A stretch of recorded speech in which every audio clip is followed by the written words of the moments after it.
Tick, tick, tick, boom. We're bringing the noise. Oh, baby, we're bringing our toys. Separate mine from the boys.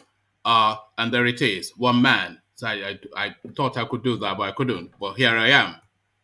National anthem, Mr. Albert Congo raises the flag of the new nation. Nigeria, we hail thee, our own dear native land.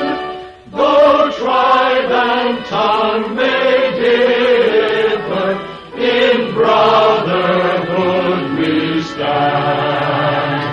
Nigerians old and proud to serve our sovereign motherland.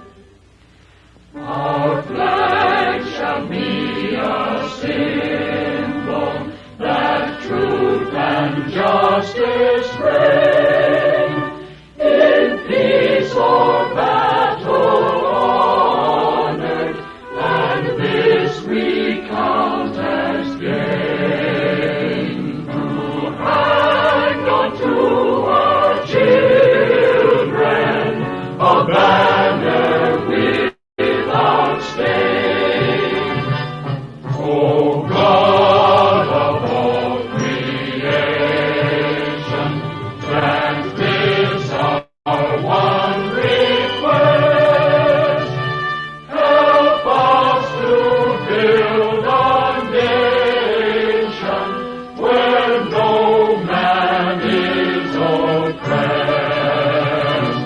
And so with peace and plenty, Nigeria may be blessed. And there it is right there. Arise, O compatriot. The first Nigerian anthem, Arise, O compatriot. So arise, O compatriot. As guys, I bring you this. Soyinka knocks President Buhari over failure to find daily let's start that all over again. Soyinka knocks President Buhari over failure to find Bola Ige'S killers, slam APC for appointing prime suspect OMISORE as party secretary. So, not necessarily Buhari's responsibility to find Bola Ige rather's killers, because Bola Ige, not Dollar, but Bola Ige was killed, a lot of you will recall, under the Obasanjo administration. So that was where that space was for them to have moved quickly to find out who killed this guy. So that's not necessarily what upset Soyinka, but the prime suspect in that crime now is now a top APC functionary. So that is what has made the Nobel laureate winner furious. Soyinka knocks President Buhari over failure to find Bola Ige's killers, slams APC for appointing prime suspect OMISORE as party secretary. So quite was brought prof out of relaxing to speak to the space. We'll find out shortly. We already have a hint. I did not divert 189 billion naira, EFCC lied. So this is a story that we have been tracking for the last 2 days. We're speaking, of course, of the governor of Sokoto State, Tambuwal, who eye-poppingly the EFCC are alleging that he diverted 189 billion naira within 6 years. So you even wonder what the allocation of Sokoto State is for him to have that much money available to divert. But he comes out to refute. I did not divert 189 billion naira. EFCC lied, a headline attributed to the Sokoto State Governor, Tambuwal. So from Tambuwal to this, how I escaped Abuja Kaduna train attack by whiskers, Obi of Onitsha opens up. So his ancestors are certainly, they're not asleep, they're on full alert, certainly, because it looks as though it's just fortuitously he escaped that. It's just a flip of a coin that made him escape. But he will explain further in his own words when we do the readout. But again, the headline, how I escaped Kaduna Abuja train attack by Whiskers, a headline attributed to the Obi of Onitsha. The Obi of Onitsha opens up. So there it is right there. There's a second headline to the same narrative. So I'll probably just bring you one of them. So let me just cancel this one now because it's pretty much just repeats. But we're still staying with the Obi of Onitsha. IPOB has ended sit at home in the southeast. It is the Obi of Onitsha making so bold to make this assertion. So is it even within the purview of IPOB to end the sit at home is the question. Because from all the soundings and all the information coming out of that space, it looks as though that sit at home is now solidly outside of the control of IPOB, and hoodlums and so-called unknown gunmen have taken over that slot to wreak havoc on the southeast. But apparently that has come to an end. IPOB has ended sit at home in the southeast, a headline attributed to the Obi of Onitsha. So there it is right there, from the Obi of Onitsha from the Obi of Onitsha to the Akerekutu of Kaduna. We knew about Boko Haram's plans to attack Abuja Kaduna train, warned NRC beforehand, but so this is El-Rufai now saying that what happened then to that train just earlier in the week is something that could have been prevented, and they had information to that effect. So quite why that information was not acted on, we'll find out shortly. But again, let's tease with the headline. We knew about Boko Haram's plans to attack Abuja Kaduna train, warned NRC beforehand, but a headline attributed to El-Rufai, the diminutive governor of Kaduna State. So that is the menu, at least that is what we have so far. As you know, as the session goes on, things pop up. But until those things pop up, that is what we'll be conjuring with in this session. So lean back, kick back, take it easy. Click on the like button, of course. You know the routine. You know how hard we're trying to propel the channel up the YouTube algorithm. And the only thing that facilitates that is you thumbing up. So that is the power of that button. So do that immediately and right now. Thumb up means to click on like. So click on like. Click on the like button. That's the first thing. And then click on the subscribe button too if you have not done that already. And then if you want to come join me live on screen, click on the hyperlink that says StreamYard. So as you set about the clickings, let me provide you with a little bit of a musical backdrop. Get your calabashes to the ready as we join the K-Guys. Water,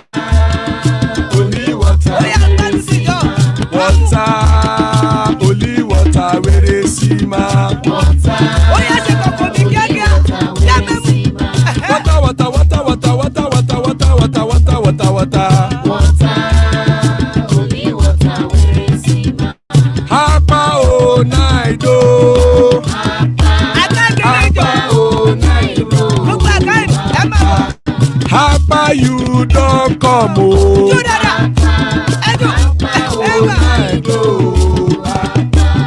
Hapa o naido.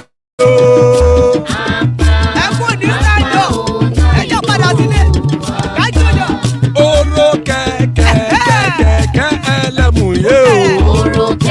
Ilé sọ́díyà kẹ̀kẹ́ ẹlẹ́mù ré o. Bobby master kẹ̀kẹ́ ẹlẹ́mù ré o. Chief Wáìlà tí kẹ̀kẹ́ ẹlẹ́mù ré o. Eruku lẹ̀lẹ̀ ẹlẹ́mù dé.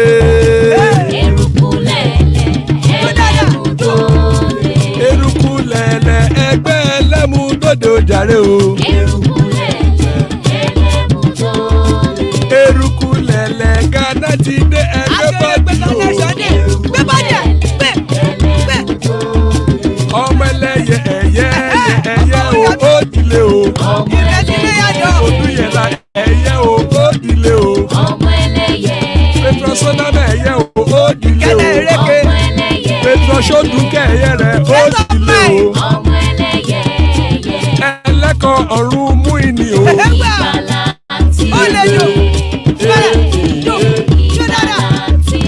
Àkùkọ ọ̀run mẹ́kọ̀.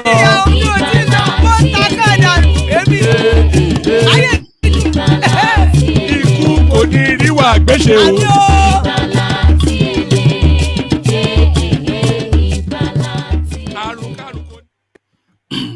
And there you heard it. That prayer can never get, pardon me, that prayer can never get old. Iku Koniriwa Agweshe, may death have nothing to do with us. So Iku Koniriwa Agweshe, as guys, I bring you this. Soyinka knocks President Buhari over failure to find Bola Ige'S killers, slams APC for appointing prime suspect OMISORE as party secretary. Nobel laureate Professor Wole Soyinka has slammed President Muhammad Buhari for failing to fulfill one of his electoral pledges by reopening the case files of unresolved murders in Nigeria, especially that of the former Attorney General of the Federation and Minister of Justice, Bola Ige. Soyinka, who shared his thoughts in an article on Saturday, stated that though President Buhari ordered the Nobel laureate Professor Wole Soyinka has slammed President Muhammad Buhari for failing to fulfill one of his electoral pledges by reopening case files of unresolved murders in Nigeria, especially that of former Attorney General of the Federation and Minister of Justice, Bola Ige. Soyinka, who shared his thoughts in an article on Saturday, stated that though President Buhari ordered the Inspector General of Police to reopen the case file of Ige's mother, nothing tangible has come out of it since the directive was given, indicating that there was no political will to push the matter. The literary icon further questioned President Buhari's sincerity to relaunch an investigation into Ige's murder following the appointment of the prime suspect in the case, Eyola Omisore, as National Secretary of the ruling or Progressive Congress. According to Soyinka, Omisore's latest appointment and acceptance by Buhari is a major setback in the pursuance of justice in Ige's murder. He said, barely 3 months has passed since the 20th anniversary of the murder of the late Attorney General and Minister of Justice Bola Ige, an occasion that I utilized to remind President Buhari of a subsisting election pledge. The pledge was to reopen the files on the spate of unresolved political assassinations that had plagued the nation in recent decades. Prominent among those cases was that of the Minister of Justice, murdered on his way to take up a prestigious position with the United Nations. Presidential response was swift. Buhari ordered the Inspector General of Police to reopen those cases and resume investigations. The nation has patiently awaited even a hint of work in progress. Most, I am certain, expect no less than a reevaluation of prior investigative efforts. None, to my knowledge, has attempted to rush the chief of police and his team into judgment. We all took solace in the knowledge that the wheels of justice grind slowly, but they arrive. Eventually, however, an unusual turn of events has raised questions. The ruling party, headed by the same president, has elected as its national secretary one of the prime suspects of this notorious, of this most notorious of the nation's unresolved murders. Not for a moment does one suggest that the mere accusation, even trial, presumes guilt. More than mere verdict is involved in any trial, however. The process of arriving at that ultimate destination, justice, is integral to the very concept of democracy and equality under the law. That process is one of the structures of civic education. Unresolved till today were quite a number of untidy, even unresolved till today were quite a number of untidy, even suspect aspects of investigation, prosecution, and trials, aspects which revealed improper cell cohabitation by suspects under custody. That this led necessarily to reincantations of earlier disposition is not thereby proven, but the fact remains that such a U-turn did take place. One was so brazen that it induced a heart attack that proved fatal to one of the victim's wife, another justice, Mrs. Adenike Ige. That the prime suspect was privileged in a number of improper ways went beyond mere allegation. Political interventions, including pressure on the judiciary during bail hearings, cannot be denied. A judge under such pressure kept a diary with accusations, pages of which he consigned to friends for safekeeping. With the emergence of the said prime suspect, as the National Secretary of the ruling party, is the Inspector General of Police equipped to confront political obstacles in the resumption of investigation?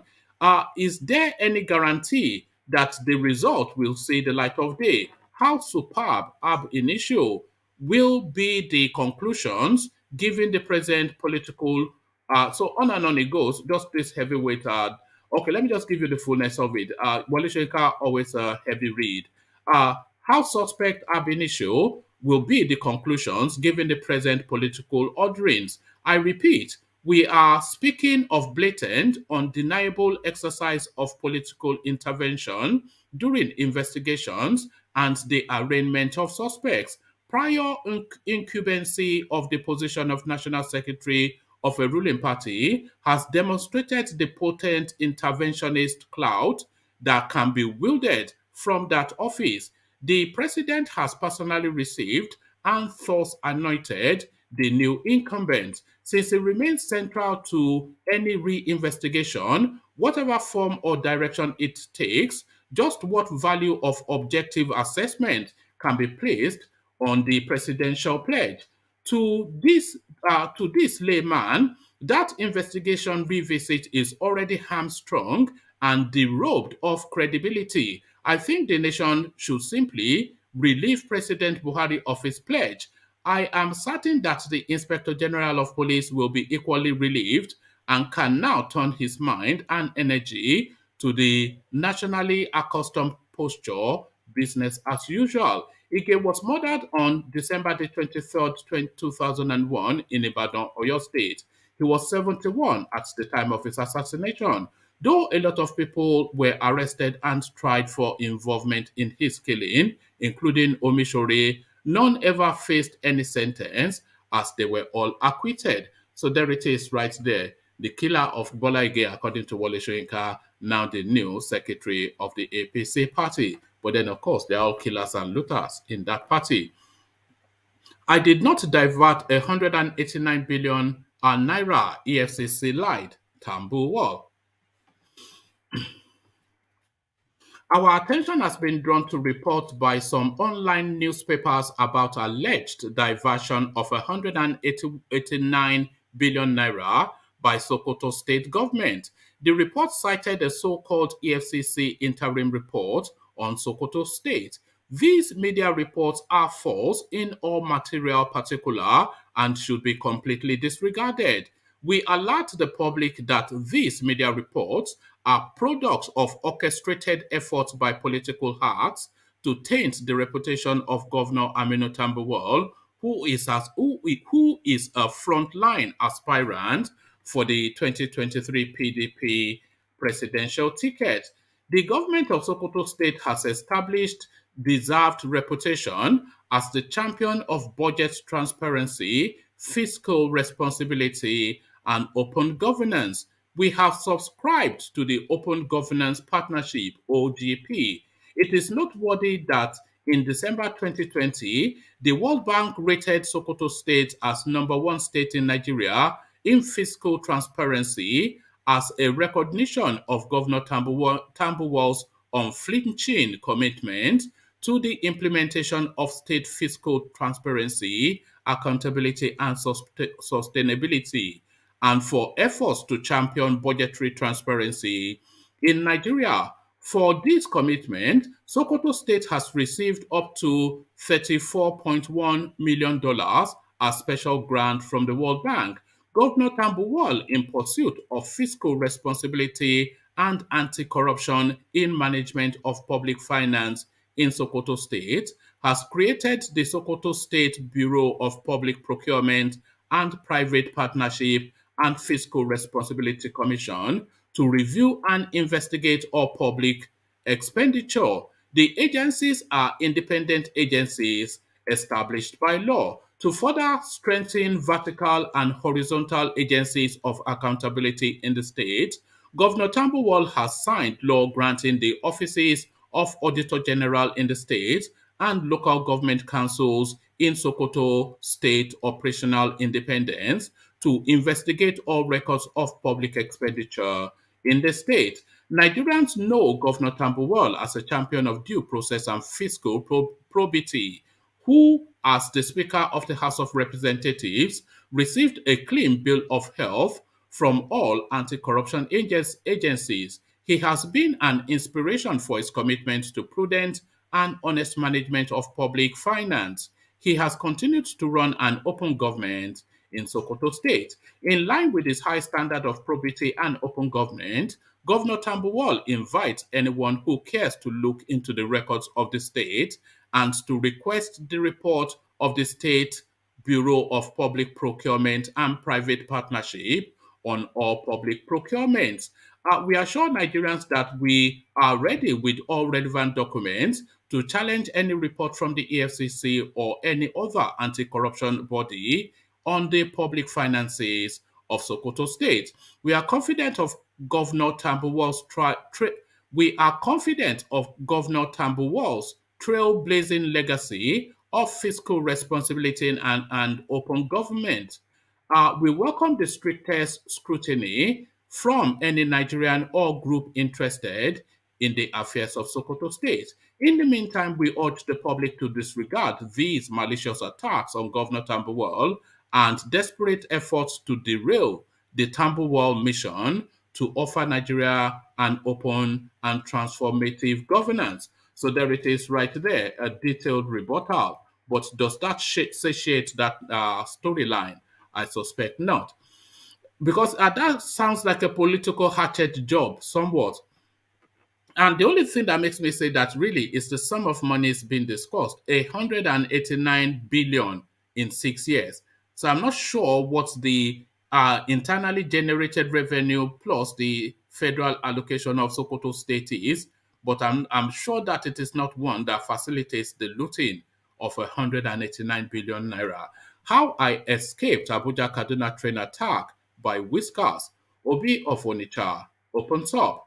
One of the prominent traditional rulers in Nigeria, Obi of Onitsha, Igwe Alfred Achebe, has revealed how a last-minute telephone call prompted him to escape attacks by terrorists on the Abuja-Kaduna train. The monarch recounted on Saturday how he was billed as one of the passengers of the ill-fated train, which was stormed by terrorists after bombing the track and derailing it close to Kaduna Station at Ragasa, only that he shelved the trip, having been called for emergency at the last minute. The attack left about 8 passengers dead, scores of others injured, 21 confirmed missing, and 171 others unaccounted for, according to the figures confirmed by the Nigerian Railway Corporation on Saturday. Achebe, who revealed how he escaped whilst at a meeting with Igbo leaders on Saturday to chart the way forward for the Southeast in the current political activities ahead of the 2023 election, where the zone is seriously contesting for the nation's number one seat, the presidency, bewailed the current security situation in the country. He said at the meeting under the umbrella of Aha Mafuna social cultural organization held in Enugu, the southeast capital, I was amongst the passengers meant to be on the train last Monday because I had a meeting I was supposed to be attending. I was already at the train station when I got a call over an emergency and I had to leave the station to attend to it.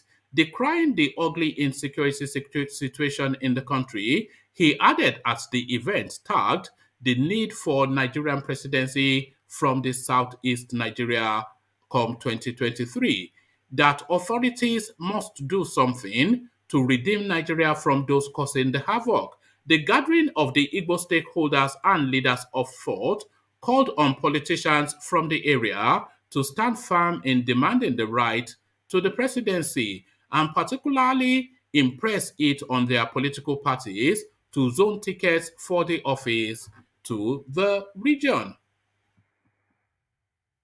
The event had in attendance top Igbo personalities, including renowned businessman Emmanuel Iwanyanwu, former national chairman of the People's Democratic Party (PDP) and former governor of Enugu State, Nwodo, and former governor of Imo State, Achike Udenwa, alongside former ministers, senators, clerics, traditional rulers, women leaders, and youth leaders. So there it is right there. He was actually at the train station.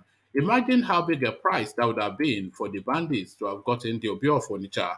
But we're still with the Obi of Onitsha. IPOB has ended its sit at home in the southeast, the headline attributed to the Obi of Onitsha. The indigenous people of Biafra IPOB has ended its sit-at-home directive in the southeast and embraced peace negotiations being organized by Anambra State. IPOB on Saturday in Akwa yielded to the appeal by the Anambra State government and traditional rulers to pave the way for peace and allow Igbo stakeholders to find lasting solutions to insecurity in the region. The decision was disclosed by the chairman, Anambra Traditional Rulers Council, Igwe Achebe, during a one-day peace building and security meeting held in Akwa on Saturday. Igwe Achebe, who is also the Igwe of Onitsha, said that the stakeholders have continually held meetings on the way forward to lasting resolutions of the impasse with the agitators. He said that after its meeting with the group on Friday, April the 1st, it was agreed that a call to release the IPOB leader Nnamdi Kanu would be a great step to dousing the tension in the state and the region. He said that after the meeting, the group placed a call to all its members to sheathe their swords, put down their guns, and go the way of dialogue. We call on all who have taken the way of gun to put down their guns and take up the olive leaf from the government to better themselves, Mr. Achebe said. He said that the state government has set April the 4th for prayers aimed at seeking God's face to restore a lasting peace in Anambra and the southeast. It was agreed that on April the 4th, all churches in Igbo land and the southeast region will join in prayers to seek God's forgiveness and to restore peace in the area. Igbo land has lost so much in economic and social development of the zone, and we are tired of the situation and want peace, the traditional ruler said. It is agreed that it is agreed that on Sunday, April the 3rd, all churches will announce the IPOB decision to their faithful to come out on Monday, 11 a.m. to their various churches to offer prayers to God for the restoration of peace and economic development. Other speakers at the meeting include Anambra State Assembly Speaker Uche Okafor, Vice President of Ohanese, Damian Ogene Okeke, and several others. So there it is right there. Peace moves by the Obi of Onitsha. But then, of course, who are the IPOB going to negotiate with if they don't recognize the Nigerian state already? And what happened to IPOB Biafra or nothing? We knew about Boko Haram's plans to attack Abuja Kaduna train, warned NRC beforehand, but, and it says El-Rufai speaking.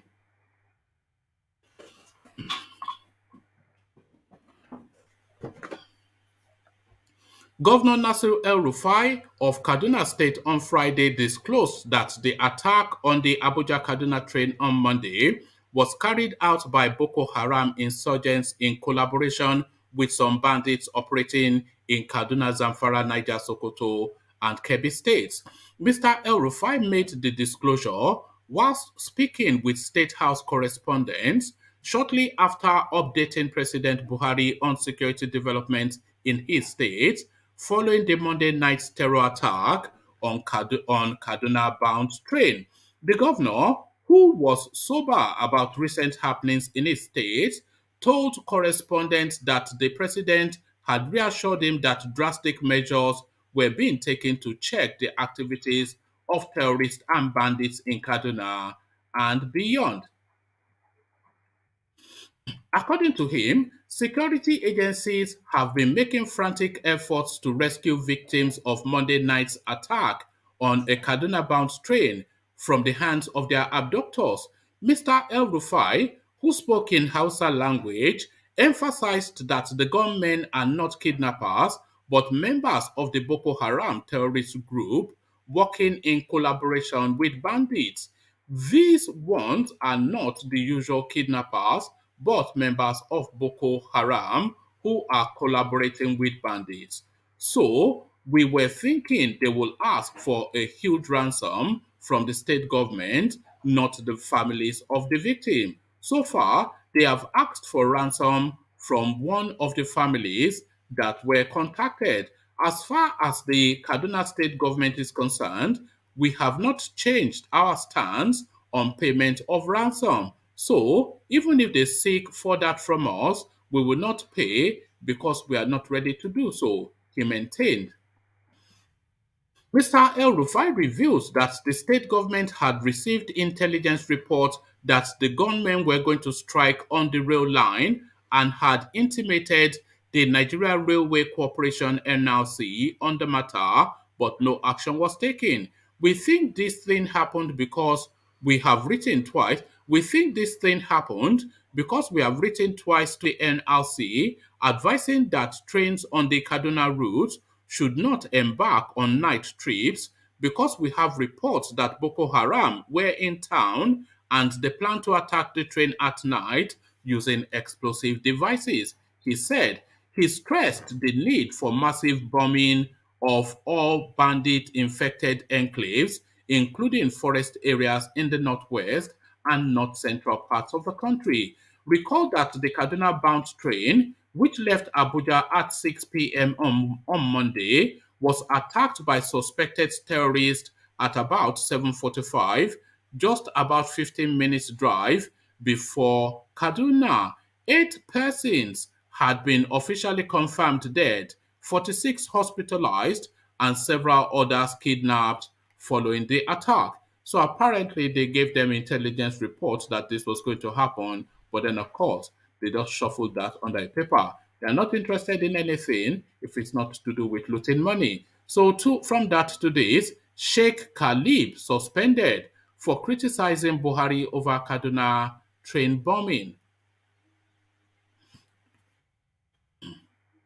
The chief imam of Akpo Jumat Mosque in Abuja, Sheikh Nuru Khalid, has been suspended from the mosque's steering committee for criticizing President Muhammad Buhari over Kaduna train bombing. The imam, in his Friday sermon, had criticized the president for failure to visit Kaduna over the daring attacks by the terrorists, saying condemnation was not enough. He argued that the president was in Kaduna for campaigning but refused to visit the state after the bomb attack. Everyone condemned the incident except the bandits. So condemnation. Everyone condemned the incident except the bandits. So condemnation is not enough. The president should visit the state to sympathize with the victims. The president has been to Kaduna for campaigns, but couldn't go to the state on a sympathy visit, he said. The chairman of the mosque's steering committee, Saidu Dansadawu, however, said the imam was sacked for inciting sermon on April the 1st. He explained that the Imam had preached against exercising civic duty by advising voters to give conditions to political leaders before electing them. Mr. Dan Sadbao, or something or the other, added that the sermon was against the tenets of their religion. So there it is right there. That is the penalty for being critical of Malam Buhari. So we are to pretend like nothing is happening. Okay, so IPOB calls off sit at home in Southeast to embrace negotiations. So I think we've already captured that in a previous readout. So we just we leave that to one side. Soludo seeks freedom for Nandekano. So I think this is a spin-off from the meeting that they had. The governor of Anambra State, Professor Charles Soludo, has called for the release of Nandi Kanu, the detained leader of the Indigenous People of Biafra, IPOB. Soludo made the call during a stakeholders security and peace meeting held in Akwa. He regretted the state of insecurity in Anambra, Southeast, and Nigeria in general, and called for dialogues instead of resorting to violence. The governor said it was time to engage all stakeholders in ensuring peace and progress in the state, adding that discrimination breeds hatred and violence. The joint security meeting had emphasized the need for justice in the state to reduce acrimony. Soludo, whilst aligning with the stakeholders' stance, expressed the hope that governors of the Southeast, as well as the larger Nigeria, would see reason for immediate justice for Nandekano, adding that justice delayed is justice denied. The former CBN governor called for an end to Monday's sit at home in some states of the Southeast. In his view, Monday's sit at home is not a way to protest.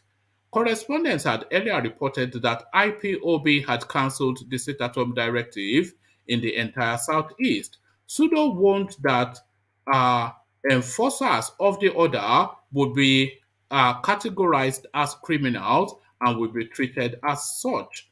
Those that attended the stakeholders meeting held at Professor Dora Akunyili's Women's Development Center Aqua included security chiefs, religious leaders, and community leaders. The chairman of Anambra and Southeast traditional rulers, Igwe Achebe, so also I think we've read his commentaries already. So that's the diet. Now let's see if there's anybody in there too. Okay, so Charlie Boy, we see you. Hello, woman. Good to see you, Charles. And of course, do we see? And Thomas, we see you. So good to see you both, gentlemen. So let me come to you first, then, Charles, and the peace calls in the southeast. So what are you making of that? Then it looks as though the leaders of the southeast are now taking it on frontally and are urging their men to sheathe their swords. Yeah, you see, Soludo is a good example of Nigeria to be. Soludo is saying this now because Soludo, oh my God bless him, he has spoken as a true human being. You see, because Soludo speaking as a true human being. He knows that Nam can't be with. He's spoken to human being. He knows about insecurity. That's people elect him. You see, this is a good sign, and I think. I also think like sit at home it should be ended because it's causing havoc in the economy of the southeast. Causing havoc. But what Solo just did saying that because no government history of Nigeria done what he's done. That's a history in making. Done what? No government in the history of Nigeria have done what? He has spoken to the people in a manner that no government done. He said now no government in Nigeria has spoken to the people. What are you talking about, my guy? He said now can't be released. You know why he said that? Because he knows the truth. You see, he's not fooled by anybody. He's lying. It's you know, a lot of people have called for the release of Nnamdi Kanu, so he's not. That's the language of the seniors in the East, is it not? So it's not breaking new grounds. Yeah, but woman, I understand it. Soludo is a different type of guy. I would just watch a video of him. How is he a different kind of guy? We've not seen sufficient enough to see if he's anything of anything. What has he done? He's only been there 2 weeks. So what has he done that is a different guy? You know, one example. I watched a YouTube video of Soludo. Soludo have a government channel, and the first thing he's taking clean down, he went there and started doing the work. No guy have done in history. Doing what work? What work has he done? He has started cleaning the garbage in the Onitsha. Well, he personally or his I'm saying facility? Soludo is a different bit. Soludo is a man has spoken. Don't forget Soludo, man. Soludo is just another. No, I'm saying if Soludo one day become president, my God, he'll change Nigeria. No. What has it? No, Charles, you must. I admire your passion for your people, but you must vest it in reality. Soludo has only been there for 10 seconds. He has not done anything for anybody to form a judgment, has he? Soludo show an example why the Igbo should. What example? Okay, when was this sworn in? When did he become governor? This year. 2 weeks ago. So are you saying he's done enough in 2 weeks for you now to be propelling him and championing him to be the next president? Because a lot of people in Nigeria were scared why Igbo could be. So I showed why Igbo should be playing. I showed us why. One man. Let me tell you the achievement he has done. Okay. He went to the garbage, maybe dustbin. He make a remark there. He went to the prison, give them some food. So that is the achievement. So what are we talking about? What are we talking about, Charles? Charles, settle down. I share your optimism for the guy. I want him to succeed too. And I know he will, but let him succeed so that I can then join you in just eulogizing about his prowess. You see, slow just answer my. I meant last time say you will change Nigeria. You also laughing. So just tell me why you will change Nigeria. Just tell me why.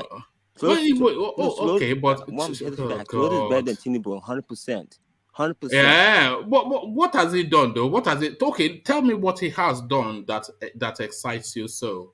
One thing I like to tell you, he's a bold guy. No. I didn't say his attributes. I'm saying what his antecedents. What has he done? Okay. Why is done? So is a guy. He will literally go to a dirty area. He will literally go and work there. He's not scared of anything. He's not like He's not scared of it. But what has he done though? He have shown us that he is no. I'm going to ask you just one last time. He has been the governor for 2 weeks, and you are jumping with excitement. But what has he done? He had first cleaned the garbage and he cleaned the gutters. No, he cleaned the and garbage. That is what will make him the president of Nigeria. He cleaned the gutters. To do the drunkard guy. No. I think he would need to do more than clean gutters. But there it is. I'm sorry to say, Mommy, you know it's a tool. I know. No, I don't. Look, I'm with you. I want him to succeed. But I want him to succeed so that I can shout about his success. You know, I'm a fan of his too, so don't worry about that. But he has to do a body of work that we can use as reference and to say, you see, we were right to be confident in this guy. He can't be there in 2 minutes and you are saying he's better than the whole world and he should be president. No, he should. Maybe, but he has not shown you. Then you're not listening. He's been there for 2 weeks. No, he has shown me. I don't need to. Okay, I'll ask you again. What has he done? Well, here's example. My studio, he has shown me. He has shown me he's not those. He has shown he's not a normal Nigerian government. He's not What has he done? You understand English, don't you? Yes. What has he done? So you see the point. I share your excitement, but no, settle down. Charles understands what I'm saying, but he just wants to stick to his. What? See, here's the problem. Here's the problem issue in Nigeria. Nigeria don't realize it's a God blessing. We can't lie to yourself. So it's a gift from God.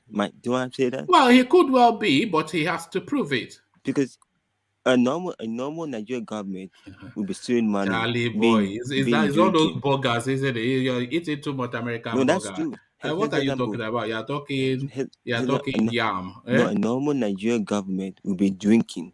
Don't even go to the creek. Don't even go to the dirty. They don't go there. They were driving this G-Wag. He drove a Anambra-made car in Anambra. No guy has done it in history. Come on, man. No guy has done it in history. That's not good recommendation for that company if nobody has driven their car apart from Charles Soludo. May God bless him. This is the type of I know, I government agree with you. I keep preaching. I want him to succeed too, by the way, Charles. So you are preaching to the converted. So I'm not. Even like the yam head. What's the guy? The guy? What's the guy you don't like? Oh, all of them, and I hate all of them. No, the guy. The sorry ass. I forget the guy's name. Fulani made. No, the guy yesterday showed who didn't understand the economics. What's the guy's name? Solo. Oh, Shore. Yeah, Don't say I don't like him, because this is I don't object to him. I He's think just he's a young better than head. Solo. Cause You think it? No. That's beyond. Is by a mile. Is better by Toure. They are by a million miles. They are not in the same category. That guy Solo should go back to America and sleep. He's holding himself. No, he's just a yam head. Don't worry about that. But his time is nearly up. His bubble is about to be burst. I was sad when they heard the Obo Venetia almost escaped death in the train. That's Yes, Charles, he was actually at the train station, ready to board that train that got attacked. He got this telephone call that made him turn back right at that train station, and that also saved his life. Can you imagine the Obi of Nature falling into the hands of Boko Haram? It'll be Christmas and Ramadan all rolled into one for them. Don't you show me that the rich people aren't even safe no more in Nigeria? It's those Dugurudu, isn't it? It's those ancestors that you have in your yard. Is it the ancestors? This means the rich people in Nigeria are no more safe. I think those rich people should speak up too. No more safe. You see, even rich people are no more safe in Nigeria. No one is safe. But that is what will affect the change, because when the poor are dying, they don't care. But when death now visits upon their own doorstep, then they will care. But I don't get why Nigeria didn't have security in the train station. They should have security. Well, they did have, but not sufficient enough. But more importantly, they did not have a system, which is really what we saw there. Because you don't expect the whole of a commercial train, a passenger train, to be packed with security personnel, no. But you know that that's a high-risk space. So you should have put in place some rapid response to template, some rapid response routine that can quickly be triggered and happen instantaneously, and the whole place is overwhelmed with security personnel. But these people, from the descriptions that we are hearing, they had hours and hours to carry things out, even though everybody knew that train line was vulnerable. So not fit for purpose, again, the security structure. I mean, to find an issue of Bola has security with him. He probably did think he didn't need security since trying to work, but he probably needs security now. No, it's the ancestors. It was the ancestors that saved the OB. But it's all those libations that they have been pouring into the cheese. Were there any politicians in the train? No, there's quite a few, but not a high-level one, but mid to low-level ones, like former deputy governors, commissioners, etc. So these sort of elements, they were wrapped up. I think one of them actually got shot they lost 2 toes. How far is Kaduna from Abuja? How far is it? I don't know. Quite a distance, though, I suspect. But what's it for a capital for Abuja, for a terrorist to come to your capital and do this? It's strange. The capital is supposed to be a safe place. I think Abuja is relatively safe, but you have to understand that Nigeria is experiencing an avalanche of insecurity, and because we are more or less like a borderless country, and these people, they blend in with the northerners, they can just sweep in. You see what we are struggling with, Charles, is when Gaddafi and Saddam, when they were toppled, these people had a lot of weaponry, but they did not secure those weapons. And those weapons then, you've heard stories about Nigerians trekking to Kenya, to Libya, to try to escape to Europe. So there's a follow-through in the Sahel region that can come all the way through. So it is all of those Gaddafi weapons that are falling into hands of these fundamentalists, the Tuaregs, the extremists, etc. And they have now gotten that weapon, and they want to commercialize it, and this is what is playing out over that whole Sahel region. So it's essentially Gaddafi weapons. I think why it's all thanks to George Bush. Is your president, George Bush, that caused this. I think one reason why those Boko Haram want to attack no more than South. The South is public. There's no land. The North is so less public. It's more vast of land, easy for them to go to. But I also wonder, how could it come to a country and no one knows about them coming in? Yeah, because the country has no borders. This is the issue. Do you not see? Even Buhari says he doesn't want a border between his land and his cousins in Niger Republic. He says he doesn't recognize the artificial borders put there by the Europeans. So how can you have a country when you don't have borders, you don't know your population? How are you then able to facilitate for what you don't know? So this is the story. Because now they're gonna start attacking the south. Because ABUJA Well, they are already attacking the south. They are coming to a village near you. Yeah, but they can do more. Because ABUJA is bordered north and south, so that's their plan. They're going down south. They're going southward now. So we south can be ready. I'm not sure they're going down. What are we going to be ready with? Unknown gunmen, Abi? Those rascally boys you have in the Why do you want to take you want to chanting Unzobu Nzobu to Boko Haram? You think this is what? Yeah? Don't worry, it's not Unzobu Nzobu. Why for all the West African countries? Why they want Nigeria? Do you not know why? Nigeria is probably the most mineral-rich country on the planet. Yeah, but see, I think that's why I'm happy. I think USA, when we should be that concert in Lagos, that actually helped things work. That's one of the reasons why I am excited, because that somewhat secures the South. They need to do that because it seems like Buhari doesn't want to do it. I don't know why he doesn't want to do it. People are crying. I don't know why he doesn't want to do it. Like, also, I bet the northern government are tired. All right. Charles, let's hear from Alexander Gomez before we lose him. You know, he never really stays on for too long. He'll just you actually pronounce my name very well today. Gomez. Yes, Gomez. You know, he has to have a Portuguese lilt, you know, a Latin tilt. Well, this folks attacked this Abuja Kaduna trade in a coordinated attack. It's amazing. I told everyone on the platform willing to listen to me about 2 months ago. The next thing is they're going to blow off a commercial plane off the sky. That's coming. That's going to happen very soon. Actually. Well, they have RPGs. They have rocket launchers. I'm sure they want that price. They want that price. Yes. It's amazing because El-Rufai has come out to tell us that it wasn't actually bandits, it was actual full-blood Boko Haram terrorists, and he had been warning them that this was going to happen. Apparently, it got prior notice of the attack, didn't it? And they alerted Rochebe Amechi, who was too busy trying to monetize it to make money out of everything. Anyway, good evening, everybody. I lost my manners for a minute there.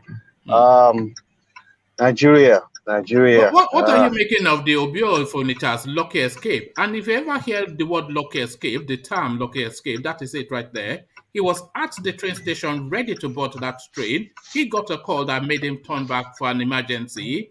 Otherwise, he would have been in the hands. Imagine the Obio for Onitsha in the hands. I know. In his full regalia. But they will be dancing like it was Christmas. That will be, they don't say go and break the whole of Central Bank. You can only imagine what would have happened to him if they caught him on the train. You can only imagine what would have happened. No, they won't kill him. Or that's $1 billion right there. The Obio for Onitsha. Yeah, well, these guys are not doing this. They're doing this to destabilize the country. They're not doing. I don't think they're doing it for money. Have they not succeeded? Do you think they have not succeed? I think they have. They have succeeded. Well, going to the election, I think Tinubu is effectively out of the race. His popularity is declining by the day. Like Ige'S said, I think someone who we never imagined would be a presidential nominee would eventually be the president of Nigeria. But whoever we're going to pick eventually to govern the space has to be someone who has a lot to give and who wants to turn the fortune of the country around. Well, so long as it's from the south, I don't mind. But all the names that we're conjuring with, they don't inspire confidence. I really don't care whether they're from the south, east, north, or west. The most important thing is let them create employment, let the people stop suffering, Let the beautiful women of Nigeria stop being ashawos. We need to do something about this. It's getting ridiculous. I mean, it breaks my heart every time I listen to your show. I listen to people's analysis. It's just so sad. The corruption, nepotism, I don't know. It's just ruined that country. A country that I knew that used to be a pride of everybody. It's just a sad shadow of its former self. I don't know. I know for a fact that this guy wants a credible election. So I don't think he's going to pull the stunt he put in 2019 where he actually rigged the election. I think this time around, whoever wins would be the actual winner of the election. And I'm hoping that they bring the right intentions to the table so we can turn this country around. This country is hemorrhaging, it's hemorrhaging. It cannot carry on, can it, this way? No, I mean, it can't. Though. It's not possible now. It can't. And we're not talking about human lives is what we're talking about now. Yeah, it's a shame. Anyway, I just wanted to contribute my little quarter. Let me let you guys continue, and I'm gonna be driving on the freeway to another city in Texas. Where are you off to? What call play? Are you going back I'm home? I'm off to a meeting later on today in San Antonio, Texas. That's about 4 hours away from where I am right now. So all right. Okay, let's provide the backdrop to your journey. So thank you, Alexander. Always makes a cameo appearance once in a while. So that's Alexander. Thank you, Charles, for yielding the space to Alexander. So back to you then. So you were speaking about is it the paramount king in Igbo land? Would you say the Obi of Onitsha? Is it your number one? Charlie boy? Yeah, Obi of Onitsha, he's the biggest king, the richest king in Igbo land. Okay. So how would the East have reacted if it had fallen into the hands of Fulani bandits? The East would probably not. The East would be. They used to be very angry at the government for doing that. It stuns me because if he had not had that call, he would have boarded that train. If he had boarded that train, and these people, they travel with elegance and regalia. So if the bandits see all that elegance and regalia, they know that's a VIP, they'll pick him up. And once they take him, imagine what the Southeast would do. They would burn the country down. They will burn it down. That's why I think I'm worried. This bandit people getting boarded. They might one day blow up a plane, and that'd be the worst. They'll be back to Nigeria. They're not far from that, though. Since if they're already attacking airports, then it's a skip and a jump to blowing up a train. I'm actually worried for Abuja airport. I'm worried for the airport. I think that's probably more secure. I don't think they can penetrate there. Yeah, but they might try. They might try. They get more important. No. People can't even tell. The product can do the war. One mic, can I interject? Yeah, come in. Yeah. Do you listen to the other lady that was interviewed on channels for like 10 minutes? The lady said immediately they start shooting, they aim the VIP coach. So that lady is one of the maybe rich man's daughter. They said immediately they stop the train, they aim the first coach, which has the AC, the VIP. He said the lady said they quickly run to where is crowd of people, like the economy, so that they will not be kidnapped. So maybe these people got an intelligence that the OB of Anambra will be on that train. So maybe they thought maybe he will be there, so they will just kidnap him. Is that a new title? Is that a new kingdom in Nigeria? I don't know. Because I'm aware of the OB of Onitsha, but I'm not aware of the OB of Anambra. No, did I say Anambra? Sorry. OB of Onitsha. So maybe they got an intelligence. One man, the lady even said they were there for hours. Nigerian government doesn't tell us this. The lady said they were there for hours. And after they came, they have to walk for almost 2 hours before they can be they can be escaped, then put in another van and take back to Kaduna. Let's move on, woman. All right, thank you. So round off your thoughts on that space, Charlie boy. Yeah, so the only thing I have to say is that Nigerian government must do something quickly. Then they have to say in that space. All right, thank you, Charles. So let's go on from you, Charles. Let's go to Obina, who we've not heard from in a while. Obina, are you there? No, your system is not. Do you want to try again? No. I'll come back to you, but you're not coming through. So let's go from you then, Obina. Let's go to Thomas. So Thomas, let's take you to Professor Wole Soyinka, who is somewhat alarmed and disappointed that one man, please. I just want to listen. Go to someone else, please. All right. So yeah. Okay, let's go to Sam then. Hopefully somebody is ready to speak. So Sam, are you there? Yeah, please. Good evening. Brilliant. So I was taking Thomas rather to the Soyinka space, who is alarmed somewhat that OMISORE, who was appointed the secretary to the APC party, is also the prime suspect in the death of Bola Ige, and is set out to remind MALLAM Buhari that Eyola OMISORE, the name is the national secretary of the ruling party, but he also the prime suspect. It says barely 3 months has passed since the 20th anniversary of the murder of the late Attorney General and Minister of Justice Bola Ige, etc., etc. And the prime suspect for that crime was OMISORE, who was arrested and interrogated and is still under investigation for that crime. But he now appointed as the National Secretary for the APC. So Wole Soyinka alarmed, disappointed, but then, of course, justice Nigeria style. So what are you then making of this murder suspect being appointed as a top functionary of the APC? Good evening, everyone. What Professor said, Wole Soyinka, is not it's not new. It's what is in the minds of every conscious Nigerian. Everyone that has really followed the politics in Nigeria religiously.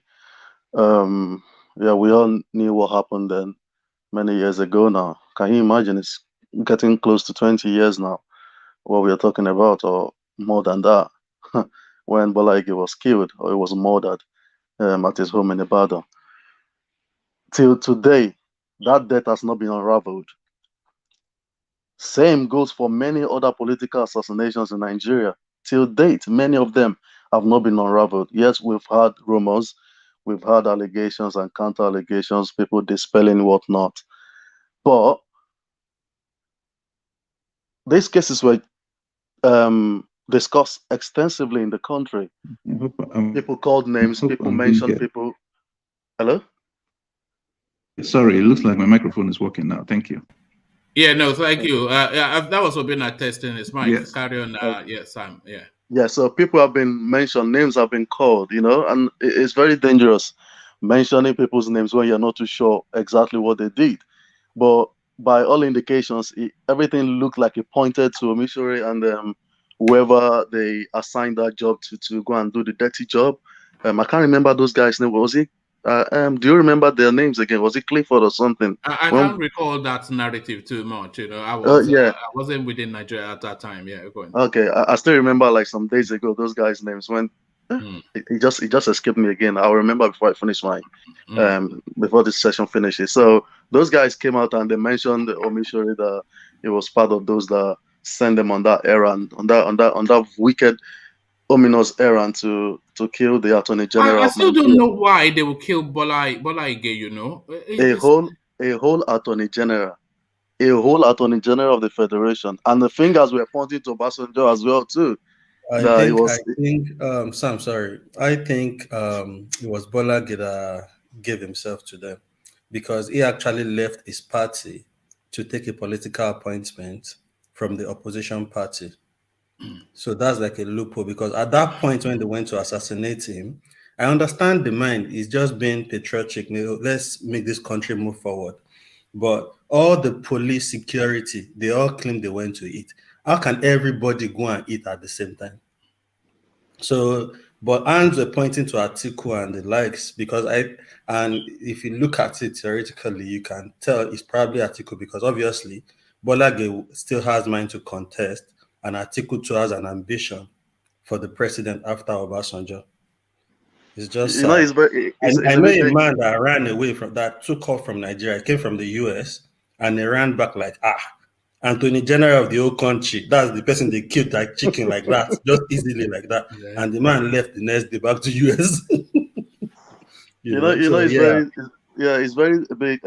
It's a sensitive issue, very dangerous calling names. But what we had those days when this happened was Obasanjo was part of it as well, because he was threatened by Bola Ige's popularity, rising popularity. He might want to contest under any party as the president of the nation. And was it in Obasanjo's first term? That's what I'm saying. Bola Ige is in another party. He just took political appointment from them Obasanjo party at that time.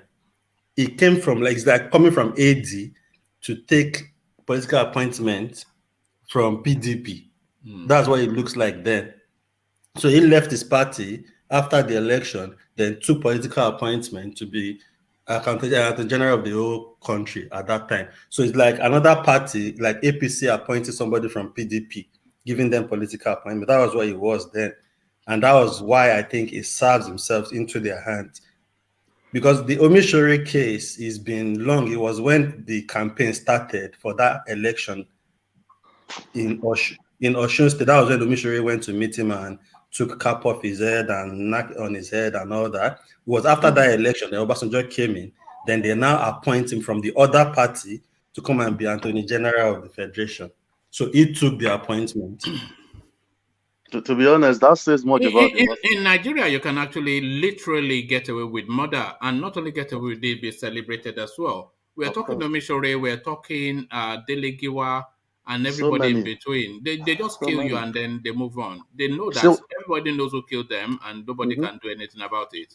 Yeah. So when we mentioned the other day about that pilot lady that was killed, how is that different from this one when the police withdrew from a whole attorney general and he was let alone on his own? Some things are not far-fetched. Some things are they're not rocket science. You know, you don't have to juggle your brain too much before you know, the state has a hand in some things. What we had then was that Obasanjo was getting threatened by the rising popularity of this guy being a Yoruba man as well, and he's got a clout as well. And I'm not going to begrudge Obasanjo. Obasanjo doesn't strike me as a killer, though. I don't know. You say it's a soldier man, but I don't think it doesn't strike me as somebody. Nobody knows Nobody knows the heart of any man. It doesn't give that vibe. It doesn't give that vibe. Nobody knows the heart of any man. I can't say that. You don't know these people. Even the friendliest of them all, those that laugh with you. But we'll have stories of Obasanjo now. You go and it was Obasanjo that gave him prominence, as you said. He from a different party, but Obasanjo just interested in the best people. So that doesn't rhyme with people said it was Atiku then because Atiku was aiming to go, and Atiku knows a threat.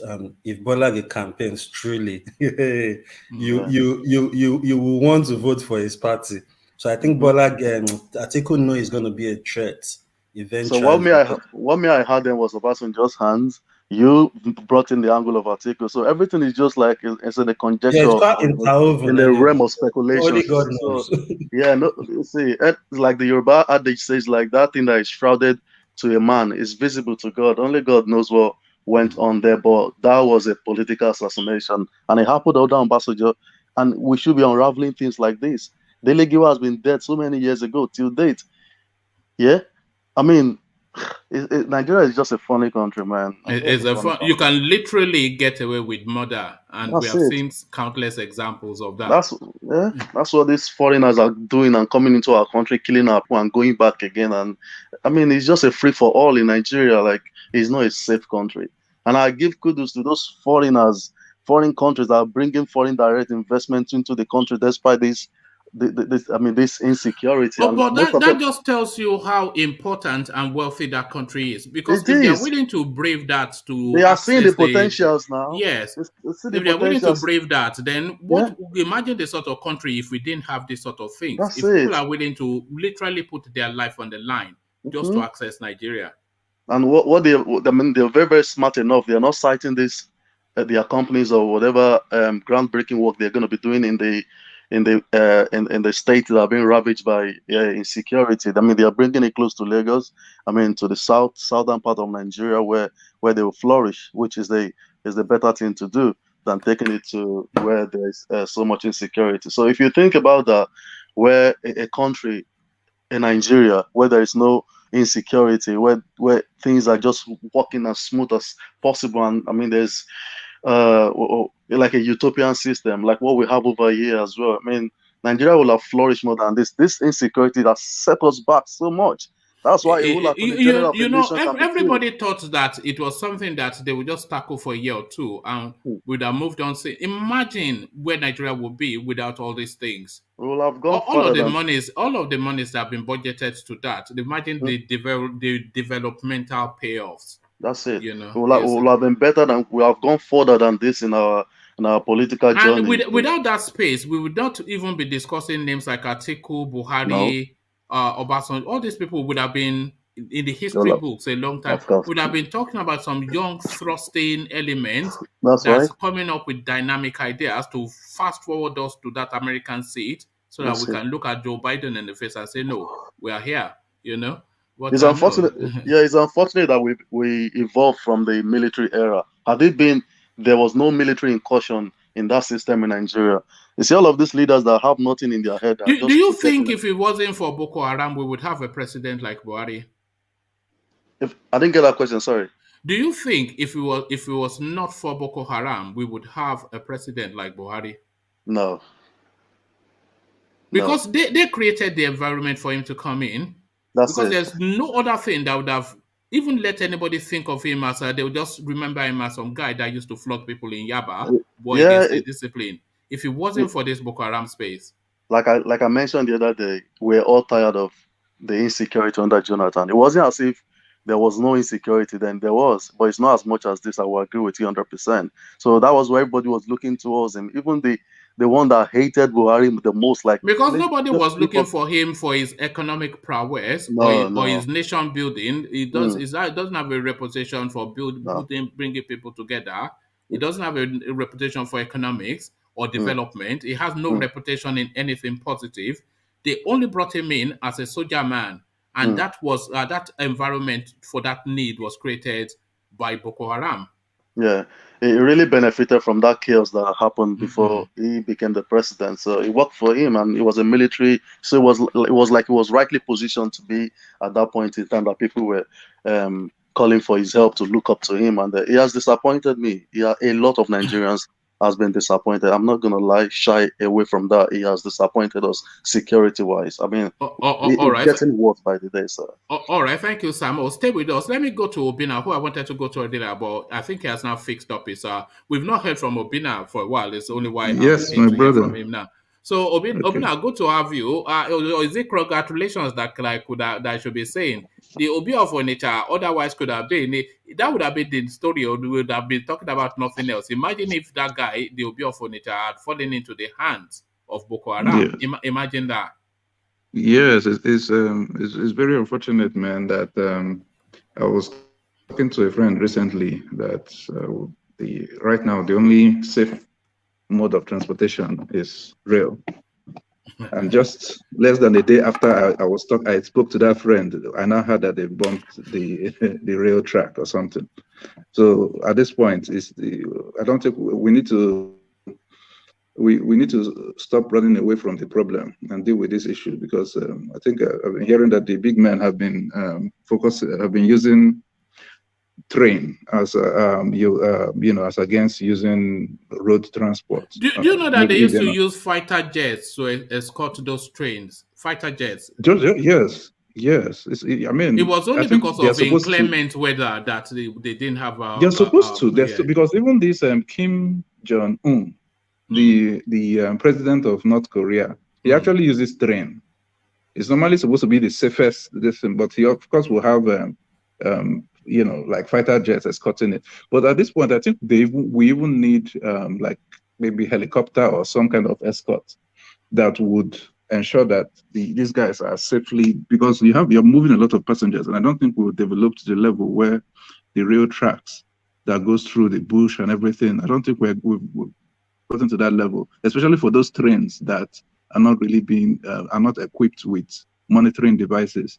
We need to be able to protect those number of passengers somehow, maybe through jets or through helicopter monitoring or something like that. But I won't even say congratulations. I mean, I would say he's lucky, but I won't say congratulations because we lost a lot of Nigerians. So those Nigerians are as important as he is, you know. So no, of course, no life. But it's only it's just so fortuitous, you know. He was literally on the tarmac to board that train when he got a phone call and he had to come back. Imagine if he had decided to just bluff them off and say, no, I'll talk to you later or something. You know, I'm just trying to imagine the Obi of Onitsha in the hands of Boko Haram. Can I ask a question? It was really close. It was really close because we've lost a lot of big people in transportation. You remember the loss of the former NSA, who was former chief of defense staff under Jonathan, and also the governor of Kaduna in a helicopter crash. You know. Oh yes, and then there was a chap Bade that was shot on his way to his farm. Bade is different. So I was talking about Azazi, but yes, Bade too was shot. But this one we're talking of Azazi. Azazi was Jonathan's first national security advisor. He was actually he was the chief of defense staff before he actually became that. And I think they went for a burial with the then Kaduna governor when the helicopter crashed. You know. Do you think the problem is beyond the capacity of the Nigerian security personnel? No, I don't think it's beyond because Nigeria is the one that is to solve problems in Africa. So even till tomorrow, Nigeria still solves problem. I think there's the security forces are compromised. To be frank with you, there are some certain because sometimes the military will plan ambush on maybe attack or something on the militants, or not militant, but the bandits or something. I mean, we talk about Boko Haram, and the next thing they get information, and they're the ones attacking the military people. So how do they get that information? So I think there are people within the military formation that is giving out information. There have been talks of military helicopter dropping food for you know these bandits or these elements, these unknown gunmen or whatever you call them. So Nigeria is not beyond solving this problem. I think there are people within that is causing this problem not to be resolved. Okay, I think Sam has a question. Yeah, Sam has a question for you. Let Sam go first. Sam, you had a question. Yeah, not directly to you. I'm just trying to make this an open question. I want to play the devil's advocate a little bit.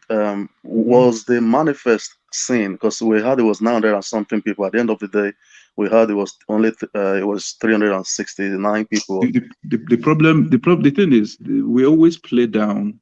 No, I've not. That's not where I'm going. I'm not. It's not about the number for me. I'm just going somewhere. Yeah, I'm not even sure of the number of people because I'm not sure of that information. But what I'm sure of is we always play down casualties every time. I think Sam is talking about corruption. Even if it was one person, that person is important.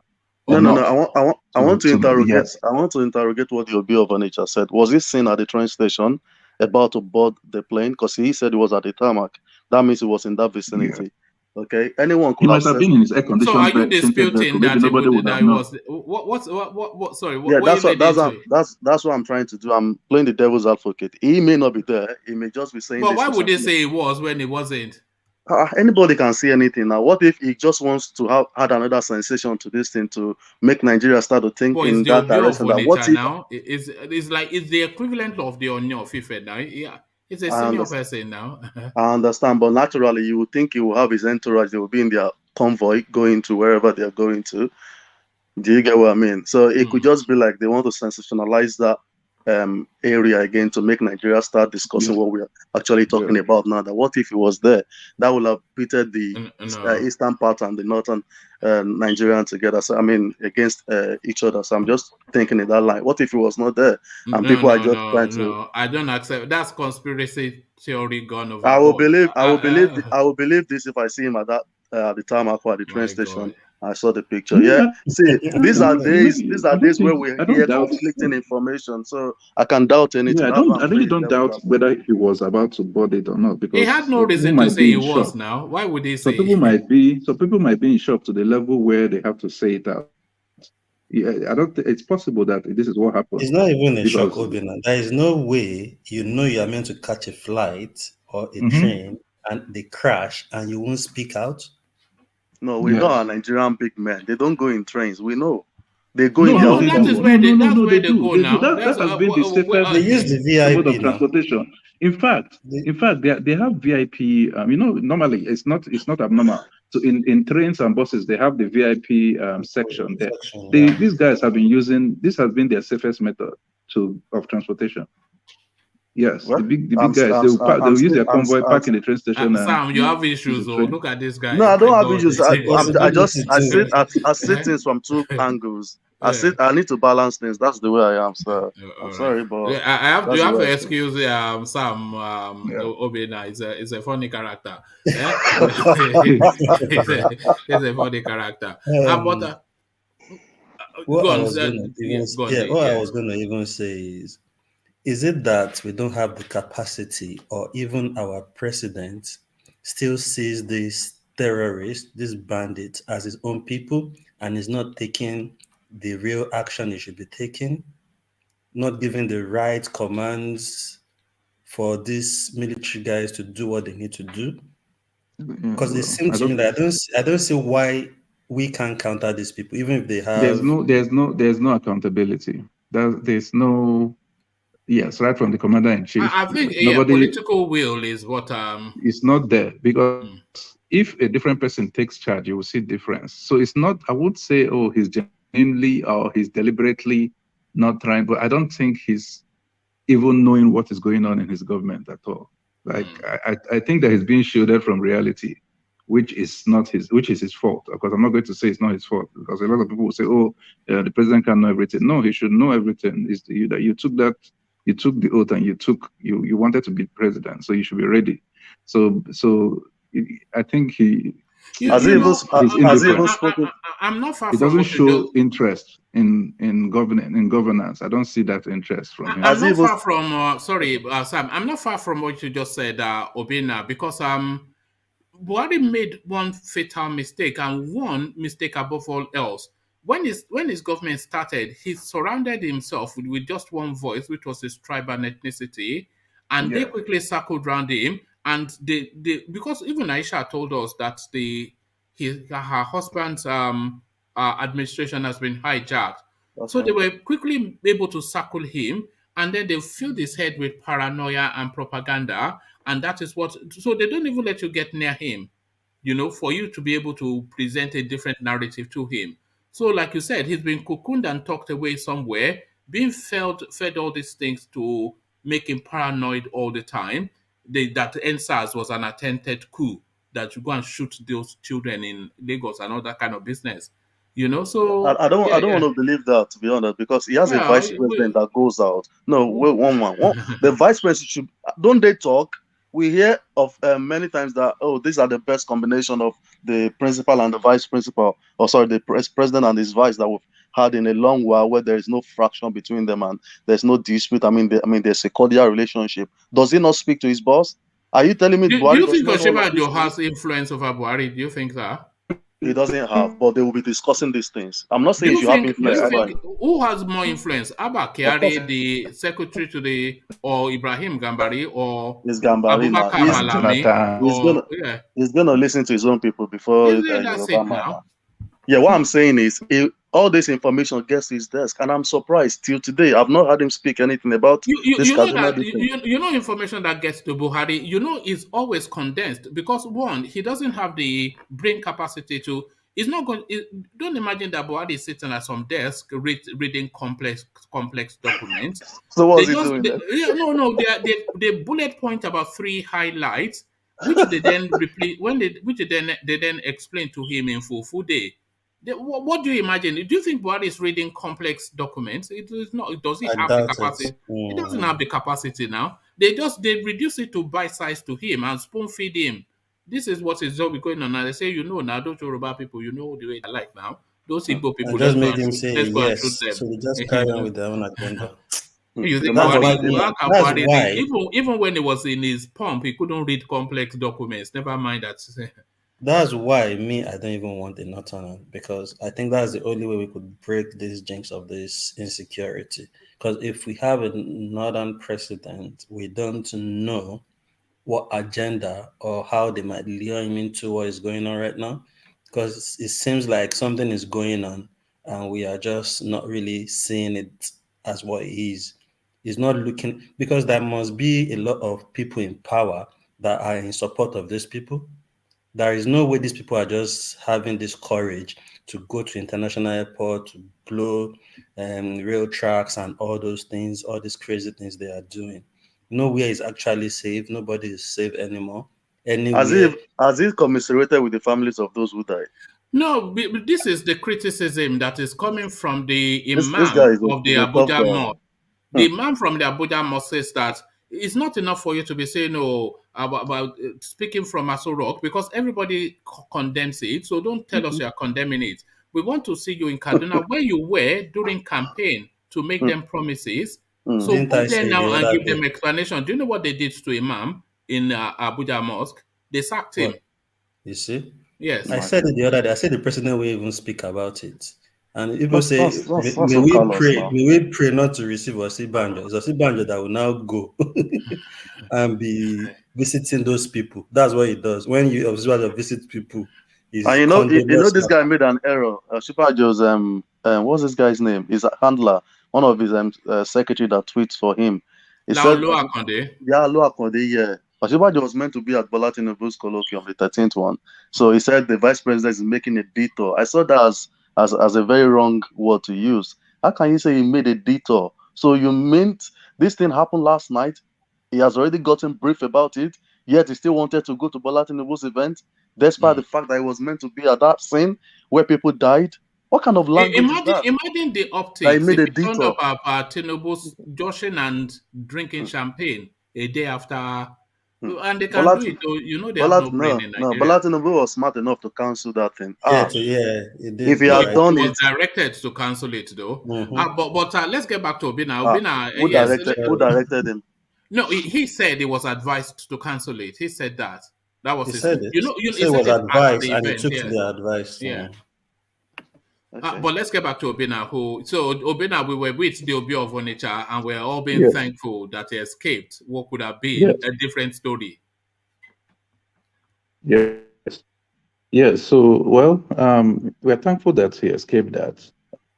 But again, we still need to address these issues because the people that lost their lives are also very important people too. So we need to fix these issues and stop running away from the problem, because since government officials have been very okay with the fact that the train has become a safe mode of transportation. I remember because I made reference to the helicopter that crashed, that killed the then governor of Kaduna State and the former NSA.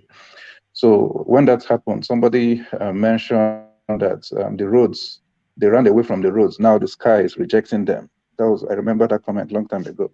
Now they've gone to the train, they've abandoned that and go to the train, and now too they've pursued them to the rail station. So we need to fix this security problem.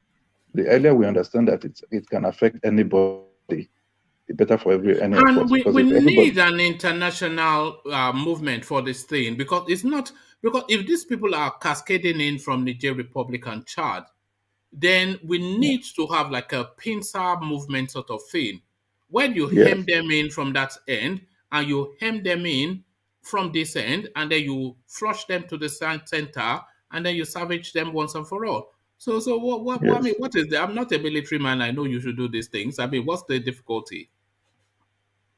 Yes, I don't. To me, I don't think this is difficult, because these are people. These are elements within that. Nigeria is a country that used to handle these things easily in other countries, and I don't think. Yes, we might have declined in terms of equipment, like the gadgets and all those stuff, but it's still the same military formation. It's still the same military that has intelligence. We still. I think we need to deal with the issues with people who are sabotaging the efforts of the military. Because military, if I were the president, I would withdraw the military from this fight and resolve this, because there's no way you can just be wasting your military personnel like that every time. Because somebody somewhere inside is sabotaging the efforts. We need to get to the root of what is going on that is causing us not to get past this issue. This is not supposed to be a problem. I remember during Jonathan's time when America stepped in to help, but they realized that some insiders were involved in this whole thing, and they stepped out because they didn't want to play that political game or something. So the thing is, if we decide that we need to resolve this thing, sit down. I remember when Jonathan was there was one guy that they caught. I've forgotten his name, and the guy escaped. They helped him escape when they were transferring him to a different, correctional facility. But Jonathan put his foot on the ground. This one, he was visibly angry, and he threatened the IG then of police that if they don't get, he will sack him and everything. Within the day, they caught the person. I've forgotten the name of that person, whether they caught him in a different state. So if we decide that we're going to deal with this issue, we'll deal with this issue. We just need to make that decision. We need people who are serious to ascend this presidency and decide that we're going to deal with this issue and deal with it once and for all. Because if we understand that this problem can affect anybody, then we'll deal with it together. Because the country has stagnated at that point since this thing broke out. There's been nothing over the last decade, 22 decades, in Nigeria. There's been no conversation outside of security. We are not even having developmental conversations, never mind now having nuanced conversation. The only thing we're talking about are existential conversations, life or death conversations for 20 years. Yes, because you cannot have any developmental anything without having a security, like a good security in place. If you build infrastructure, security people come and mess it up. Yes, that's Kabir Sokoto, you're right. Yeah. So if they build, like especially in Borno State, if this Boko Haram issue wasn't happening, Borno State would have been one of the best developed states, because that governor has been building infrastructure and they will come and destroy it. They will build it back, he'll come and destroy it. So you cannot be doing development. There's a vast swathe of land. It's almost bigger than the size of Wales. Just the forestry in our Borno State. And Goodluck Jonathan, he had grand plans for that space, and he had dedicated $1.5 billion for that space. So what he had set up was agricultural infrastructure.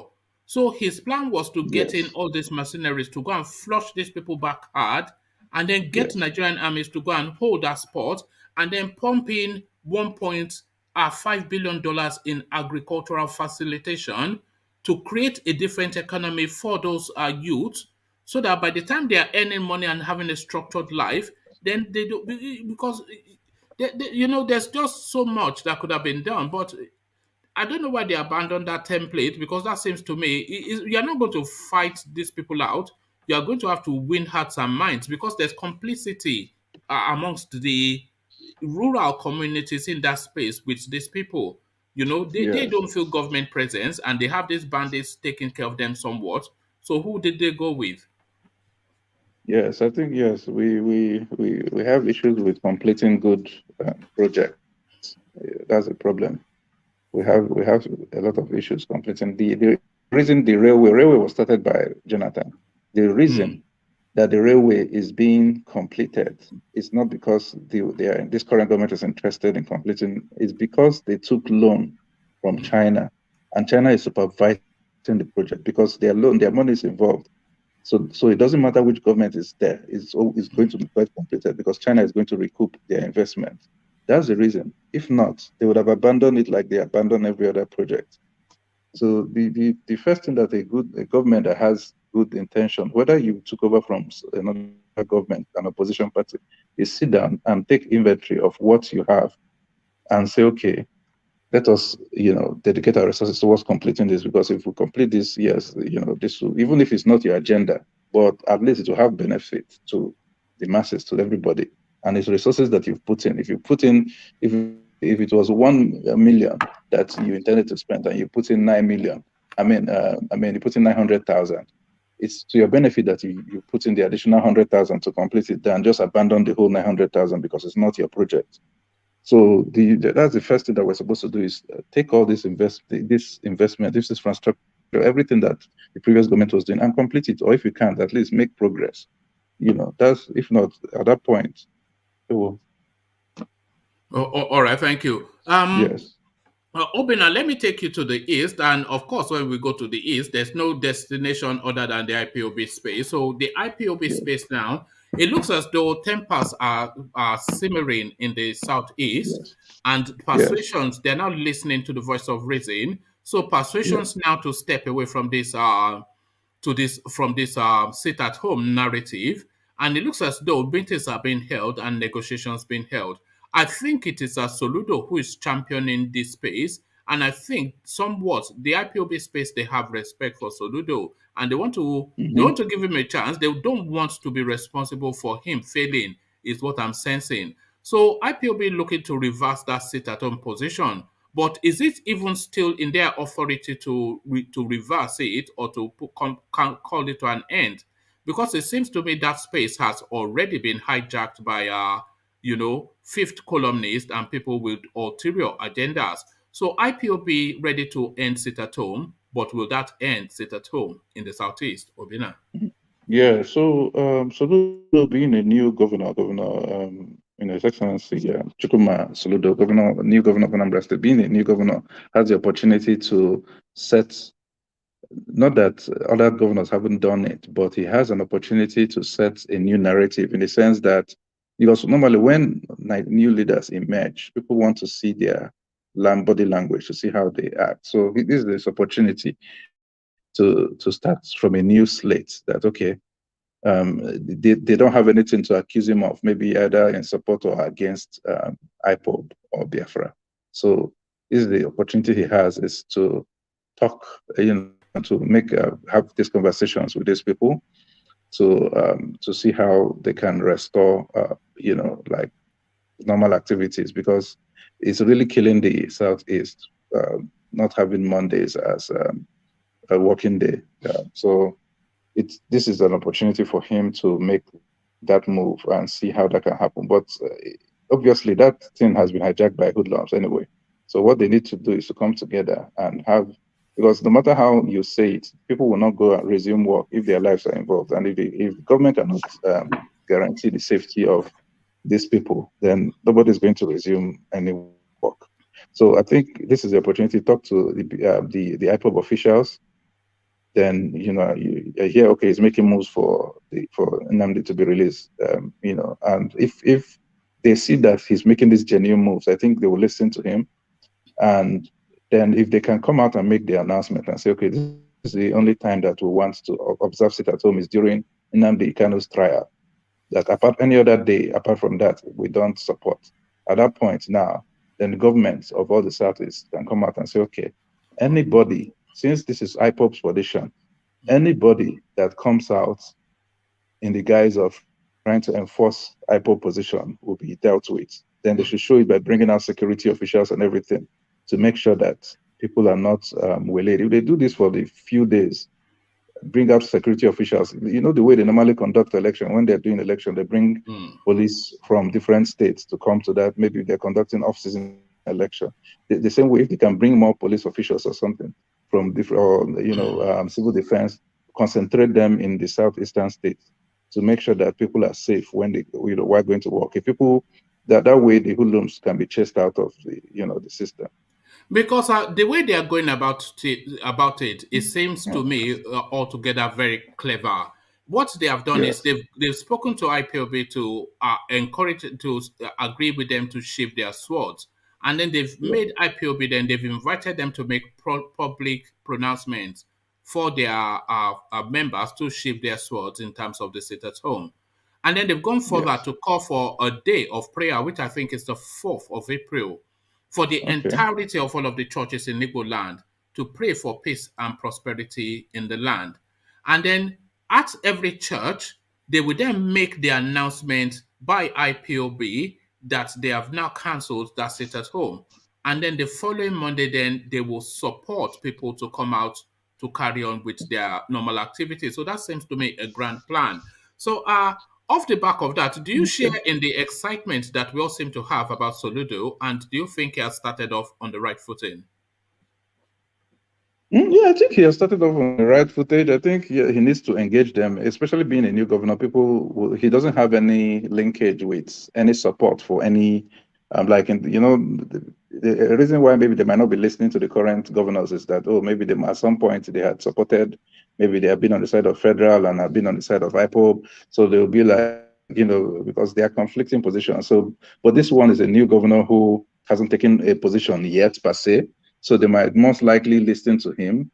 And again, being from Anambra State, the state and the party that, that Ojukwu was passionate about or comes from, I think that might be another advantage for him too, because they all respect Ojukwu. So if he's able to set that pace and maybe lead the effort, along with maybe Abaribe as well, because Abaribe is from the home state of Nnamdi Kanu. If they can both lead the efforts to get this thing resolved, I think he's on the right path to trying to help to negotiate. Abaribe is aspiring to be the governor of the governor. Yes, that's a good candidate. What do you think his chances are? I will vote for him. Well, if PDP gives him the ticket, he will win.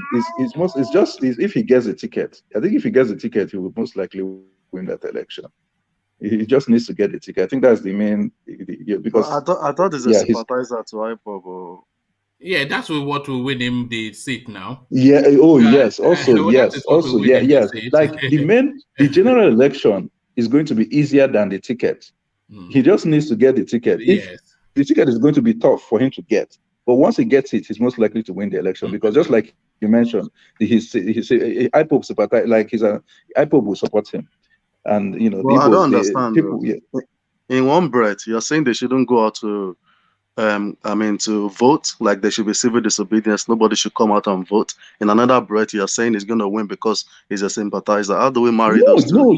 I didn't say that there's civil disobedience. I didn't mention that in any statement. No, I'm just saying that's what they have said, that people should not vote so on that's the what they have said. But that's remember an example of civil disobedience. But remember before the Anambra election, they actually told their people to come out to vote. Do you understand? So if you talk to these people and make them understand that if they don't vote, these people will write the result and tell you that this is the person that they elected. Then I think that was the point they made to these people, and they allowed them. They came out to vote. Remember, they had the issue like who shouldn't vote, but they spoke to Ipob, and Ipob allowed everybody to vote. I mean, I'm saying they allowed as if they are government, but they kind of reduced their stance on people abstaining from voting. Senator Abaribe's stance, it goes beyond just being simple, because you know that of course it's too shorty for Nnamdi Kanu's bill in the first instance. But his reach, it goes beyond just the IPOB movement. It goes to the heartland of the eastern space, where they feel aggrieved, and he is somewhat putting up a resistance in the inner chambers of governance. So that is how it translates. It translates as a man of the East fighting for them from the inside. So it's not just like and he also it's not just them. It's not I think it's an opportunist, to be honest. No.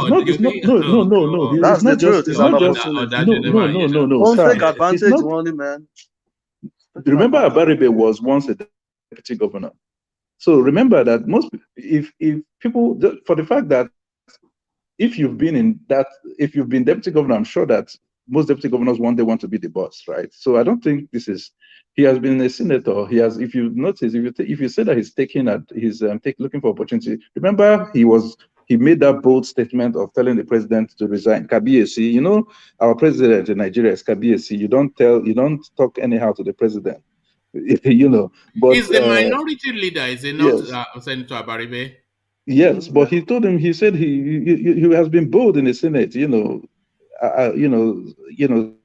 speaking against the ills and the misgovernance and everything. So I don't think, I think he's a genuine person to me.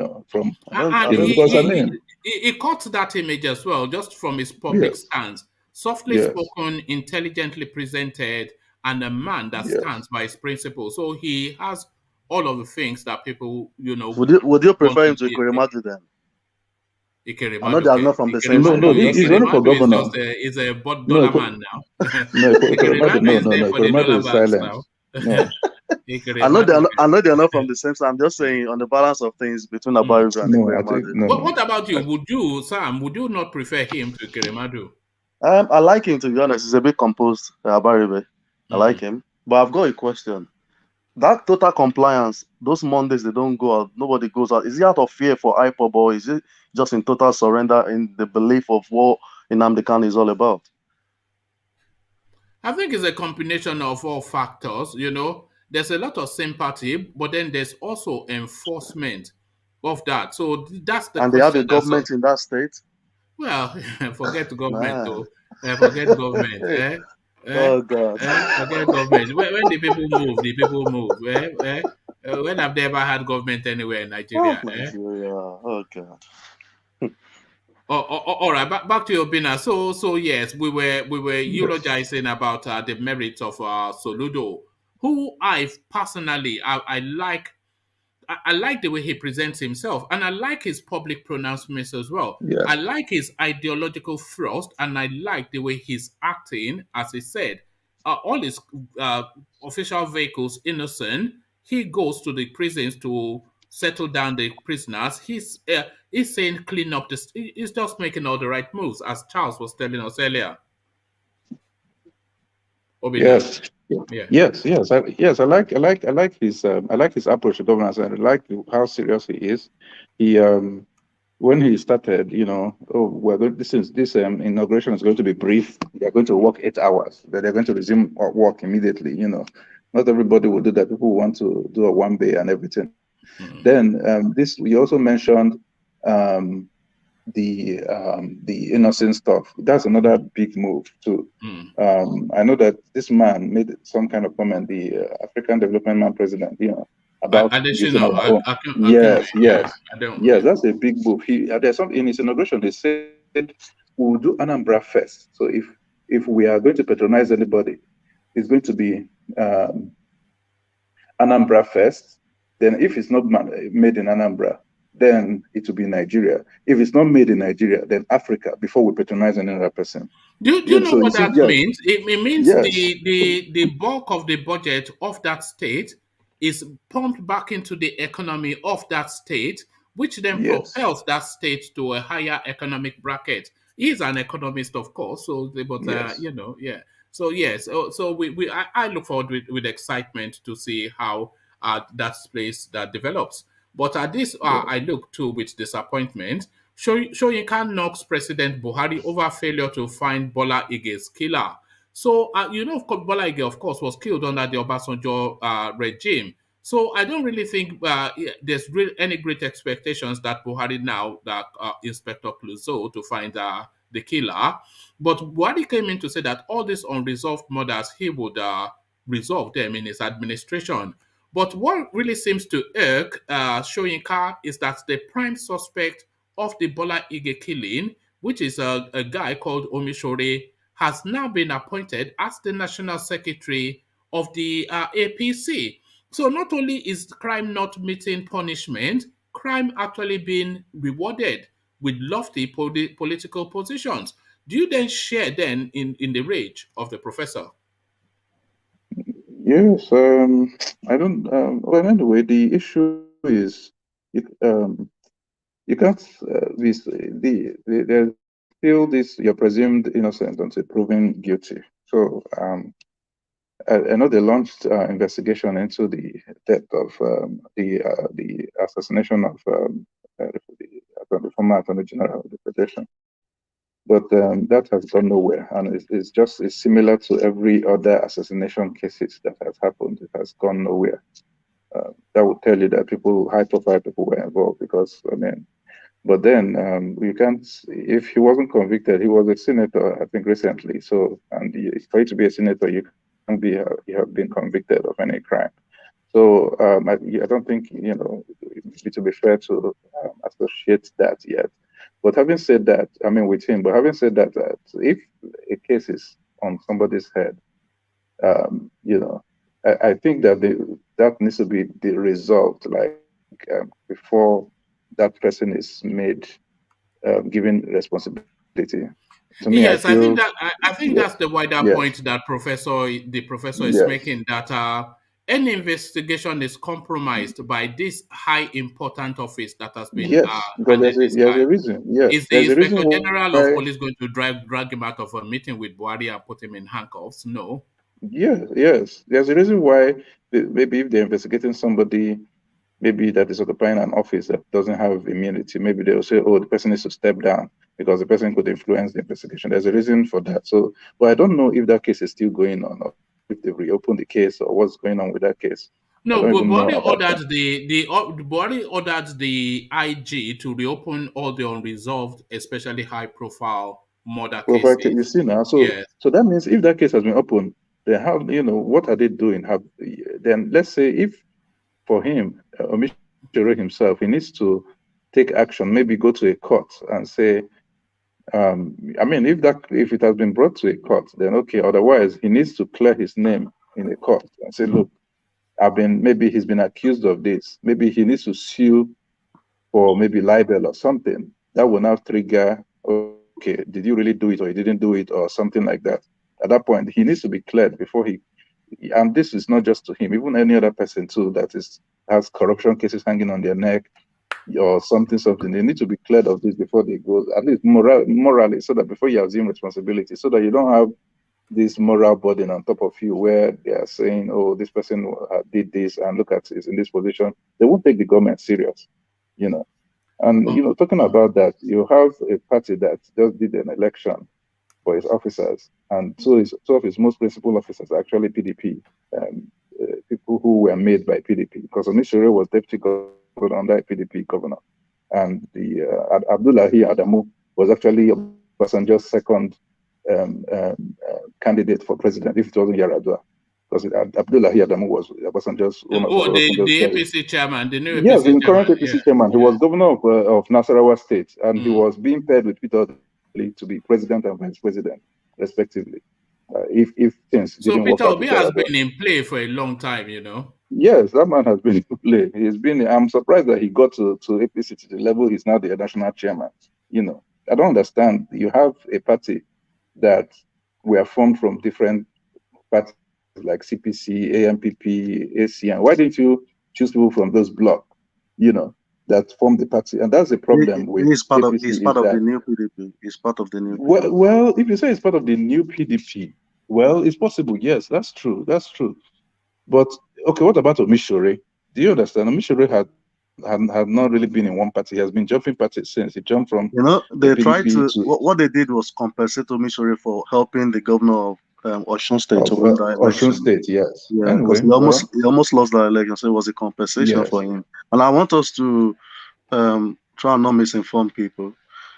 This guy, OMISORE, I'm not sure the Nigerian state has any ongoing suit against him in the court that he was charged for.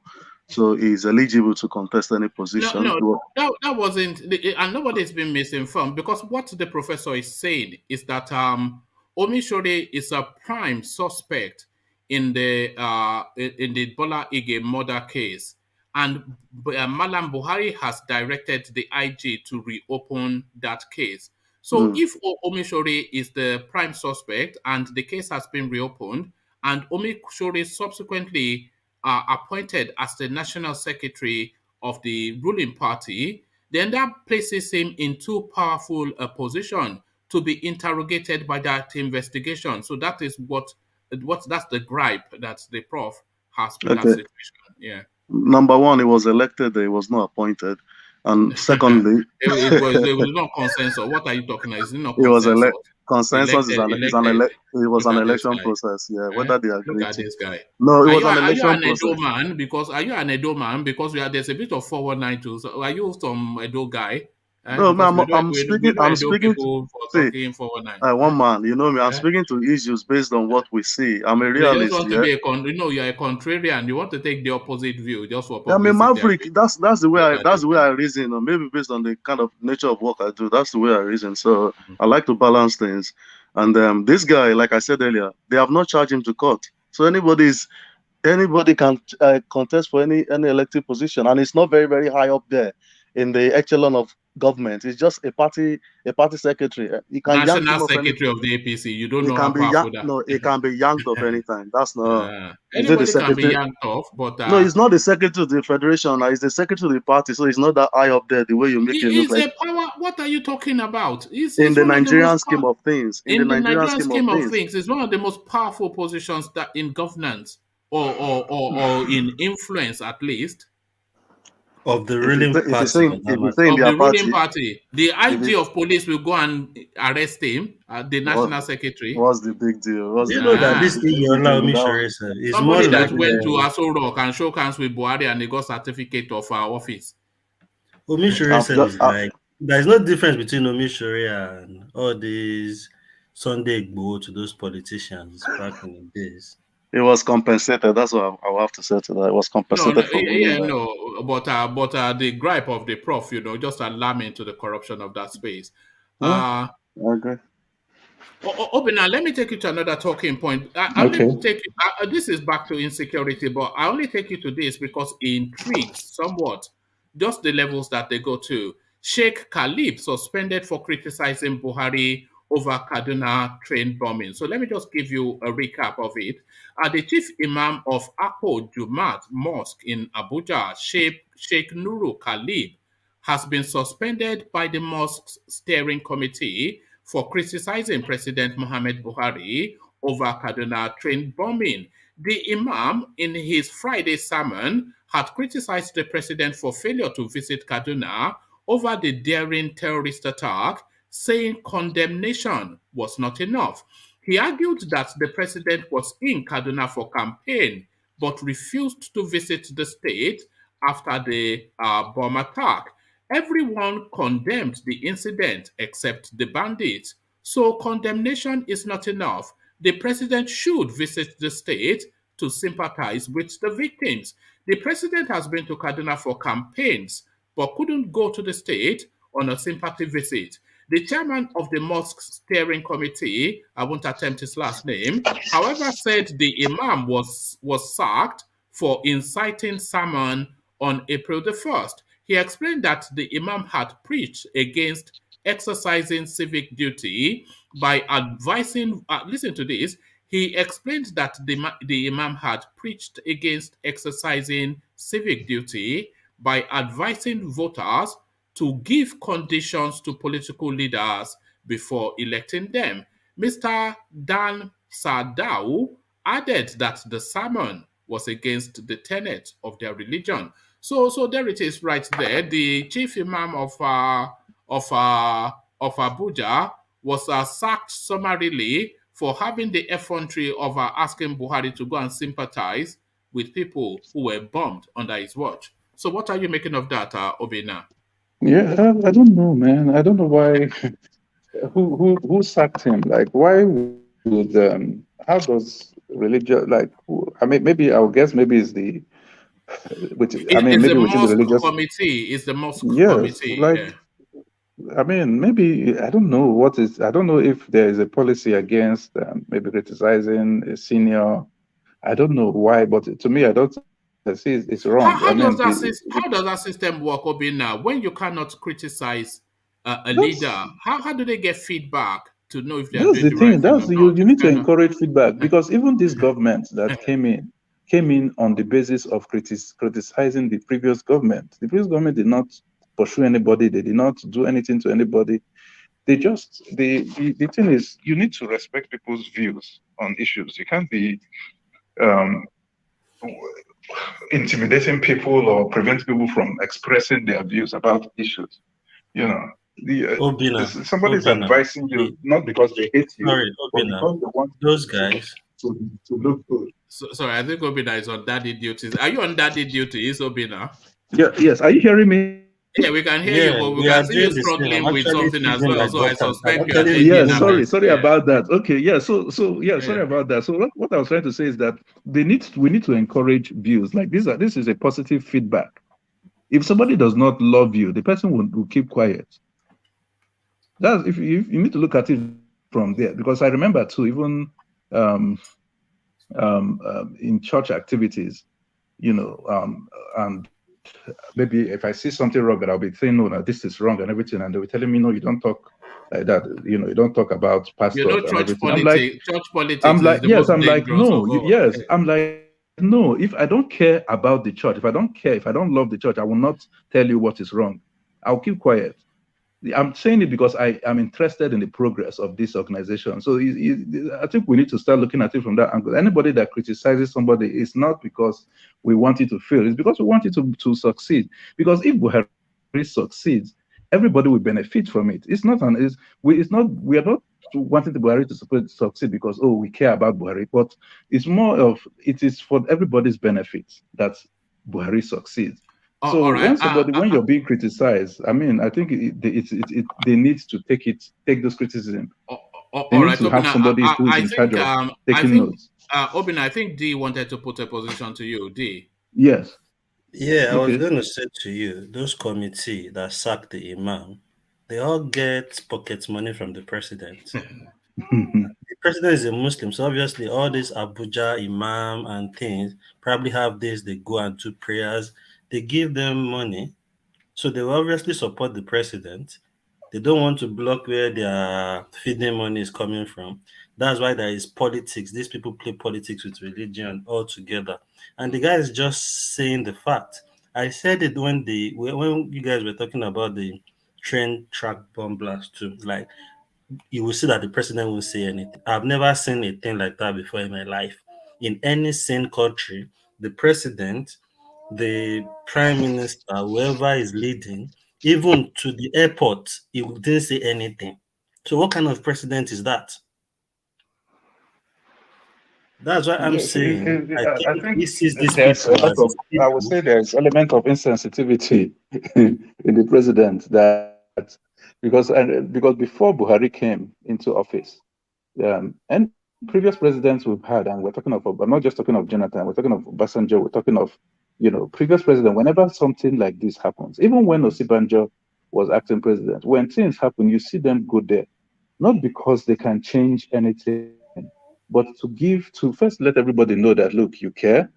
One, secondly, is to give some kind of... we are in this together. You know what that says? That says the presence there consoles them. Your presence, it might not bring those people back, but it shows that they're important. I don't understand how you can be president, you can be a leader, and you don't feel it's necessary to sympathize with people when your own government fails. In Abuja. That's why I say it probably doesn't take any serious action regarding to these things, because if you don't even come out to say, have you noticed the sequence in these instances when we have this really big profile insecurity breach in Nigeria? Then very quickly, within the 24 hours, no more than 2 days, there's photographs of Buhari in the meeting hall in Aso Rock with the security officers, the security chiefs. And then the Femi Adesina Gabashe will come out to say they had a high-level security meeting and they gave them their marching orders. So that would have been done already. The marching orders and that is how they closed that space. They had a high-level meeting and they gave them their marching orders and they closed it off. Can I comment, please? Yeah, go ahead. Sure. Yeah, my friend mentioned the during Jonathan, it wasn't stifling the country. I remember vividly. Public opinion, yeah, it wasn't. Was he? Yeah, he did one where the newspapers couldn't sell paper. No. One of many. At least I remember this one. Papers were not able to sell. DSS went to all the newspaper printing press in the whole of Nigeria, and they shut them down. The people were not able to buy papers. Pastor Umbaka, that priest, I don't know whether it's from Imo State or he too was. I think he got maybe too emotional under Jonathan. Probably didn't really like him. He spoke so much about the politics of things going on, and he was sanctioned by the hierarchy there. So I think that's what happens. I'm not a Muslim, so I don't know how we operate over there. Whether you don't speak against your president because he's a Muslim, or you don't speak against an alpha or whatever it is. But I believe I'm suspecting something like that. Maybe I'm not disputing it. But this regime, this present government in Nigeria has dealt with everybody. normal citizens that just comment on Twitter self are in trouble. Even the airports now, they say we self that we come here and talk, we are not safe if we go home. DSS might pick us up. It's totally different with this regime. They pick anybody regardless of who you are. There was a guy that was sacked in Kano State for being critical of Buhari. There was a chap who a Buhari lover loved Buhari so much, named his dog after Buhari. They locked him up. How can you do that? Love someone and name your dog after him? No, because he loves his dog. Dog. So that's usually. That's very disrespectful. Even if he dislikes Buhari and names his dog after him, I don't think that's sufficient Is enough that to an nail him. offense? Look, it's unbelievable. It's not an offense. I just thought it was. If you have ever heard of Stockholm syndrome, this is what we are saying now. No. Look at this. I'm not in the system there, so I'm not suffering from that syndrome. My brother. No, I'm just saying it was respectful now. How can someone name the president of a nation after his dog? That's disrespectful now. No. Disrespectful. It's not an offense. They should have gunned him down, not just locked him up. Look at this guy. Buhari is the president. He's in the public space. People can talk about him, for crying out loud. And call the dog by his name. So what? So what? So what? Oh my goodness me. All right, open a round of your thoughts on that space, and with trepidation, I'll go on to Sam O, who has like funky opinions on everything. Round of your thoughts, I'll be now. Sorry. What did you say? No, I was asking you to round off your thoughts on the talking point. We're talking about the imam that got sacked. Yes. Okay. Yes. So like I said, I mean, I think if I'm criticized, I'm using myself. If I'm criticized about something, I feel like it's a benefit for me. So, it's an opportunity for me to change or to do the right thing. So this is an ordinary Nigerian communicating to the president that this is what people feel, because an imam is close to the people. People they feel the mood and pulse of the people. So if he's reaching out and telling you this is how the people feel, I think it's important, or because on the president to listen. And if the president might not even have a hand in the sack of the imam, that's the fact. It's just, that we have people who are, how will I call it, like overzealous people who feel like if they do this, the president will be happy with them. I don't think, the president might have had a hand in it, but people need to understand that. Of all of the failings that this government has failed, and they failed in virtually everything, one of the key ones is managing information, because when somebody is critical, rather than them use that criticism to pivot into an opportunity to highlight some of the things that they may be doing in that space, they either send DSS to go and shoot them up, lock them up, EFCC to go and harass them, or they just abuse them on Twitter via Bashir, that Ahmed Bashir. They just even the information experts that they claim they have, people like Femi Adesina and Garba Shehu. Femi Adesina will be telling us that Buhari is greater than Awolowo. How would that? Awolowo is almost like a deity in Yoruba land. We deify him. Yes. And then you, a Yoruba man, you're telling us some Mala from Daura is greater than Obafemi Awolowo. So they just the information, man. It's just so poor. I wonder where that guy will hide his face and his head when he has to move in with. But when he goes to Daura after Buhari, now he say, "I'm finished with you. Go away." Then we come back to Yoruba land now to come and tell us what it was all about. It's that guy is so annoying. Have you not noticed this trend under Yaradua? It was one Adeni, I think he was writing for this Danish paper before he became the spokesperson of the government. Under Jonathan was Abati. I hated Abati so much that time, God forgive me. Until now, maybe I'm just starting to like him, hearing his opinion from another point. Under this government as well is another Yoruba. I think it's a setup. They're setting us up to always. No, that's usually the structure, because they know the Yorubas, they have articulation. That's and also for the ethnic balancing. So you cannot have a Fulani president and they have, but they have Gabao. But when the Yoruba, when they want to send message to Yoruba space, usually coming Femi Adesina or Yemi Osinbajo, because they have the language skills, but although Femi Adesina does not really have language skills because it's a struggle to hear him. So it's just jibba jabba jibba. It's just a nonsense guy, isn't it? No, I disagree. Femi Adesina is quite very intelligent. Intelligent. Look at this guy. Look at this Femi guy. Adesina is actually very good. Very good. In the yam head. I disagree with you. He's intelligent by your own standards, your own rule book. Yes, by your own rule book. One man, I don't know whether you saw one Okay Jacob. I'm almost 50. As long as I can remember, Nigeria have been talking. When will you guys stop talking? Try something else, like stop talking. It's tiring. Look at that. That's the frustration, isn't it? But if we don't talk there, what we are planning, no, we are not talking. We have to get the idea. Well, look at this guy. If you have a better idea, okay, then come and let us know, because nobody wants to go and chop bullet. So all we can do is talk. This is the thing. But there it is, right there. So thank you, Obina. Obina, let me go on from you to. And by the way, when we are speaking about, that Garba Shehu, who is Buhari's spokesperson, he used to be once upon a time Atiku's spokesperson. Yeah, of course, yeah. It's prostitution, isn't he? He's the highest bidder, I actually commend him, because when Atiku left, he didn't go with Atiku, he stayed put.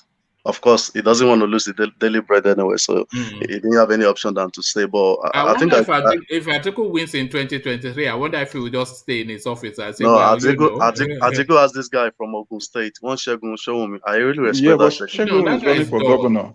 It's dog. Shegun wants to be governor. Yes, I saw the day he went down the rally, and it was actually rallying up, and then he was actually speaking like a politician. I don't think he's a dog guy. That guy is smart. No, he's a smart guy. They'll show me smart. Don't say he's a doctor. It's not doctor. He's a smart guy. I think he would do well to get somebody like Ruben Abati. Abati is a liar. Because Abati, he has language and he has authority. He lies so much. Yes. All right. So to you then. I just wanted to remind you as well. Under Jonathan, I've just reminded you. I'll remind you this. The DSS. You remember this lady called Marilyn Oga? She was a DSS. I think she was a spokesperson. I think the DSS head acting under Jonathan. They went to Lagos when APC was just in its formative days. They went and shut down the APC secretariat, ransacked the whole place in the name of saying they got some intelligence that APC was planning something against the country. I mean, so don't say, all of this I'm not supporting Buhari's government in that regards, that they're stifling. Yeah, I know, yes, they're shutting us down in their own way, but then this thing has been going on for some time. We may have forgotten them, events have overtaken all of these things. But then I'll keep reminding us whenever it pops in. I don't think Sam can hear us. Yes. Can you hear us, Sam? Hello, are we there? You can't hear us. Can you hear us? Hello, all right. No, we can hear you, but you clearly cannot hear us. Okay. All right. Okay. So if the conversation can take place, then let me go from Sam and let's come to you, D. And the talking points already, but Soyinka, his alarm at OMISORE, you are an Ibadan man. You know the politics of Yoruba land. You know that OMISORE stands accused. But now, of course, who can accuse him? The National Secretary of the APC. What are you then making of crime and punishment, Nigeria style? There is no punishment. Anybody can kill anybody in Nigeria once you have the backing of the top guys. Nothing will shake you. When they killed Bola, I told you, I have like a family friend that ran back. He came from the US. He ran back the next day. He said there is no security in this country if they can kill the Attorney General of the country like chicken like that. What's the point? Because all the police officers were claiming they all leave their security post to go and eat at that time. So that's why I said Bola should have not taken that appointment, because it's like you took a job from your enemy. They know where your whereabouts. They are the one that give you security details, all the police. So if they want to find you and hurt you, it's easy for them. So how come all the police officer went to it at that time?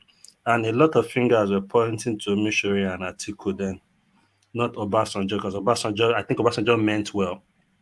Obasanjo sees Bola as a brilliant mind, and he brought him into the government from the other party. And Bola, trying to be patriotic too, took the appointment, trying to fix the country. But I think likes of Atiku that has ambition, they know is a threat to them. Then they started with the OMISORE issue when OMISORE went to took cap off his head and slam it on his head. Actually, in quote, some people claim then that is how OMISORE started destroying Bola's juju to be able to harm him and all that, So, Do you think it's possible to politic in Nigeria without the gods, without some voodoo element? It's hard, depending on what level you want to go. If you want to be underground and you just want to be there in the party and be taking maybe political appointment, like they put you in board of director of some institution, or you want to be getting contract, you might not. But if you want all these positions, all these guys do a lot. Apparently, there is this guy. Do you think it's possible to hold political office in Nigeria without spilling blood? Okay. It is a possibility, depending on what to become a governor, let's say, without, It's hard, and I think we've talked about this before. Yeah. Sometimes it's even indirect. All this machinery that works for them, like all these MC Oluomo and co, they will kill for what you are giving them so you can be governor. So they will do anything on your behalf. So they are still doing it on your behalf anyway. But sometimes it's not as if the person has directed them, go and kill this person, or go and kill these people, or go and kill this supporter. They just go there in the name of, let's go and dabaru this place, and they shoot and kill people to scare them away, So, yeah. So all these guys, they do a lot of things. Apparently, there is this guy that used to go with Akala. He's like his assistant, security assistant that goes with him everywhere. So apparently they said they went somewhere, whether it was Guru Maharaji or something. The guy died. So apparently before the guy died, they said the guy said, so he went with Akala to this particular shrine or something. So he was outside. Then Akala's wife was calling the phone like, where is Oga? Where is His Excellency? Where are you guys? So in the rush that the woman has been calling several times, he took the phone. On getting into the place, Akala was bathing with blood.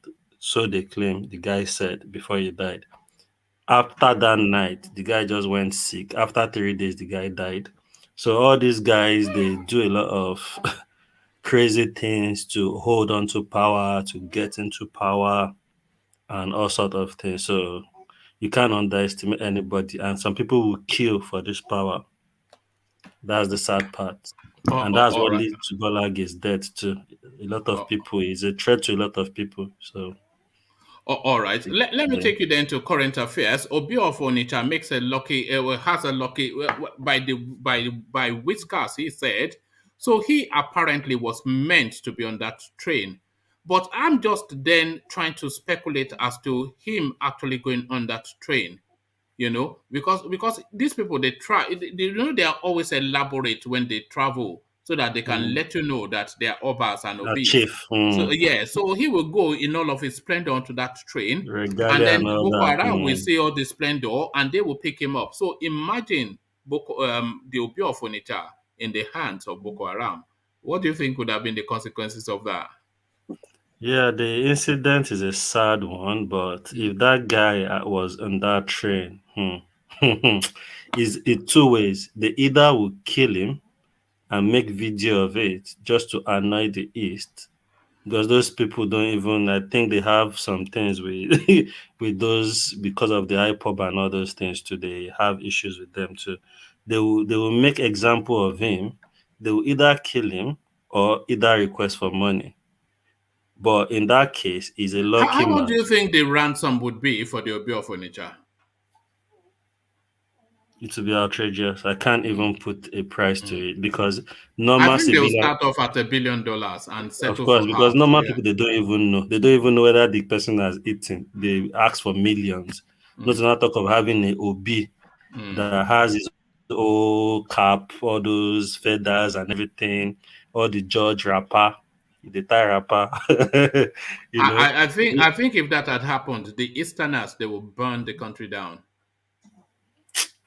where would they burn? You don't think there'll be a They reaction, a will go. mass reaction? They will just be bitter and be talking. Where would they go and burn? Not like it's a police station that they are arresting. They don't know where to go to. So they will just be talking and be crazy and be complaining about the security, the insecurity of the country. But the guy is a lucky man. Even it's sad, a lot of people lost their life. And I was going to say something when Sam raised the issue of ticketing. That shows you how porous that system is. So, according to a girl that was speaking, that was part of the people on the train that was shot, she booked online. So apparently, if you book online, it might not be registered. So That where does that money go? we don't even know. You know, that was We an know now. incident How where don't people we were know? We know paying now. when COVID was COVID back then. When people were paying into account for COVID tests in Nigeria. Do you know, was one man that alerted and refused to pay because they were paying into somebody's personal account. So imagine how much has gone into that personal account for that COVID payment. Maybe it's 50,000. So the guy said, how can we be paying into a private account, somebody's account for COVID when the money? So who is this person? That's how the guy raised the alarm and refused to pay the money. That he wants a business account that belongs to the government, and I know I'm paying this money into the account of the a government body, not me paying into Adedejo or Ade something's account for COVID to access the airport. So a lot of things. So that can tell you how much they are even stealing from that account of that railway system they are building. And it's a sad thing that there is not even any way or anything that you could account for numbers of people that goes on the train, right? Regardless whether it's online or Do they've you bought it. think they should concession that train? Do you think it should be concessioned? That's the best thing. Mm. That's the best thing. We've always said here, most of these things should be private-public partnership, concession to some companies that will handle it. So at Because least if that they can be, concession it, then they tell you that okay, every month you are paying 10 billion naira. Well, yeah, if you hit it or you hit it, if you don't hit it, and then don't take the you must so hit it because before you go for concession, uh, obviously you will do your financial projection. but You know when you start irrespective making the of profit. so just this is they should concession it. I They think. should concession is the Yeah. best way. Then you look for a means where you can support them with security too, Yes. you Yes. know, Yes. Of which would course. be Yeah. better. And even these guys won't be really looking into it, but because they know it's owned by the government, that's why they went to attack it. But if it was so it's concession and it's a private name, a private company handling it, I don't think the Boko Haram will really be aiming it because they know it won't really hurt the government. Apart from probably maybe kidnapping. But the extent they went blowing the rail tracks, shooting people, doing all that, I think they just want to hurt the government and the system, So it's best the concession things like this because all these guys, even this Amici guy was just talking about, oh, he has told them to release, it's just 3 billion. Look at how many people that has died now. That 3 billion to get some gadget and all that for security. And I'm thinking, should this even be the matter? Instead of it to be talking about, oh, yeah, sorry How for that people that guy have is just a minister is beyond me. That just shows you. And this guy is aspiring to be president, Rotimi Amechi. he's already declared. He's It's, declared. Was it yesterday now? He's yeah, declared. I think we did it in the earlier session.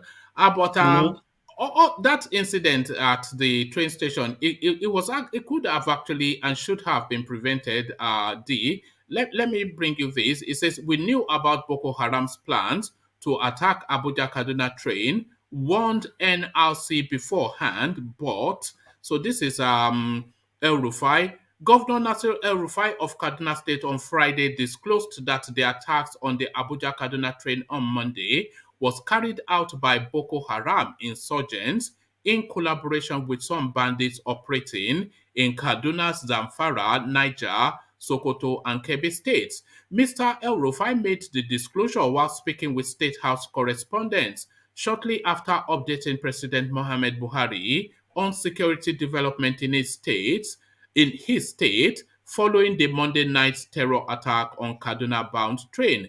The governor, who was sober about recent happenings in his state, told correspondents that the president had reassured him that drastic measures were being taken to check the activities of terrorists and bandits in Kaduna and beyond. It goes on.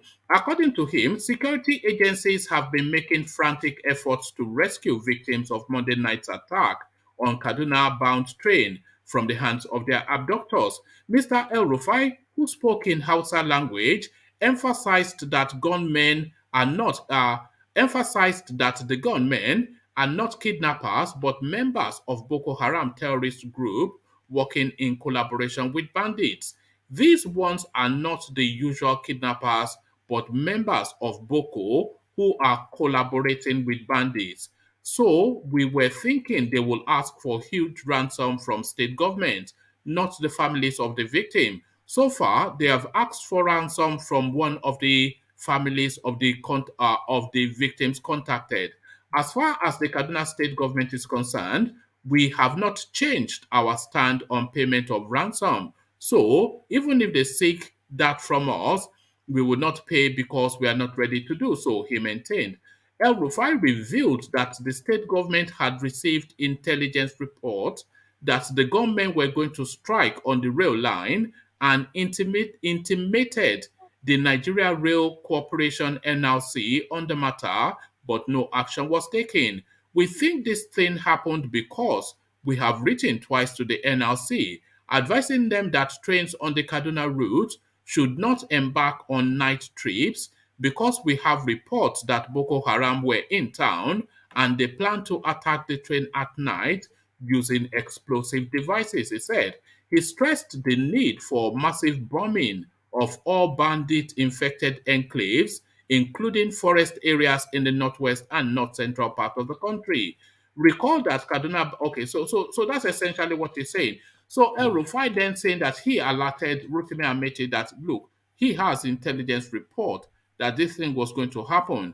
Twice he said he sent a letter, twice ignored, and the consequences we know. So what are you then making of this expose by the short little man from Kaduna State?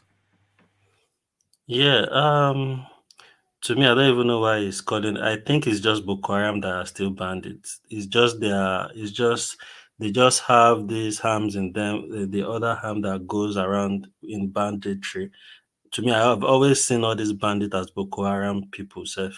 But anyway, he has sent letter to Amechi. Amechi is not denying, which is I would have expected him to come and say, I didn't say a letter. We got the letter, or we did maybe our reaction or the plans we made. That shows you these people don't care. They don't care about anybody's life apart from theirs and their family. Not a word on that from Amechi till now, since the guy has said that. I was expecting to have come, we made plans, but they probably have intel and what are you making of Amechi's reaction to this whole incident? It's under his ministry, the rail system, but do you find it somewhat callous the way he has I think been it's reacting callous because the guy is just looking for using this avenue now to ask for more money. Yes. And, because I'm just thinking, what's this guy talking about?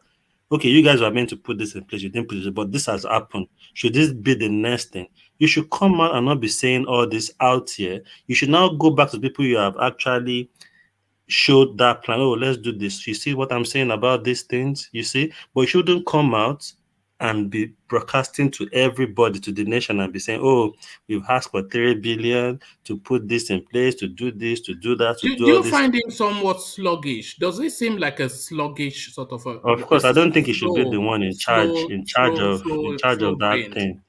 But because, and I think again, is thinking about his ambition of probably being the president. Would you describe Rotimi Amechi as intelligent? I don't see him as intelligent. Sorry to say. No, I don't think anybody does. It's just some people will come now and say, how come? So I don't want them to get angry too much. So for me, I don't think he's intelligent, and I think Can you name 3 intelligent people within the Buhari administration? Not to say you agree with their politics, but they present in like intelligent people. Can you name 3? it's still the lacks of them Fashola, honestly. All the Yes. rest are Mallams. I I don't see probably any of say the Fashola, Oshibanjo, and Lai Oshibanjo Mohammed. and But the Lai rest of Mohammed. them, you can throw them in the bin, you know? Lai Mohammed, you said. Yeah, no, he's an evil man, but he's a clever Yeah, but man. yeah, he's You can't say he's intelligent not with the way clever. he comes out and speaks about things. Yeah, I get what you mean. Yeah. yeah, You're but right. So I don't know how Amechi got there, and you can tell Amechi is so loyal to Buhari. So it's obvious he's so loyal to Buhari, and I think even Buhari wants him as the next president if possible. And that's why he's going about building schools and stuff and all those things in Castina. Where is he building them? Festus Kiyamo is a very smart guy. Kiyamo is a very do smart you think so? Do you think Kiyamo is smart? Kiyamo? He's playing dumb. He's playing dumb, but he knows he's smart. He's just playing dumb. But do you know if someone is playing dumb, you can still figure out a bit of that this person is intelligent? It's just like Lai Mohammed. He says a lot of evil things, but you can tell with the way he delivers his speech and the things he talk about and his choice of word and how he put things in place. That's why I quickly agree with one man thinking about it truly. Yeah, that's an intelligent person, you know. I don't know why, I don't know what you use to classify him as intelligent though. Maybe is a yam head. Honestly. You know, honestly. but a lot of them are just Agbero, you know, you're sure Mole, Kiyamo, all this. And I think you are very correct, one man, when you said Buhari made the mistake. And I think it's because of his own insecurity too. That's why he appointed all those people that are like his own people around him. He doesn't want the lapses to show to the other people. Don't we all miss Saraki in the Senate now? I do. We do, of course. Highly. Yeah. Of course. I agree with that, honestly. Because even the House of Assembly, I don't know what they do there, honestly. All those guys are just like figurehead. They go there to sleep, don't they? Then this guy, Agodamila, went and they have full of pedophiles. All they discuss is legalizing child marriage. And yeah, do you remember Yerima that went to buy that little girl from Egypt? Well, you remember the one that everybody was outraged. And went and married somebody some 13-year-old. Didn't one of them brought all his wife and claimed that he has 20-something children? And I'm thinking in the House of Assembly, he said he's very fat. People are suffering out there. Yeah, he's very fat. You know? He brought all his children and wife. And wife too, you know, that is just like comedy show, you know, when you should be discussing matters that affect people's life in your constituency, in the nation, but you people are busy coming to show off how many numbers of wife. Who cares? If you like have 100 million wife and kids in your house, is nobody's business. But that's how far we've elected people that are not worth it. And I think those positions, to be honest, I always say to people, that's the easiest position to be in Nigeria. And the position that has because nobody can impeach you, nobody can do anything. All those federal honorable, state honorable, they just go there and get the money without going there for the essence of why they have been voted in. Most of them just go there and enrich themselves. They don't even care about the constituency.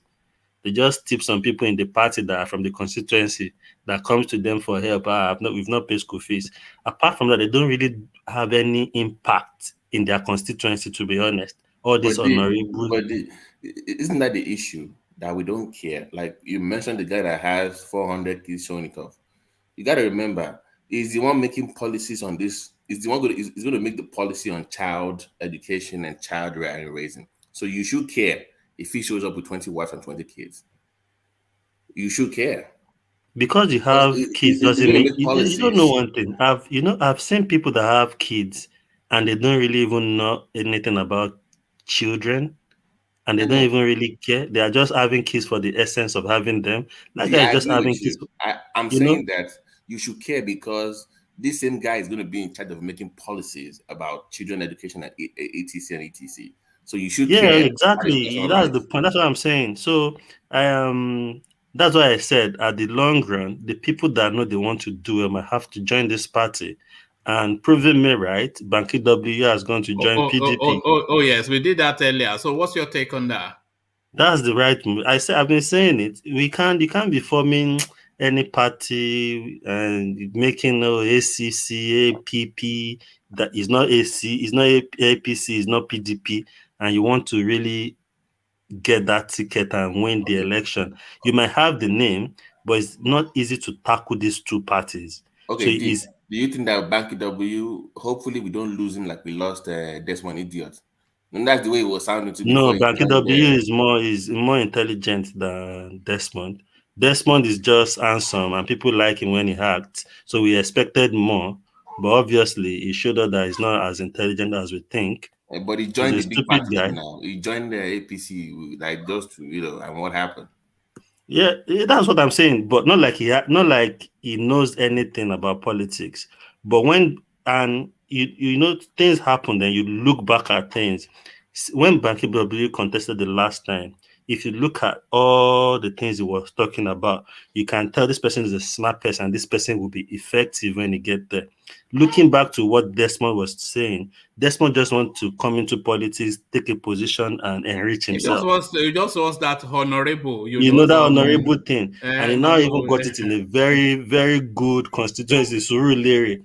That's like a major place in Lagos, Is he a Yoruba man? Is Desmond Elliot a Yoruba man? His name is Shola now. Nobody knew Yoruba once he was running. I said, so you've been hiding your Shola name for a long time. His name is Shola now. So Desmond just came and bamboozled everybody with his celebrity status to vote for him. Then he went under one of this party. If you want to tell me if Desmond Elliot have gone to a party that doesn't have a name, he would have won election. No. But that's the point that Banky W was making, because we did this in the earlier session when he was saying that, because he got a lot of backlash for going to the PDP. So he was. He should not mind. Our people, I've noticed one thing. Nigeria, we can complain. We do this, no action. Yeah. When he gets there and he start having impact, they will start supporting him back. Yeah. It's for him to achieve what he wants to do. Once he knows he has those plans and he wants to have impact in people's life, then if you don't get the power, how do you even make all those impact, all those things you say you can do? So if you are going through another part, you're just wasting your money, wasting your energy, year in, year after, every time. You won't win an election being from another party. And that's what I've been saying. People need to wake up, because all these guys are getting hold too. Where are them Bola Obasanjo today? If Bola is not there, do you think somebody like Tinubu will come into AD? Like Ajani Kuko is always angry, like he has actually messed the party up. He won't have that chance that much in that party if the likes of them Bola are there. But all these guys are going outdated now. So we need people, fresh people in those parties to infiltrate it.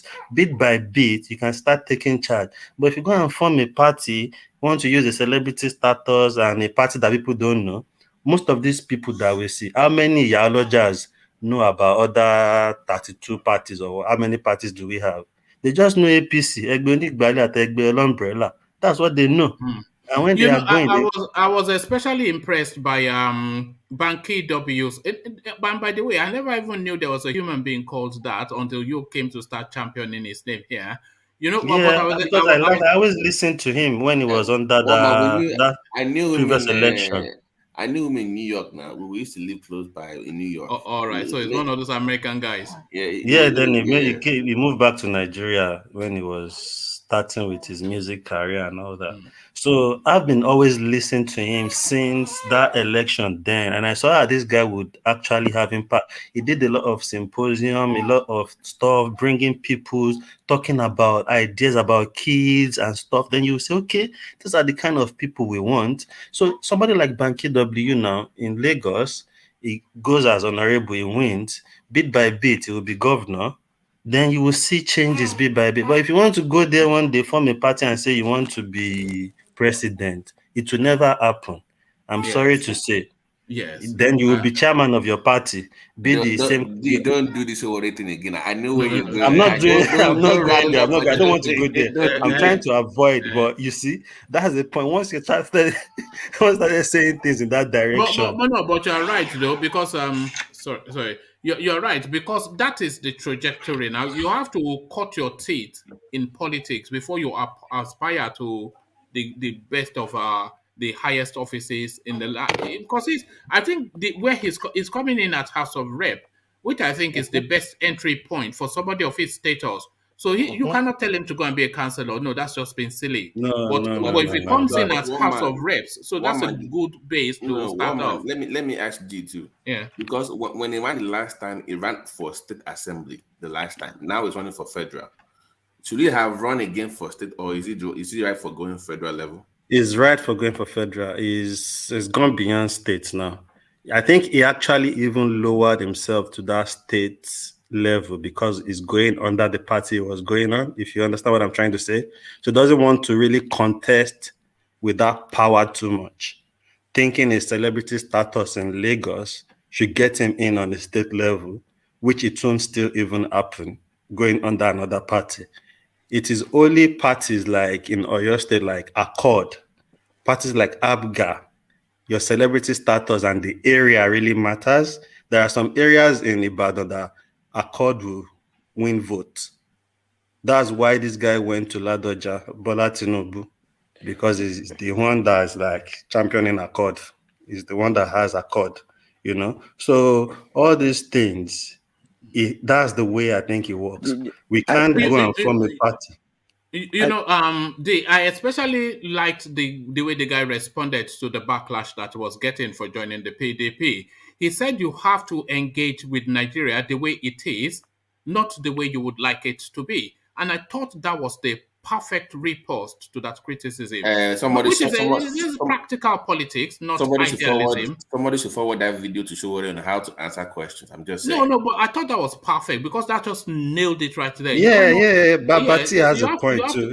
That's what we are saying about you have to I don't want us to go there, but it's more like I have to it's go not what there. you want, it's what obtains. So let's go there. The man, as much as I don't want to go there, you know, when I saw the thing, I said, I've always told one man, like, people need to go to PDP. I see what Banky W is doing, and I really commend him for that. And I thought immediately what came to my mind was Showore. And I'm saying, okay, let's even assume you don't want to join PDP and APC.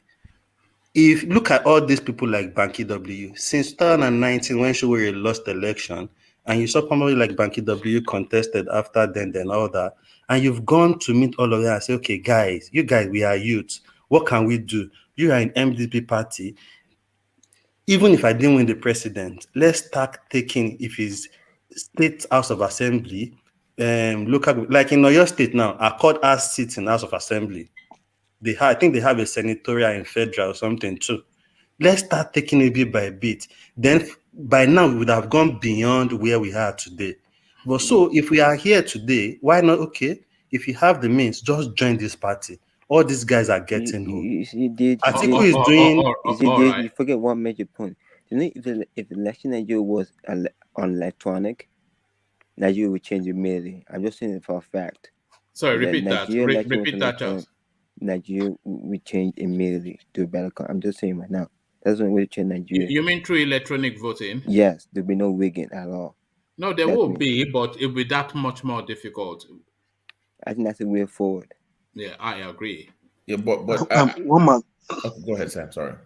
One man said something earlier now about how the guy responded to questions. I've not seen the video, but then is that not actually capturing the emotions and the sentiment on this platform, where some people are speaking to realism and some people are really wishing and speaking to fantasies? No, even beyond this, because I don't want us to, beyond this platform, but to reality. Because a lot of people are so fed up with the status quo, and the status quo is APC PDP, that they just want a complete sweep of all of it. So anybody then that is presenting himself or herself as an alternative voice, and then they are saying they want to join the PDP or APC, people will naturally recoil from that. But what Banky W was inviting you to get on board with is reality. He's That's saying it. that the chances of you ever effecting change, you have to control power. And your best opportunity to control power is through these two vehicles.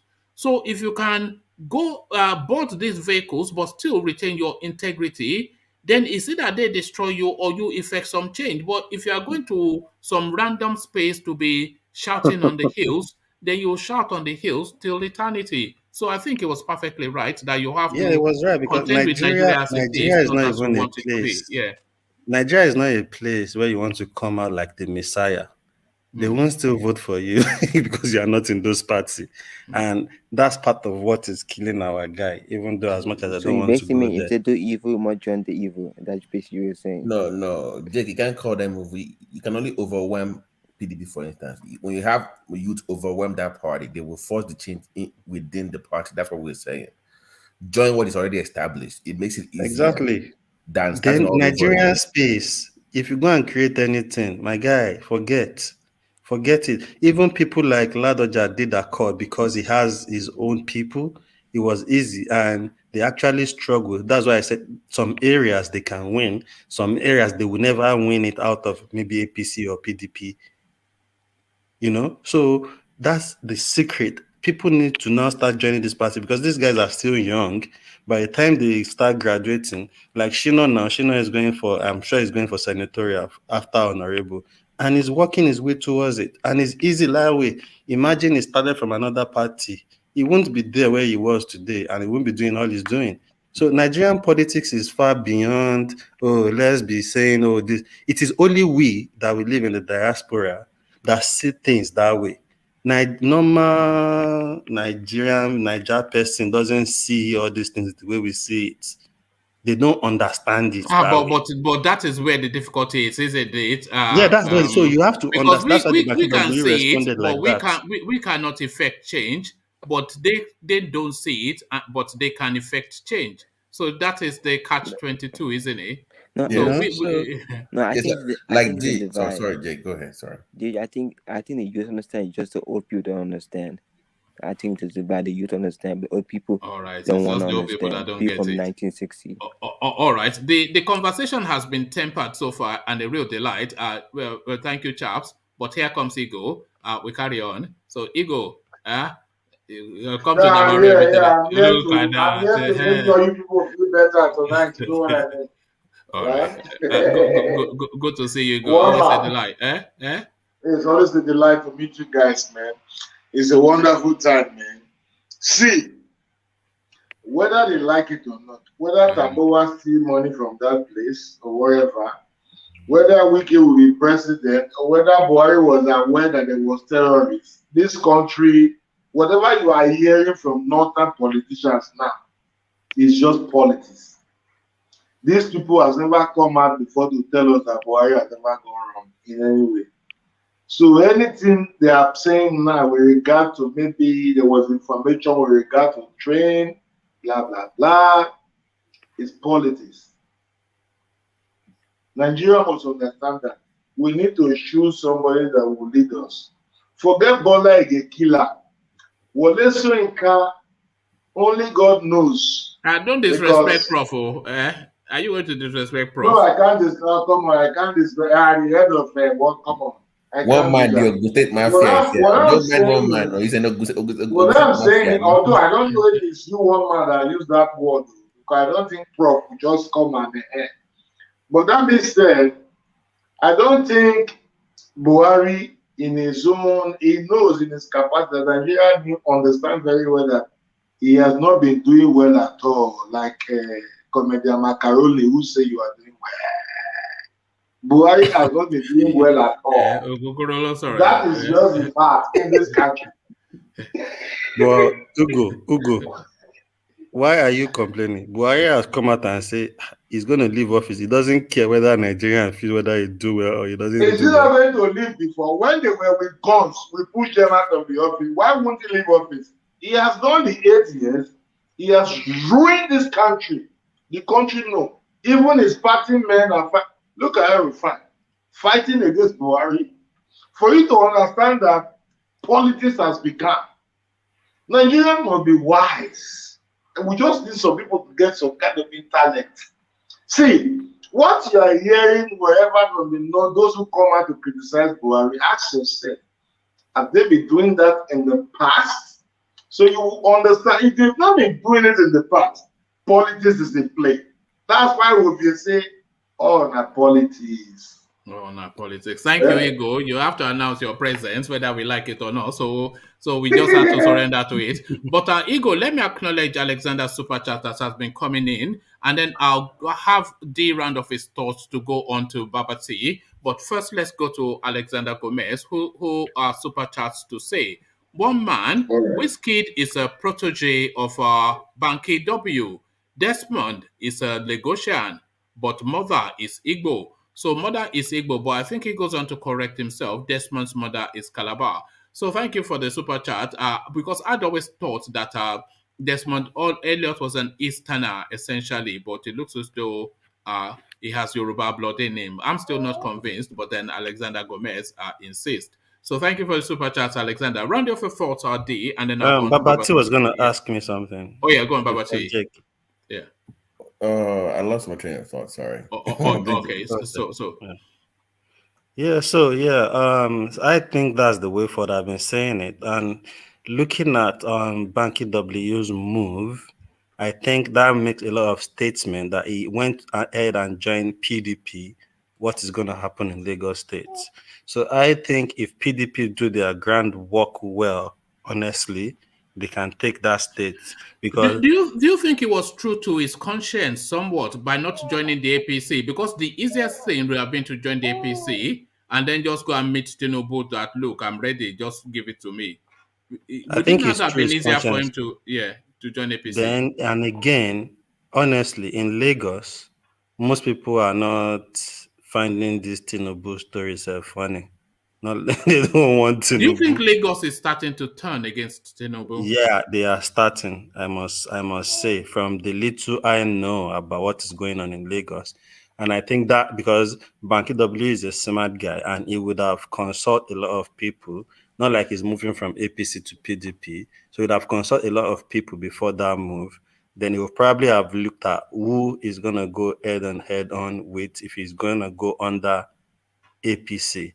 So, and I think for PDP too, they've made a good move getting him on board to the party because that makes a difference. Banky W has youths that like him in Lagos and all that, so they'll probably get some votes even when it comes to gubernatorial. And I think that's the way they should go. They need to, I think Lagos need a change of hand too, just like the way Nigeria need a change of hand from PDP. It's high time Lagos State needs to move away from Tinubu Kingsmaker thing. They need to have a difference. Taste the new party, taste somebody different, see what's new somewhere else. They've get hold of that state for how long now? Since democracy, since we started democracy, since 1999, they've been running. So maybe they should try PDP now and see what PDP could offer them for a state. But I really commend them for getting Banky on board, and that's a good move for them, honestly. Okay. If PDP gets Lagos State, do you know who is going to be the governor? It's our Uncle Gomez's brother now. I can't wait. Gomez's brother. So I can't wait. We expect dollars galore if that happens. That's why I'm saying it's a good. That's part of why I'm saying it's a good move. It's just like an hint to Uncle Alexandra. Don't that's worry. Really a good move. Then we'll go to PDP. I really see PDP having a chance this time. I've never seen before for Lagos. There's a real window that opens for him because Sanwo-Olu is not very strong. Even though he's a likable guy, I like him somewhat, but he's not very strong. And Lagosians don't really like him like that. Fine, he did some things, all these taxi things and all that, but Lagosians are just tired of these guys. Then after that ends SARS, people are pissed. So PDP has a lot of things, and this Tinubu guy now is not even really concentrating. he wants to be president himself. So I think this is a loophole that PDP You can know, he could tap lose into. twice, lose Lagos, lose the presidency, and then he will You know, lose we that said it. If you contract. He will remember, lose we that said it contract as well. at the Yeah. initial stage when he went to meet Buhari and made an intention. No, we said this might be how the empire will fall. Yes, the empire Because collapses. because it's probably not going to get the ticket, then he would have lost focus of Lagos. Then all this thing is going to just lose, and everything will just Because come if down they at don't once. give him the ticket, they want to take Lagos from him because they would not want him to hold on to Lagos. You know, if they don't And as give we him the ticket, see they it, will look to destroy him. and the way I see it, and I think some people see it like that, I don't even think Buhari cares who wins or who doesn't win. No, He Buhari doesn't doesn't want care to. I about don't think he Tinubu now. will. Yeah, he won't help anybody to rig anything. He will just let it be the way it is, and Yeah, he somebody doesn't was even care saying about earlier, I Tinubu. think it was Obina, that Buhari will probably want to attempt to do a clean Yeah, it was Obina that election. said it Yeah, earlier too. yeah. Yeah, so I And think I don't Buhari doesn't disagree with really. that. He won't give him support in Lagos. He will make him lose in every area because I think that's the kind of person Buhari is. He will make him lose all his grip everywhere that he can.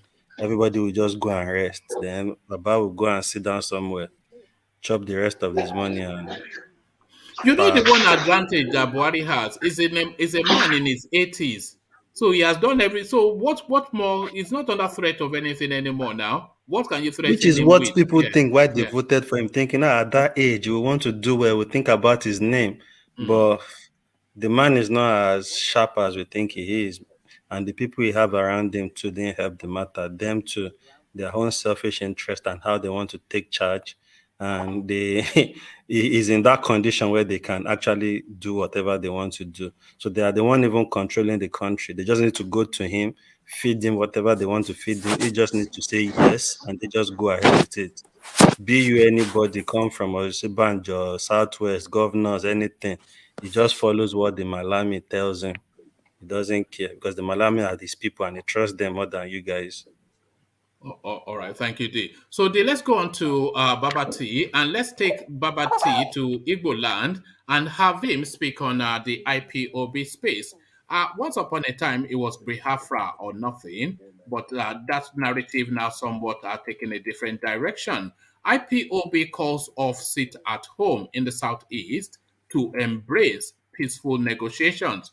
So, if IPOB starts to talk peace, this is a welcome development, by the way. But if IPOB starts to talk peace, then that means then they want to settle within the Nigerian state. So, what has then been all that hullabaloo for the last 4 or 5 years?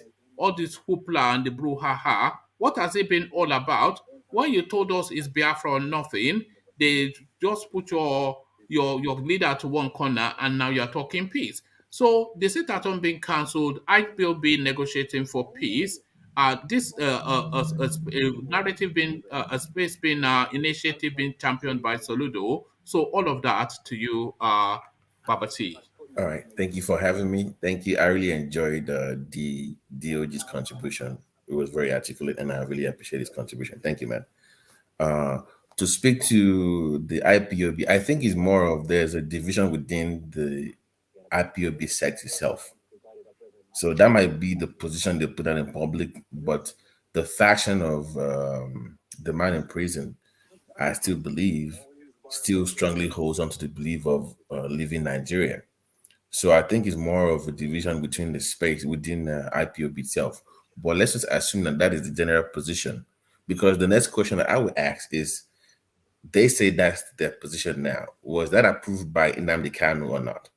That would be the next question to clarify that, which I doubt very much. Do you not But think Nnamdi Kanu has been sidelined? yeah, that's what I'm saying. I said that there's a division within IPOB. So the general consensus will still be, for the most part, with Nnamdi Kanu, because we've not heard from him supporting this new stance, right? I've not heard anything about it No, supporting. what you hear from IBOB is pronouncements from the DOS, which they term the Directorate of State, Right, whatever that means. right, And prior to that, all we ever heard was our leader, our leader. But right, now it is the DOS that is directing and managing IPOB, and right. Simon Epper now, the young talk, the young buck, riding hard to catch up and seize position from them. Right. So the greater question is that Biafran narrative now Right. deliberate? That's what I'm saying. That is that which was that approved? Like I think it speaks to the division in the movement itself. But number two, if that is their overall position, then I applaud the move. That should have been done many months ago because it's costing the people. Somebody is playing music in the background. I don't know who that is. Is it Jake? Please don't. You get me struck, Jake. Please, I know you Jake? like your rap music, but so do I. But I don't have the copyright. Yeah. So overall, if that's their overall position, then kudos to them for making that move, because you cannot be altering your people just in the name of So overall, that's a good move. But if this is their new position, the question is, how does that help them politically? I think zero. It does not help them, because everybody, once you mention Ipob, what they think of is Nnamdi Kanu. I know we have a new position now, but in Nigerian political space as of now, as of 2022, if you mention Ipob, what comes to people's mind is Nnamdi Kanu and its position on Nigeria. So although this will help the state to cancel those Monday sit-at-homes, but overall, it does not help the Southeast that much within the political. I don't see it helping them that much, because the imagery of Ipob is not someone Ekpa right now. It's still Nnamdi Kanu, even though it's locked up. So it does not help them that much, to be honest. It helps the state financially and the traders, but in terms of policies or politics, it does not help them that much. It takes time. If it took you almost 10 to 15 years to do this much damage, then it cannot take just 1 month of changing or switching over to convince people. And I don't think 1 year or 10 months is enough to convince people that you are truly back within the Nigerian space. So it's not enough time for them. What they did is, I applaud it, but it's not enough time for people to believe them. If Nnamdi Kanu is released today and it comes out and says, okay, I'm embracing a new Nigeria, we are switching over to, then that would be more believable. It has to come from him directly because of the level of damage they've done over the years. You see what I mean? It has to come from him, not the DOB or whatever that is. Do you not find it comical somewhat? They have a Directorate of State. What is the state? Even a state that non-existent. But they have a secret service and branch. It makes me laugh. No, you as a woman right now.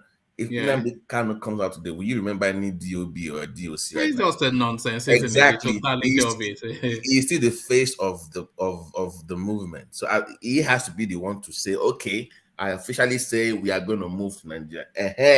Then people can believe them. Until then, nobody's buying into it. All right, thank you. So that space, it just it intrigues as equally frustrates me, because I thought the bang with which Nnamdi Kanu landed on the public consciousness in Nigeria, I thought that was a currency in itself. But then how they then decided, they didn't then know how to pivot. Am I still visible? Am I still audible? Can anyone still hear me? Yes. Yeah, I can hear you. No, my system dipped out a little bit. Yeah, so but they didn't know how to use it. So they just stuck in that space. I thought they could have done more with what Nnamdi Kanu created. That's the frustration.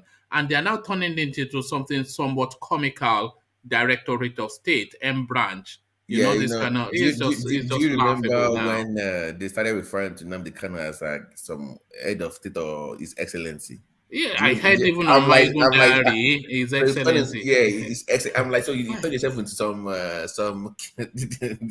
thought that was when I stopped following the movement from afar. It was from afar. No, you can just watch it for jokes now. That's what it's there for jokes. His Excellency. I mean, who is this clown?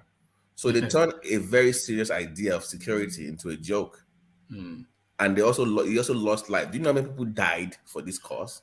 That's my point. I'm saying the division within Ipob is my main focus for this topic, because People will not let it go because people died. Remember, people died for this ideology. So for it to just pivot into a different line, that's a fight within the system. Don't you think since Kano has been where he was now, Ipob himself, they've not been able to hold themselves together? It's like more that is too many fraction, different ulterior motives. People just want different things now. That's my point that I was speaking earlier, that's why their new stance is not believable, because there's too many factions to believe that they are together. The only person that can resolve that is Nnamdi Kanu. So whoever is speaking today, we don't know. Somebody might come tomorrow and say, no, that's not true. Remember when they said something and say, oh, it's not true. So until he speaks or approves this publicly, it's not going to be believable by. Do you not think his tonality Sorry, would I change? interject. The way it is now, there will be an opposition to Nnamdi Kanu. People will come and tell you don't know him, and they will stand their ground.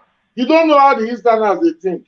That's what I'm saying. Nnamdi Kanu cannot control this Ipob or whatever of the team. Watch and let him come. He will have his fashion. They will have other fashion. They will have other. That's what we have to. No. Sorry, let me add this onto what Igo said, Babati. But I was going to suggest that, do you not think his tonality would change if and when he comes out of incarceration? Because there's going to be some conditionalities to his release, one, and a lot of senior people would negotiate his release, two, and he would not want to embarrass them, three. And then even the time that he has been in that space, it would have changed him as a man. So I don't think people should have the expectation of him coming out and have the same level of bombasticness that he had pre-incarceration. Would you agree with that? Yeah. Let me speak to that, sir. Yeah. This is what I'm saying. If Nnamdi Kanu is released today with condition, of course, and he says, okay, I have embraced the new Nigerian state because I see a future in Nigeria.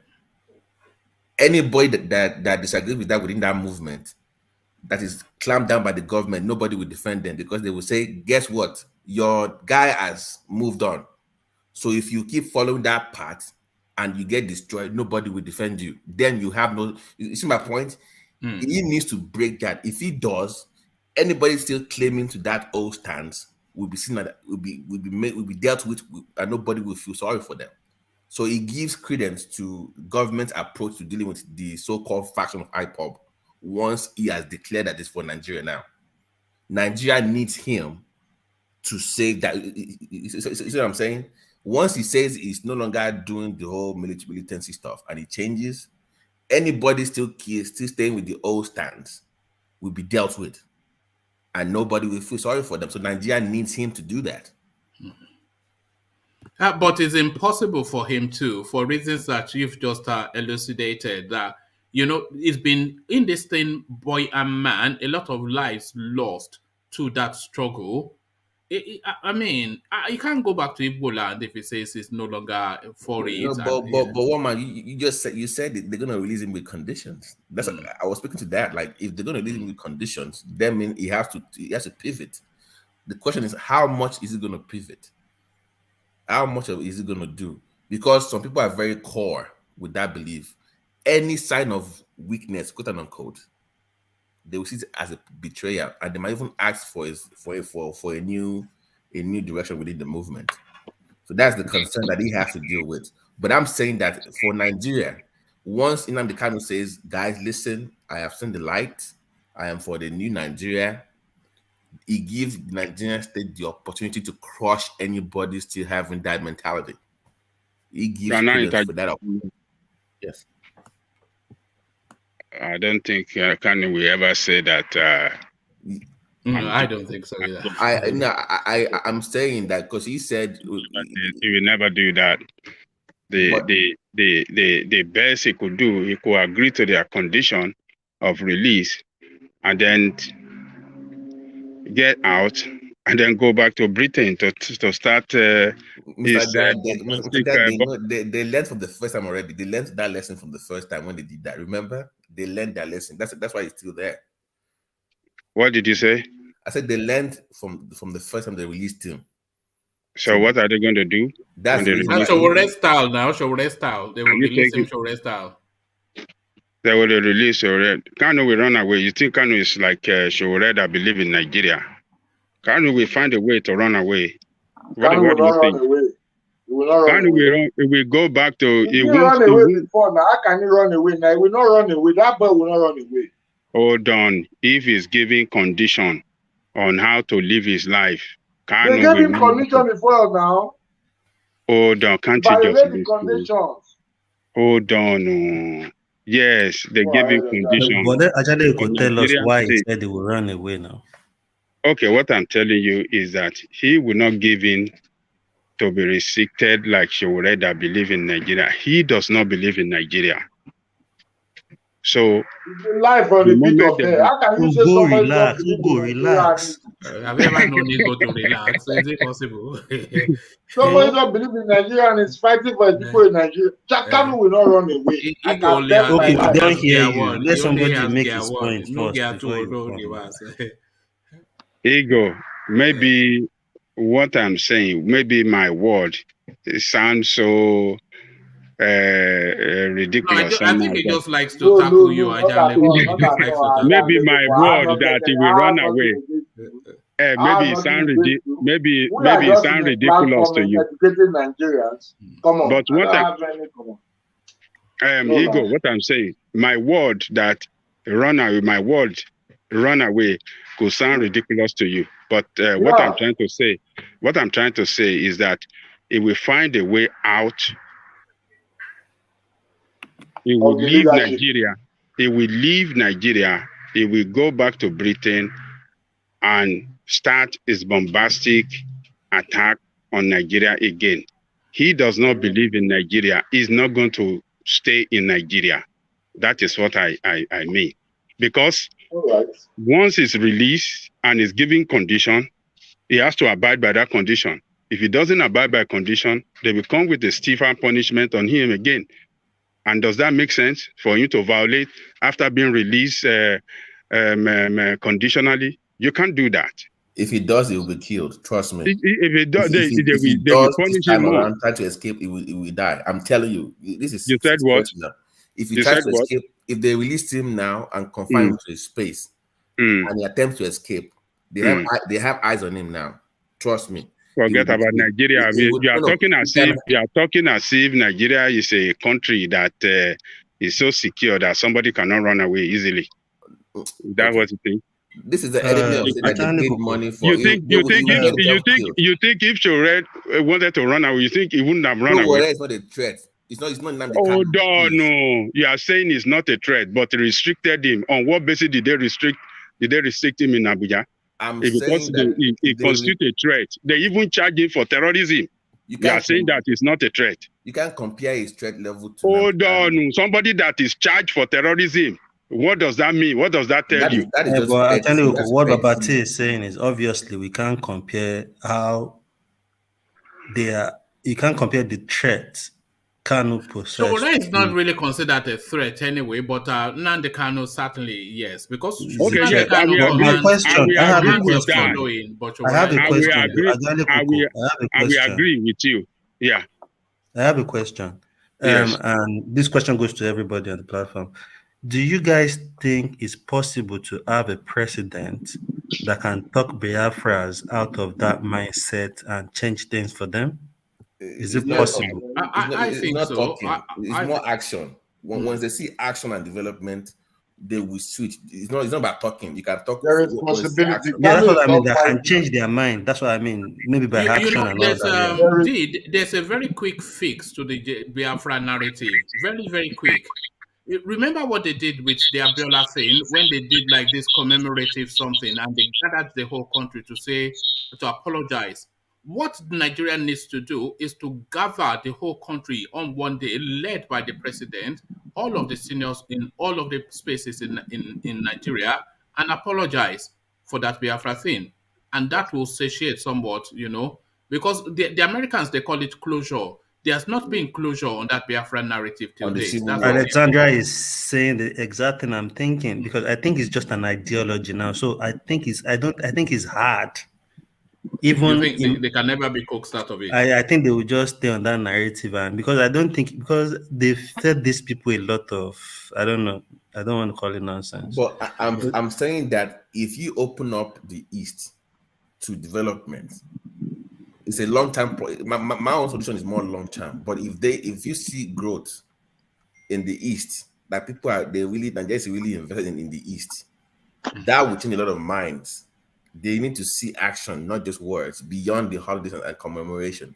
When they see action that make them feel that they are part of the country, whatever they are into, invest in that place more. Then you will see people, the hearts will change. Once they are part of the country, they will drop the idea. Exactly. All right, gentlemen, let me quickly acknowledge some of the super chats that have come in. It's only really the usual suspects. It's either Alexander Gomez or Plenty Water, and it's both of them in this instance. So this is Plenty Water super chatting to speak to the space. Democracy is a game of numbers. You have to champion in local government, and in order to do that, you have to champion in all the words in the local government.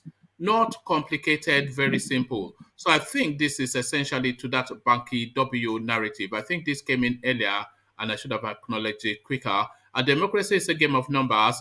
You have to be a champion in local government, and in order for you to do that, you have to be a champion in all the words in that local government. Not complicated, very simple. So that is Plenty Water super chatting to join in the conversation. Alexander Gomez, of course, he super chats as well. Babati, you don't appreciate the doggedness and resilience of the Igbo man. Kano will never denounce IPOB, never.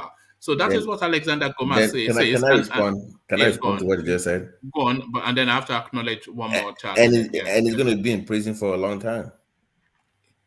Even though he won't denounce it. I don't think he can, because they can't ask him to denounce it. They have to give him a soft landing. That's my point. Yeah, like a safe face kind of posture. That's what I'm saying. But this doggedness, rigidness stuff, they're gonna break him eventually. No, yes, I think they're starting to break him somewhat. But let me quickly acknowledge this. This is Plenty Water chatting again. It says that I don't know, the Ajale Koko. There are three names that you have to look out for as for Ajale Koko. There's Abdul Momone, who just, if Ajale Koko says it's night, then that guy says it's day, and then it's just the opposite of any. But this Plenty Water, I just like to tease Ajale Koko. It says Ajale Koko knows.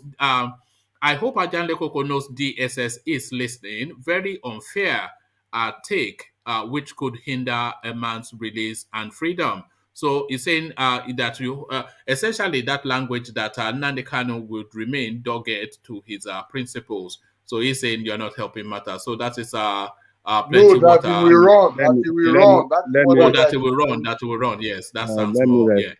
Let me respond to him. Yeah. The Ajale Koko that is listening is himself. No, DSS is DSS. Plenty Water is the Ajale is the DSS listening. Yeah, we know now he's an agent. Yeah, he's an agent. So we don't care about DSS. Do you think we are afraid of DSS? We are not afraid of them. Look at one man showing his face. So I beg go. Don't worry, we are all afraid of DSS. We cannot live in fear. It's just what it is. Yeah. We are not afraid. Let them listen. They continue. They are killing their people. They are killing Nigerians. DSS is not listening. Buhari, El-Rufai just released a statement today that they heard about that. They got the intelligence that these people are going to attack that train, and they gave it to them. What did your DSS do? Did your DSS respond? What did they do? Plenty Water. Even Amici has not responded to that, which is quite annoying. So keep on relying on your DSS. Keep on afraid of your nonsense DSS they have there. Okay, it's coming out now. This guy is now, it says Shore and I served together. So all this anti-Shore stance. So it's not coming out now. So it took your babe at camp, Abi. So that's it. It took your babe at camp. Let me ask Plenty Water needs to come. He needs to come here. He needs to come and tell us about Shore a bit. Since they served together. Let me ask you one question. You said El-Rufai said they gave DSS the intel. Do you think that they ignored it on purpose or they were negligent? Which one was it? No, he actually said they gave it to the Nigerian Railway Corporation, not the DSS. Okay, But, okay. Just to clarify yeah. what Mr. Jai was saying. Yeah. I wanted to know if he thought maybe DSS knew about it or just ignored it. One man. Yeah. Let me answer one question you raised earlier, or someone raised. I think it was Thomas or something.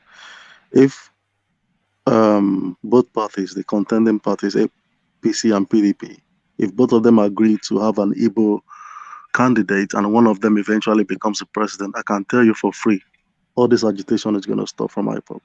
Do you think Nigeria is ready for an Igbo president? No, I'm just saying. It's just saying. It's a fantasy. It's not real. No. It's not going to happen. But if any of them chooses one of them, and eventually one person emerges as the president, this iPod will simmer down. You'll not hear about it again.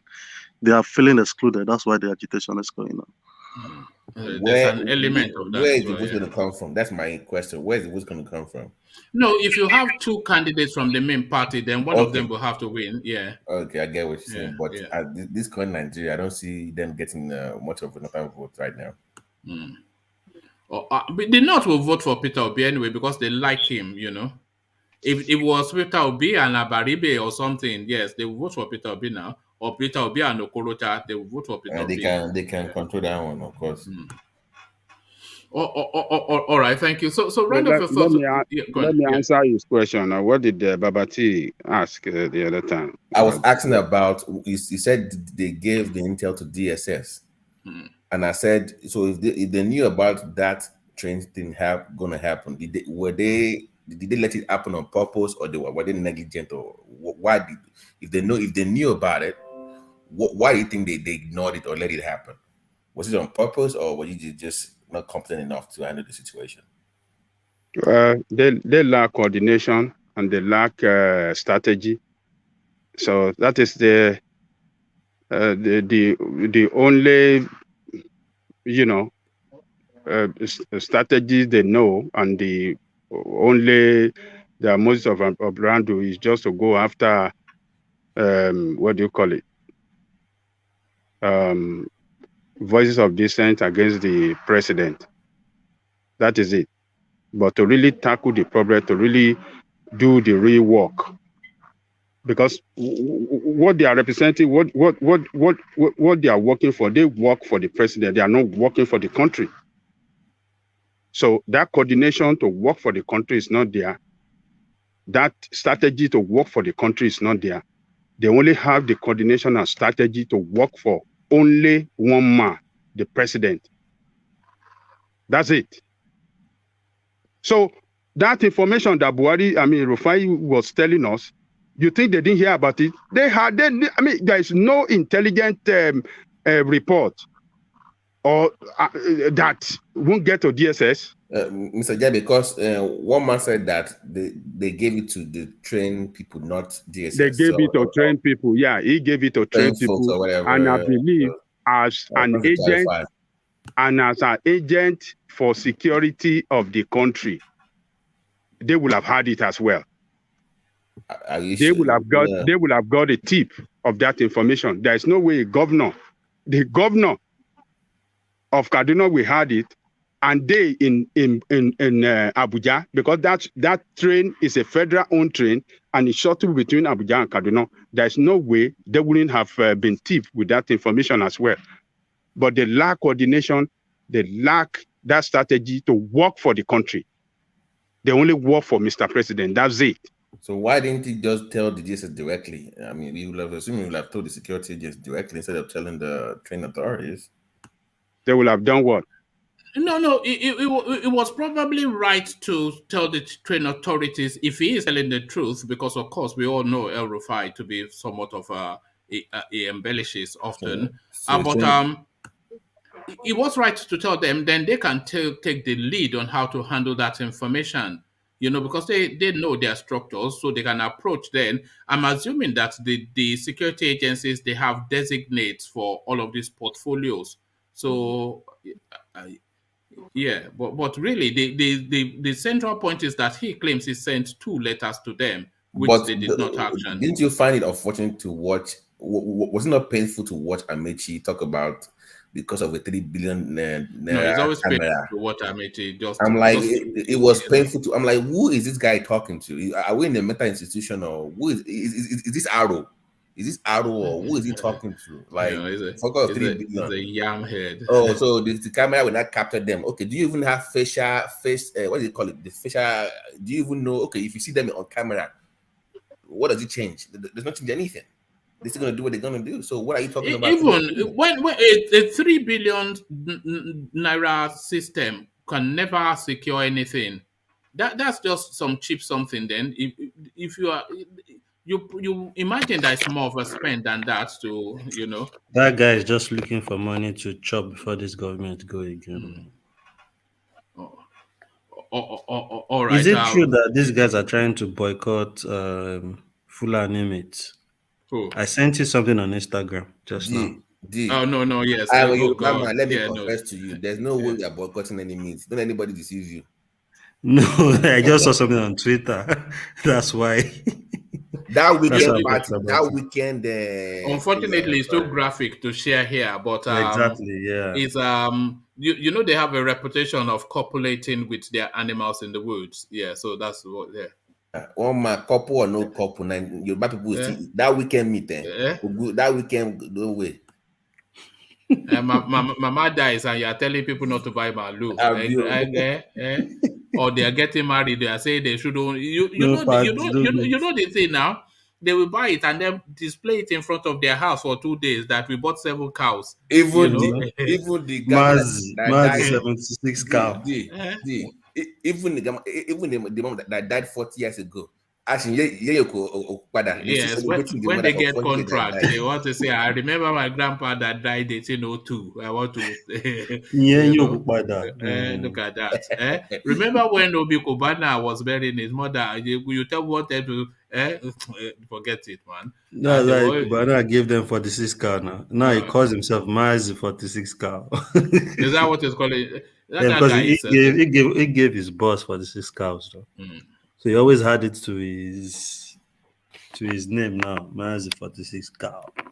All right. Sorry, let me quickly acknowledge Plenty Waters super chat. It says, and it's to that conversation that we're speculating as to Nigeria being ready for an Igbo president. So he's coming into that conversation via this super chat, Plenty Water. It says, is it that Nigeria is not ready for Igbo president, or there isn't any Igbo politician spreading its wing and influence across the board nationwide and beyond state? Honest question. So this is a question that we've tried to grapple with in this space. Thank you for the super chat, 21. But this is a question we've tried to grapple within this space, and it always ends badly. But the central thing that comes out is that the Eastern politics is so localized because their subsisting narrative is that this is what DOJ and Alexander Gomez were also saying. Their subsisting narrative is so ingrained within that Biafran narrative that they don't oftentimes reach beyond that to the national space. So they don't even have a cut-across politician, never mind having an Igbo president. So unless anybody has a different view on that. It was more of a self-inflicted wound, like I said before. It's more self-inflicted. That's my point. I don't think that Nigerians will have voted for anybody. At this point, both APC and PDP should have an Igbo person running. Only if they got their act together in the Southeast. So it's more like they did that to themselves, not anybody else. And that's mostly through Ipob. I'm sorry to say. But let's be honest and be objective here. But have you noticed one thing, Babati, that in the way Nigerian politics is, the Hausas have always preferred to go with the Yorubas in politics. And the same goes to the Yoruba people too. Have been always, I don't know whether it's the numbers from the north. I don't know what the Hausas want from the Yorubas. No, I think culturally we align more. Would you not sure? say? I think we align with the Igbo more, to be honest. You think there so? are more Igbos. Yeah, there are more Igbos in Yoruba land than Hausa. You know, there's a lot, if not over 50% of Yoruba land is Muslim, and that culture came in via the northern part. Yeah. So you think the religion? Let me help you, Harry. Let me help one man here. You gotta understand. We have, like you have we have more like a buffer zone. So we have more. Like, so all those Quara, even those Nupe zones. So we have more together in terms of the mixture of people. Yes, we line more to we align with them. So culturally, you have more half this and half that than the other side. So historically, even from the days of Bashanga, we've had a lot of. If you look through all our history books, all our battles have always been with the Fulanis and the Hausas. I don't recall in the history books of Yoruba pantheon that we've ever really had any skirmish with the Easterners. That's what I'm saying. So, but why in politics? Yeah, it's different. Let me answer. In politics as well, is a numbers game. So leave the religion aside for a second. It's a numbers game. The Southwest and the Northwest will always have the most people. So for political sake, of course, we're going to go with people that have the most numbers. So if you look at the numbers itself, we have more people in those two zones that can win. So because in Nigeria, you can win that if you have Southwest, Northwest, and maybe North Central or Northwest, you will win. If you go the Igbo route, if you need the South, Southeast, South Central, so you need four zones if the Igbo goes. But if you go with the Yoruba or Fulani, you only need three zones by numbers. So it's easier to win that way than go the other route. So I think that's also part of the situation. All right, thank you. So thank you for the super chat, Plenty Water. Let me acknowledge Alexander Gomez's super chat as well. Then I'll take you, Baba T, to a different talking point. So Alexander super chats to say, I am a proud Yoruba man. However, if anything bad happens to Kanu whilst in custody, quote me, Nigeria will burn. He is godlike amongst his people. So thank you for the super chat, Alexander. But plenty to unpick there. So of course, a proud Yoruba man, we accept that. So if anything happens to Nnamdi Kanu in custody, Nigeria will burn. He's a godlike figure amongst his people. So that's what Alexander super chats to assert. But the word is, should that word is a godlike be replaced by was? Because I'm not so sure that Nnamdi Kanu commands as much as he did when he was in his pump. I think it's somewhat petering away somewhat. It's fading into the backdrop as the battle for his empire. And if anything happens to him in custody, yes, there'll be flash moments, but that will soon quickly be quelled. Do you agree with what Alexander is positing, Babati? Or D, you wanted to go first, I agree with what Alexandra is saying, but people will feel there will be fire everywhere in the East, but with the way the whole Ipob thing is going, it's like now they are even going to forget Kanu for some time now and battle with themselves. Like there is a battle inside the IPOB itself. Now they say they are looking for this guy we've always been talking about, Ekpa, that they are looking for him. The guy's probably running away. So I think there's a lot. Do you think they have Gary? That's why they are looking for him. It's probably taking part of the money from the account. Gary and Ekpa. Look at this guy. So I think there is Nnamdi Kanu brought a lot of people together, and they believed so much in him for a long time before he was arrested and detained. So I think it's so hard for anybody to bring them together. And for now, we don't even know when this guy will be released. And I think it's really affecting that Ipob itself. A lot of people have different interests now. So some people are channeling their interest probably to the monetary part of it. Some people want to be the leader. Some people don't agree with the plans and all that. So that's what I'm thinking.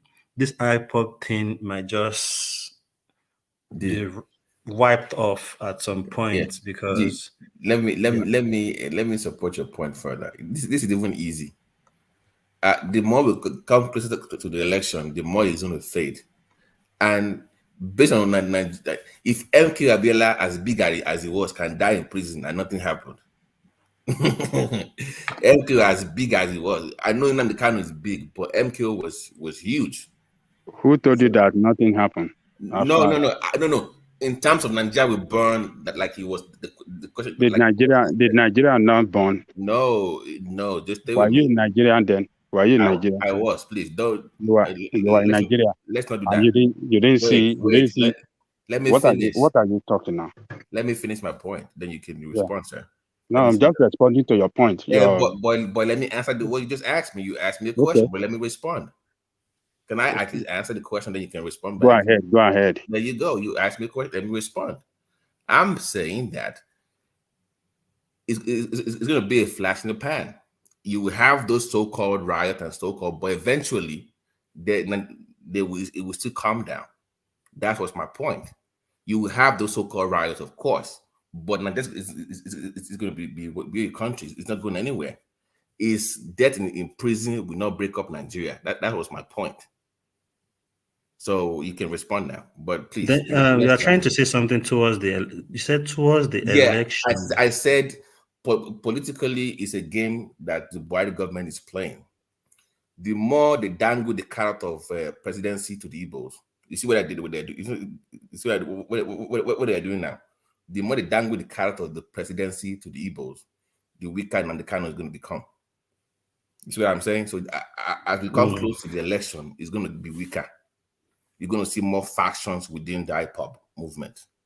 So you can say, so because within the Ipob space, you can hear that they are saying. I think, sorry to interrupt you, Babate, but I think we are already saying that because the language is getting more and more temperate. And even from the headline that we're reading, that they're asking them to steady it down and come to negotiation. And the Obi of Onitsha, the meetings that he was having, which led him to having to want to board the train, they're all about seizing this moment where this opportunity seems to open more than ever before. So they're telling the IPOB people to cool it off, and they are cooling it off, and they are ratcheting up more the possibility of being. So what you're saying exactly is playing out already. So the more they dangle that between them, the weaker it's going to become. So if he dies in prison for any reason, it will not. The impact will not be as much as it was when it was first captured. That was my point. There will still be flashes, but it won't be as big as it could have been when it was first captured. Oh, well, part of the injustice that they are fighting for is the marginalization of the Igbo when it comes to the position of presidency. So if Nigerian state is responding to them to say, okay, we are giving you presidency now, that means Nigerian state is listening to their call. So on that side, it shows to me they are winning. So then we have to calm down. It is not that because they are coward or stuff that we made them calm down. But if Nigerian state would respond to their call and to their call against marginalization, if Nigerian state responds positively to them, why wouldn't they calm down? So we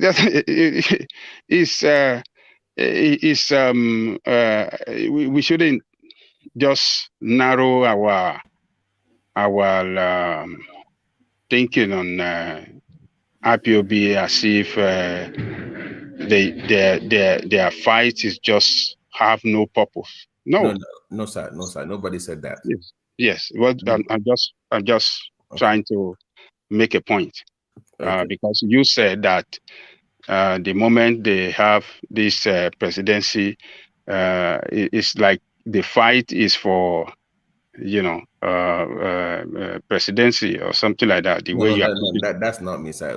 I that's for somebody else said that. What I said was that they're going to use let's say, because we say they might not give it to them. I'm saying that they're dangling the carrot in their eyes to weaken Ipob or whatever what they had. That's my point. That is going to make the movement weaker because it's going to lead to faction. Some Igbo people will feel, well, it look like things going to be. Nigerian state is listening. Nigerian state is look like starting to act, positively in the direction that they have been calling for. So some of the Igbo people, some we and and the political leader will be able to let them see is that, look, this is why we are saying, let us calm it down. We are bringing a lot of, this is the top of the top position. A lot of things will come to us, to the east. Just calm it down. When we calm it down, we'll be able to negotiate for more. And, that is what we call on this president and this administration.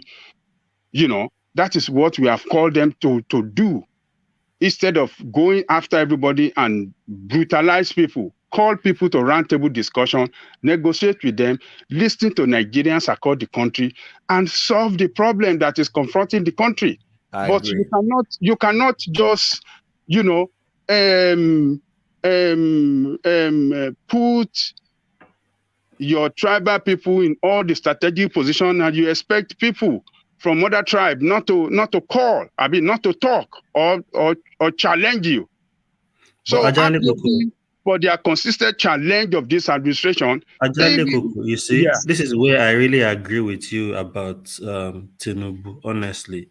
To be honest, I fought the guy for a lot of things in this regime with the way, because I think he lost focus. He was really concerned about what he is going to make rather than having control. Factoring in, he brought a party into merging with CPC to form that APC. Because I don't know how under his watch, in every most important position in that country is held by a Fulani man. So, everything. So, which is really even affecting even his own ambition now. Do you not think he was played, Tinubu? I don't think he was. I think he was just carried away. Buhari my guy. Then me, I'm getting what I want. Let's be honest. The man complained 2 years ago that he spent over 35 billion naira. Remember when it was saying that he was spending too much money to lead that party? Come on, it was played, man. It was clearly played. Let's not try to sugarcoat this. No, it was not played. He was too ambitious. I don't believe it was played. It was too ambitious. Now, when reality is setting and seeing what is going on, I think he was just carried away with the things he wants. He already got the things he wants, so he was not thinking. No. What did he get? He got his people in his position. No. He has power. He does whatever he wants. He gets money from every angle he wants to get it. He went to EFCC, EFCC left him alone. I don't think they anticipated that the Buhari administration would be because Tinubu has no influence in the party. Exactly. And he did not anticipate that he would not have influence in the party. So as soon as they came in. What is his position of national leader if he doesn't have influence in the party? It's a toothless position now. It's not in the constitution. What power does he have as a national leader? Woman, I understand what you are saying. That is a toothless position in a way, fine. But don't you think Tinubu was too quiet? I think he was just satisfied with what was coming to him. No, I think he was playing for this moment, for his moment, which he thinks is now. That moment now is not even looking possible because we're really giving this guy. So that's how it's been played. Remember, he was supposed to run as a VP. Saraki crushed his dream because of the Muslim ticket. Remember that? Yeah. He was supposed to be a Buhari Tinubu ticket. So he's been planning for this movement, like one man said. So if he fails to get this ticket, that means he got played. That's my point. So he got carried away. That's what I'm saying. Somebody is saying in my mind. He's really got the best of him. He has gotten everything he wanted. What it was is the presidency. That's what I'm saying. It's part of it. So he left everything. Now they've played him. The presidency is not even sure for him. So he surrender. How can you tell me that he's a wise person when you surrender the person in position, you surrender all the power, you surrender all the position to him, and you are waiting for just only one position? No, but what could they have done? What could they have done? What he will have done as the leader of the party? Yes. They should have said it to the president, to his face, direct. This is not the way. And if the president refuses? If the president refuses, yes, then they leave the party. Let me tell you one man. You might not agree with me that it's a wise thing to leave the party. But let me tell you, if the West leave APC, that's the end of APC. If Tinubu and Co. in the West, if they move out of APC, that's the end of APC. So and it makes how them can weaker. you be there? It makes them weaker. How can you be in a party where the interest of your people is trampled upon? That's what I'm saying. You These cannot people are really not say taking the about interest of his interest people. of the No, people. hold on. You can't say the interest of his people are trampled upon. When Aregbesola is the interior minister, Fashola is a super minister, Yemi Osinbajo is the vice president, etc. is the etc. So, I mean, you cannot really, in fairness, say that. Okay, one man. Today, would you agree with me that we can label Tinubu and the rest of them as aiding and abetting Buhari? Yes, we can. Yes. So, but they what have think they for brought? a greater purpose. They think what for a have they- greater purpose. What have they brought to them? They have brought bad name to them. Yoruba says, "Orukorere osanjuwura ati sadaka lo." We can't say that So yet. they We have can't brought. say that yet. No, we that can say yet. it, except Not if we. yet. Not yet. What, If Tinubu doesn't when do get you the still want to ticket, wait for that? When if do you still Tinubu want to wait? doesn't get the ticket, then we can say that. Have the party not failed in all direction, on all fronts? They want to talk about what make a country to exist. Have they not failed on all fronts? Economical, everything they fail, and they bankrupt the nation. You can't be part of a team like that if you are a credible person. Yes, Mr. Jai, I agree with you, sir. I agree with you. Remember when they It doesn't happen in a political party. Political party is a group of people with the like same Dee said, ideology. if they left the party, they'll be weaker. You know that. Be weaker. They have the option to join another party and be greater. They will go and join PDP. What party? They will go and join PDP. Look, hold on. APC is the only strongest party in the north. That was why he chose them. That's what I'm saying. Choose APGA, but he won't achieve his aim, his mission to take over from PDP. That was why he changed. Why do you think Tinubu refused to condemn the killing of the daughter of Pafatorati? Why do you think he refuses to speak on Yoruba Nation? I don't even expect him. I'm saying I never expect him to speak on Yoruba Nation. No. Yeah, because of this moment, right? Exactly, because he wants this post. Is this moment so sure for him now? That's my point. That if at the end of the day, if he failed to grab what he is looking for, if he failed to grab it, how would you describe him?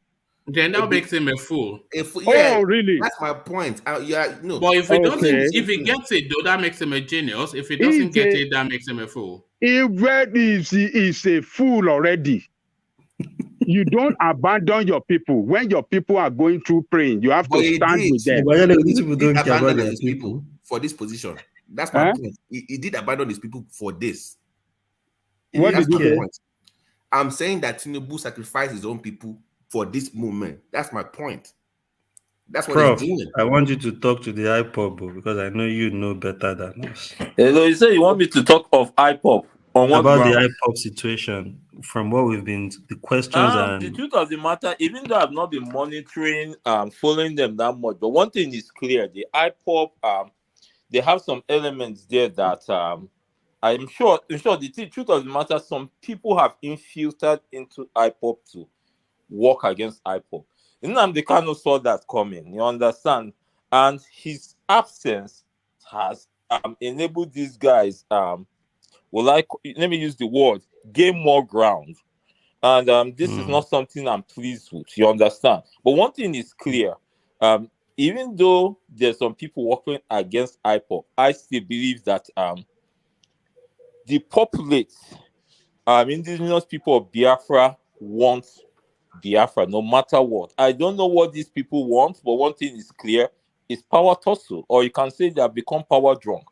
But how I see it much more is as these people are just working for the Fulani government. That's how I see it. It's very sad. I remember, I think either this morning I saw in one man's show, they indicated that IPOB declares Simon Ekpa wanted. I was telling myself, what kind of nonsense is this?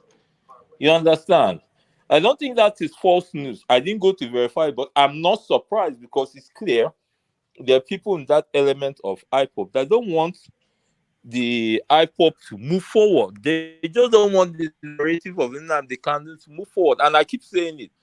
There are many reasons why Nnamdi Kanu is still in detention. And one of the reasons is they know that Nnamdi Kanu's release is going to sanitize that IPOB.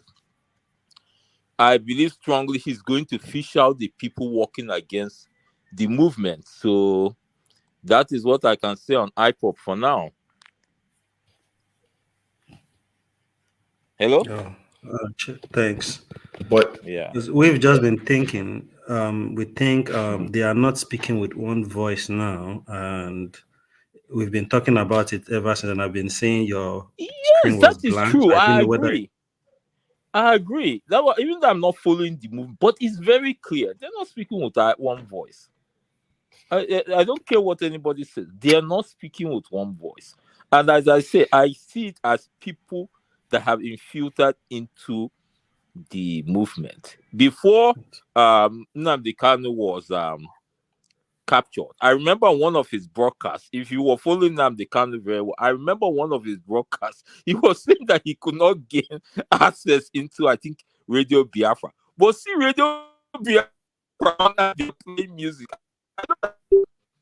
And that day he said this categorically. He knows what's responsible for that is someone in the house. I don't forget that he said someone in the house, an inner Kakus person. Even though he didn't use that word inner Kakus, but that is the right word I'm using with regards to what he said. It pains me, but one thing I know, whatever elements that are there, I still believe we're going to prevail. The only thing that is going to work against us, maybe if it's a journey that was meant to take 30 days, it may end up taking 60 days. That's how I see it. That's how I see One more it. question. Do you think anything can change the mind of the people about Biafra? For now, it can't be changed. It can be changed. It can be changed. To me, it can be changed. I keep saying the government made the biggest mistake. When Nnamdi Kanu started with this, he made it clear, this is what I want. Niger Bridge, bring a you can't dictate terms now. What are you saying? Who is Nnamdi Kanu to be dictating terms? It's not a matter of dictating terms. They met him and this is what he said. Ghana asked him, that's what he said. They were supposed to do this. And they didn't do it. They didn't do it in one of the instances. He was kidnapped in Enugu. I don't know if you were listening to Radio Biafra, he said it. He was kidnapped in Enugu. Then they stripped him naked. And what's the name? The one his former Oga was his name, Wazirike videoed him. And then they said it. You're breaking up somewhat, Prof. Hello, I'm using. That's why I was saying, please, send the link. I want to use my other phone to enter. This phone of mine, I don't know why. All right, I'll do that in a moment. But all right. I'll do that in a moment. But let me use this moment to acknowledge the super chats that have come in. Still, just the two, Plenty Water and Alexander Gomez. And this is what Plenty Water is saying to us. It says, I don't know how many presidents we have had since we got democracy back, but I think the presidents that have been are somewhat popular individually or by household name. A party will nominate the best. So I think Plenty Water is speaking to that, why we have not and unlikely to have an Eastern extraction president. So he's saying that the presidents, it says, I don't know how many presidents we have had since we got democracy back, but I think the presidents that have been are somewhat popular individually or by household name.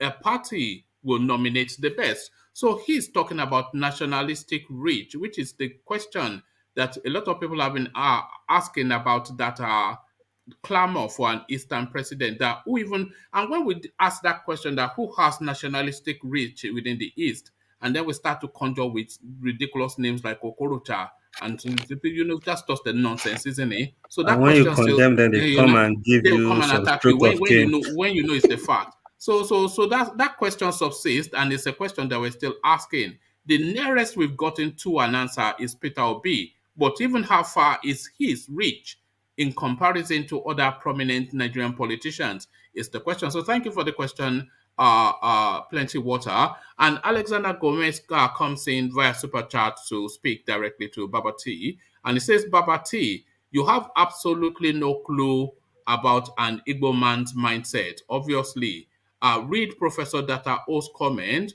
who is a liberal Igbo person, for confirmation. So the doggedness of the Igbo space, of course, is not anything that should be alien to anybody that claims to be Nigerian. If there's this word that they conjured up, stickability, they stick to their guns. That much we know about the Easterners. So thank you for the super chat, Alexander Gomez. So thank you for that. And thank you, Babati. Do you want to round off your comments? And I want to play Adande Koko a clip and have him respond to it. So Yes, sir. yeah, I don't yeah, deny their ruggedness. That's why I think I seconded. I also agree with Mr. Delikoko that most people here want Peter Obi. I think he's the most viable from the Southwest. So that is no question at all. So I don't know what point I said I made him write that statement. But I think it was probably to your commentary about Nnamdi Kanu being but that is more pliable. So that I think he's just being emotional. Let's be objective here. Whatever I said was just facts. It's just based on the information we have available, and but that's. Do you think there's something in Nnamdi Kanu's tonality from when we hear him that is almost already starting to shift somewhat? Obviously, I mean, it sounds very, very calm now. Like I said, it's the state. They will eventually get to you. And like I mentioned before, they are going to dangle the carrots to the Igbo people. And they're going to see the fashion within the Ipob. So that's what's going on. They are forcing that discussion within the Ipob movement. And as we get closer to the elections, you're going to see more and more people gravitate towards the presidency than Ipob or Igbo Nation. So the more we get towards next year, you're going to see that people going towards, especially if Peter Obi gets the nomination. If Peter Obi gets the nomination of PDP, for instance, most people will break away. But in Nigeria, it's kind of unfortunate that we don't do polling. Like by now in America, you'll be seeing 10% this, we don't do any kind of polling in Nigeria to gauge where people are really. So I wish we had some kind of polling within the Igbo space in Nigeria to see how they feel or how they're going to vote. Yeah, but they've been calling for that. They've been calling for a referendum in the East. I agree. But that referendum though was on their departure from Nigeria rather than, but just to ask and say, okay, now that you have a presidency, what do you want? The presidency or Ipob, or just to gauge where they are.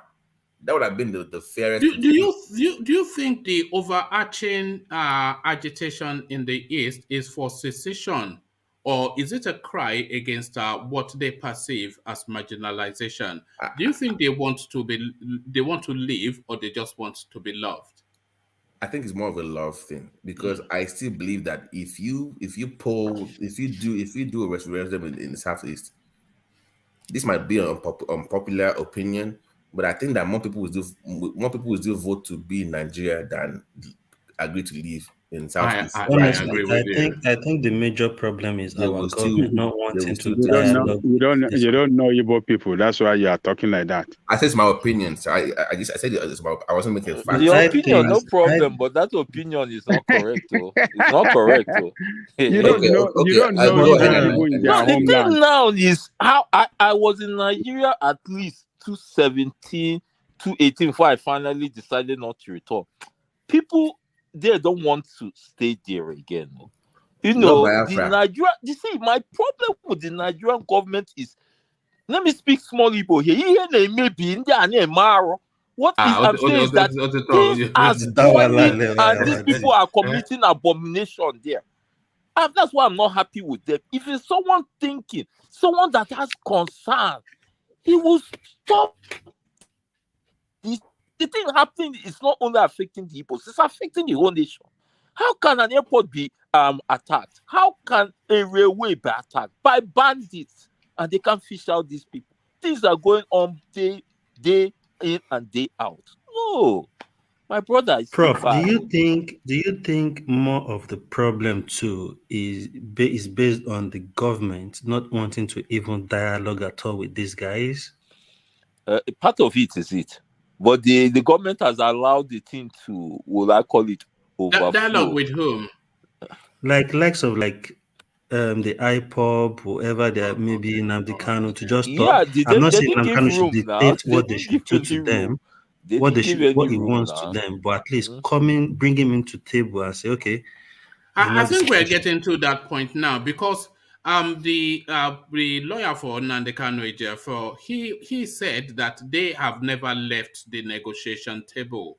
So when he was being asked if they are going to look for a political solution to the situation, he said that they have never left the negotiation table. So that who are from Igbo land are on the negotiation table that we don't know, we don't hear about them? No. What he was saying, I suspect, is signaling to the space that they are ready to have discussions, both about Nnamdi Kanu's release and to the wider questions that they're agitating for. So him saying that is then saying that they are receptive to talks, which was not the case before. That's why I was asking Babati if he thought they were their tonality was pivoting somewhat. Well, if they want to talk, it would be good because I think that solves majority of the problem. At least they will make their wants known to you guys. You will tell them the one you can do, when you can achieve it, the one you don't think you can do, and that brings a bit of chill to everybody's agitation, and people can even chill. But they've just been doing things their own way: sell DSS, arrest anybody, kill anybody, beat anybody, lock anybody up, restrict anybody. That's the whole problem is just piling up. Sometime I think you heard the news. Sometime last year, some either members of Igbo guys, I don't know if they were Ipob members, were released. 15 years. 15 years. Imagine. And when they were released, Fine, they said, I'm a Yoruba man, but honestly, it's unfair. We can't be everybody. We are all humans. We are all humans. This government, Sometimes I really feel know. for those It's guys. so Because bad. I can see what they are saying. I'm tired of them. I've never seen this kind of rubbish going on and on. Daily. You make people of Nigeria be refugees in Benin Republic. I think there's some Yoruba because of this nonsense, headsmen or bandits killing people, taking their you want to say that you can't fish out these people, for goodness sake. But if it's somebody that wants to agitate for Yoruba nation or Igbo nation, they'll easily arrest the person. What kind of thing is this? It's just too bad. The nation should know that we have unborn children and they're not helping matters. They're just heaping up problem for the or kids to face. They should take their time.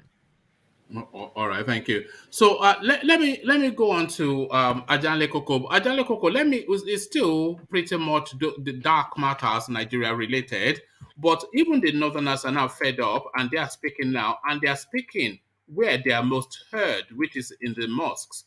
So this is Sheikh Khalid suspended for criticizing Buhari over Kaduna bombing. So that's Sheikh Khalid. But I think Jafar has sent in a clip of the Sheikh actually making that condemnation. So Ajale Koko, that's the headline. But listen to the man in his own words, and then we'll take your soundings on what he has to say. So this is Sheikh Khalid, courtesy of piety.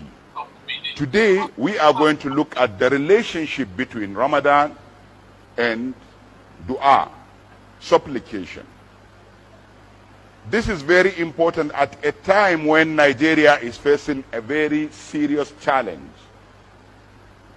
Everything is not working well. People are dying. Our roads are not secured. Most of the parts of the country is not secured.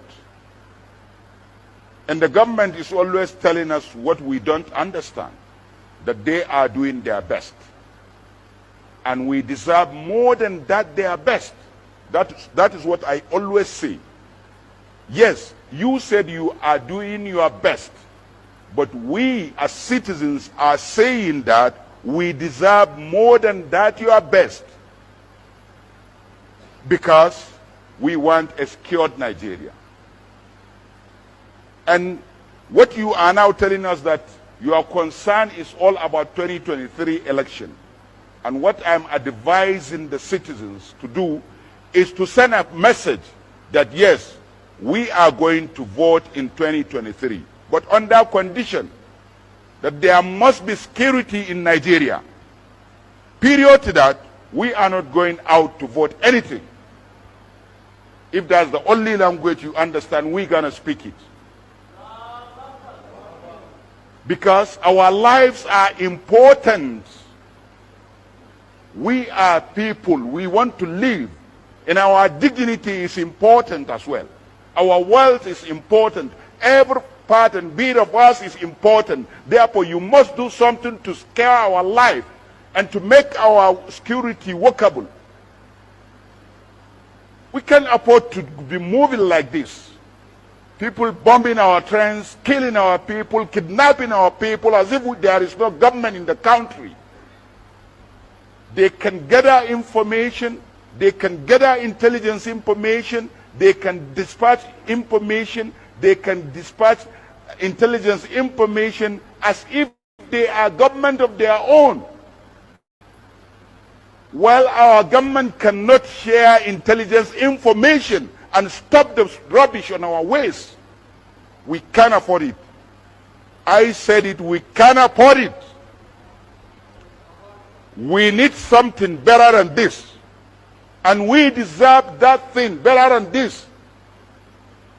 We're going to pray. But we have to tell you the truth. That corruption is everywhere. That is why we are seeing this. And you have to do something about it. And you, the citizens, have to start praying seriously. Because Allah subhanahu wa ta'ala said, if my servant asks you about me, I'm close, I'm near. And I answer the supplication of supplicants if they supplicate unto me. So supplicate to Allah so that He will change our situation. Qumu ila salatikum yarhamukumullah.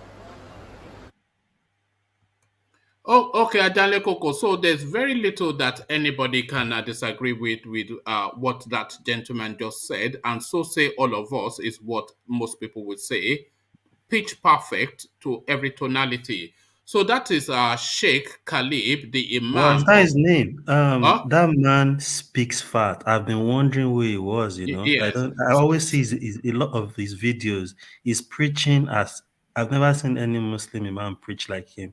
He always factor in the government, and he always speaks the truth. Okay, but maybe he has made a mistake this time. So, Ajale Koko, that was Sheikh Khalid of the Akpo Mosque in Abuja. So he spoke the tone and sentiment of all of us. Very little to disagree with there. But for what he did, Ajale Koko, this guy has been summarily suspended, dismissed from being the imam of that mosque. So just for that clip, and it is the steering committee of the mosque that dismissed him, and a lot of outcry, and this is what they have come out to say. The chairman of the mosque steering committee, Soludo Dan Sadau, however, said that the imam was sacked for inciting sermon on April the 1st. He explained that the imam had preached against exercising civic duty by advising voters to give conditions to political leaders before electing them. Mr. Dan Sadau added that the sermon was against the tenets of the religion. So there you have it. So Ajale Koko, to you. What do you make of that? One man. We have to commend that imam. Yes. He has saved so many lives for speaking out the truth. Even in the Holy Quran, it's there that You must say the truth all the time. And if saying the truth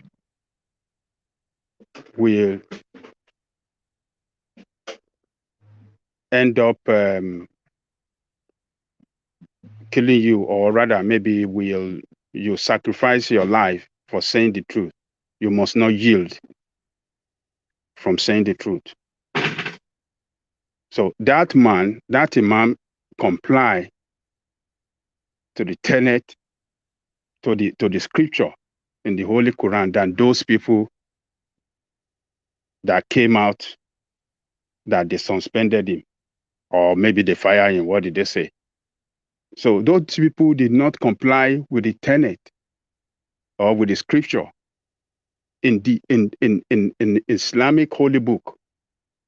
They failed to stand up for their people. They failed to defend their people. So this is what I've been calling for, that the northern leaders should not just sit down and be looking. They have to speak up against this evil. The evil is Buhari and APC administration. This is the evil that is killing the country. They have to stop them. We have to stop them, or they destroy us. One of the two. If we fail to stop them, they will destroy that country. They will destroy that country in entirety. You know? So the man has done the best that he could do. He couldn't do more than that. He didn't ask from that sermon there. He didn't ask people to carry gun. He didn't ask people to go out on violent.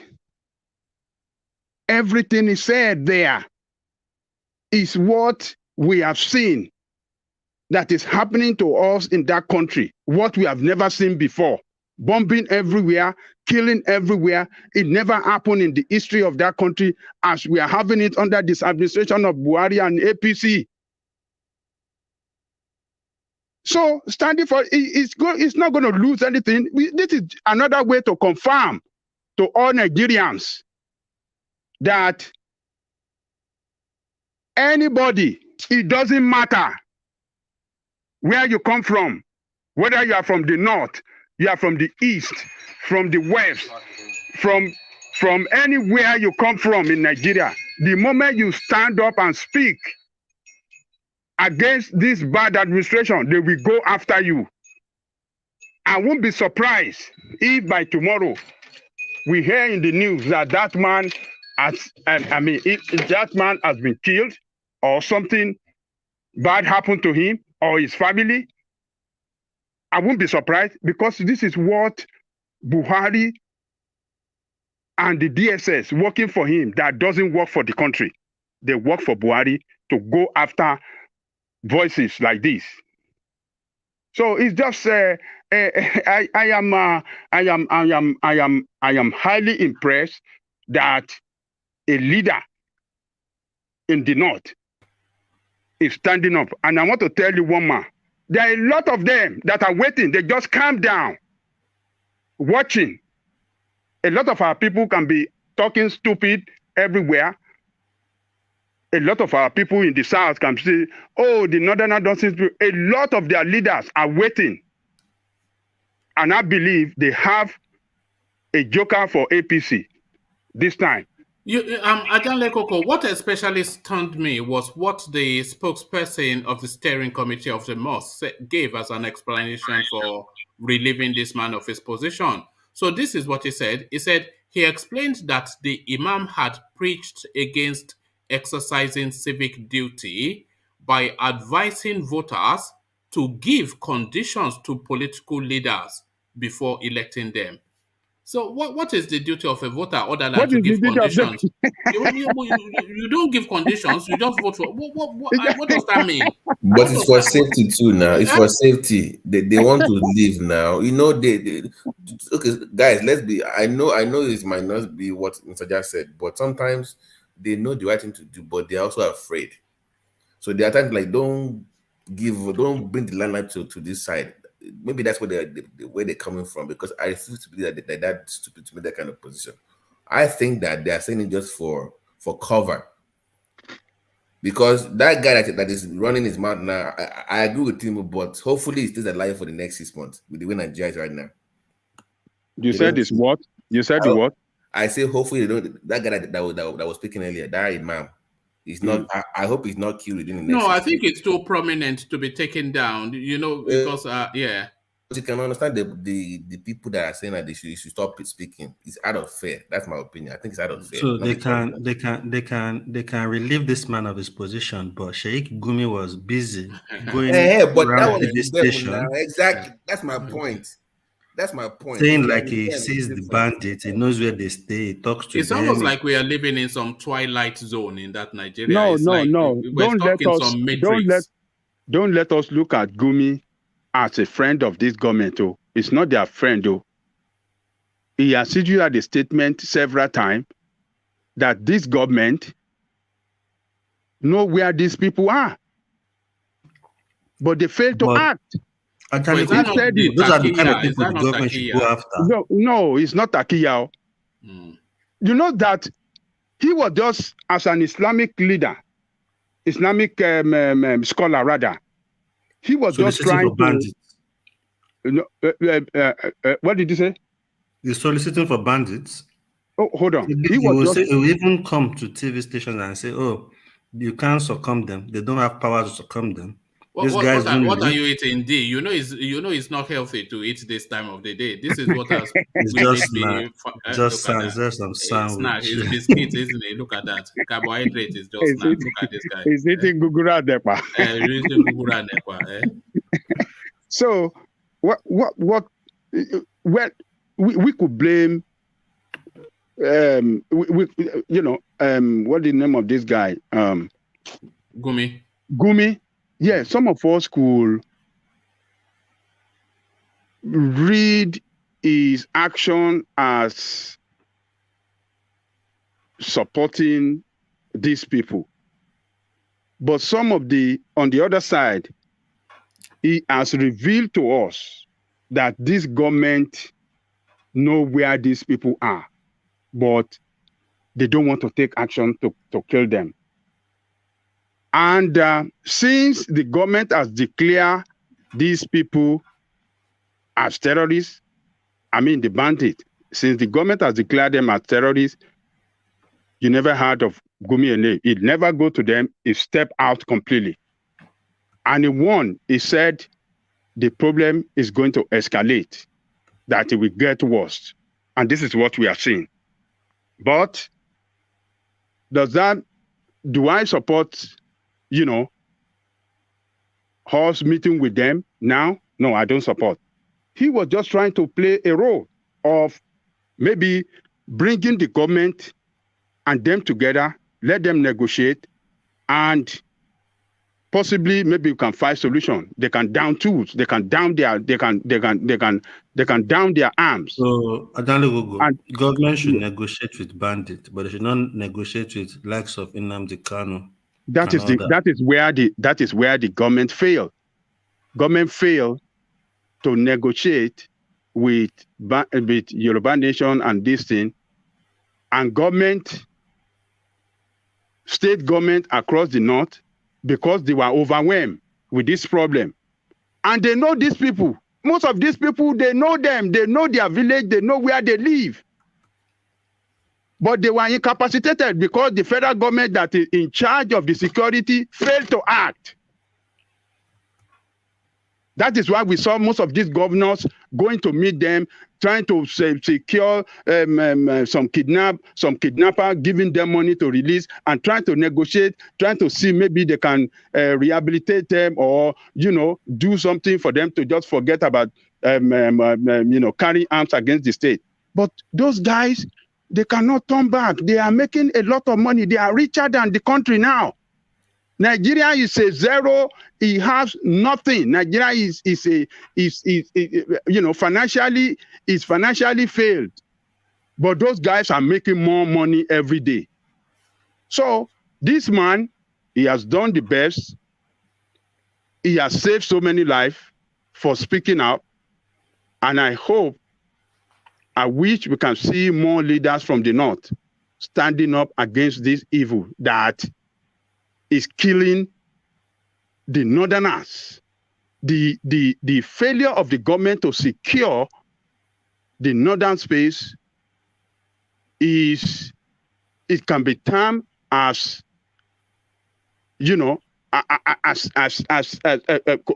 colluding with bandits and terrorists to kill our people up there. So it's not going to stop. They are just helping. What they are doing, what they don't know is that this man now, with all the people that love him across the northern state, we're now developing a different mindset against the administration. Okay.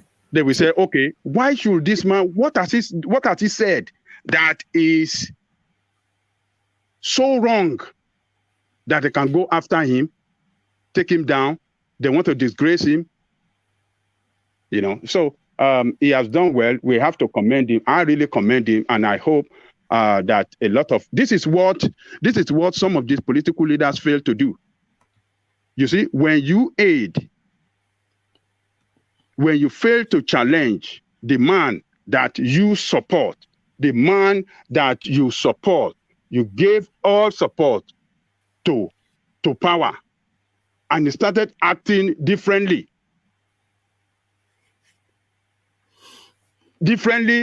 to what you agree with him or what he promised. People should be able to challenge him that because this is democracy, to be able to challenge him that this is wrong. When you don't challenge and when you continue to come to follow him doing the wrong thing, that means you are aiding, you are part of him. This is what the political leaders in APC failed to do. And they have not helped the people of that nation. They failed us completely. So let's all right, thank you. Yeah. Adale Koko, let me acknowledge the super chats that are coming in, really either only from Alexander Gomez or Plenty Water. This time around, Plenty Water.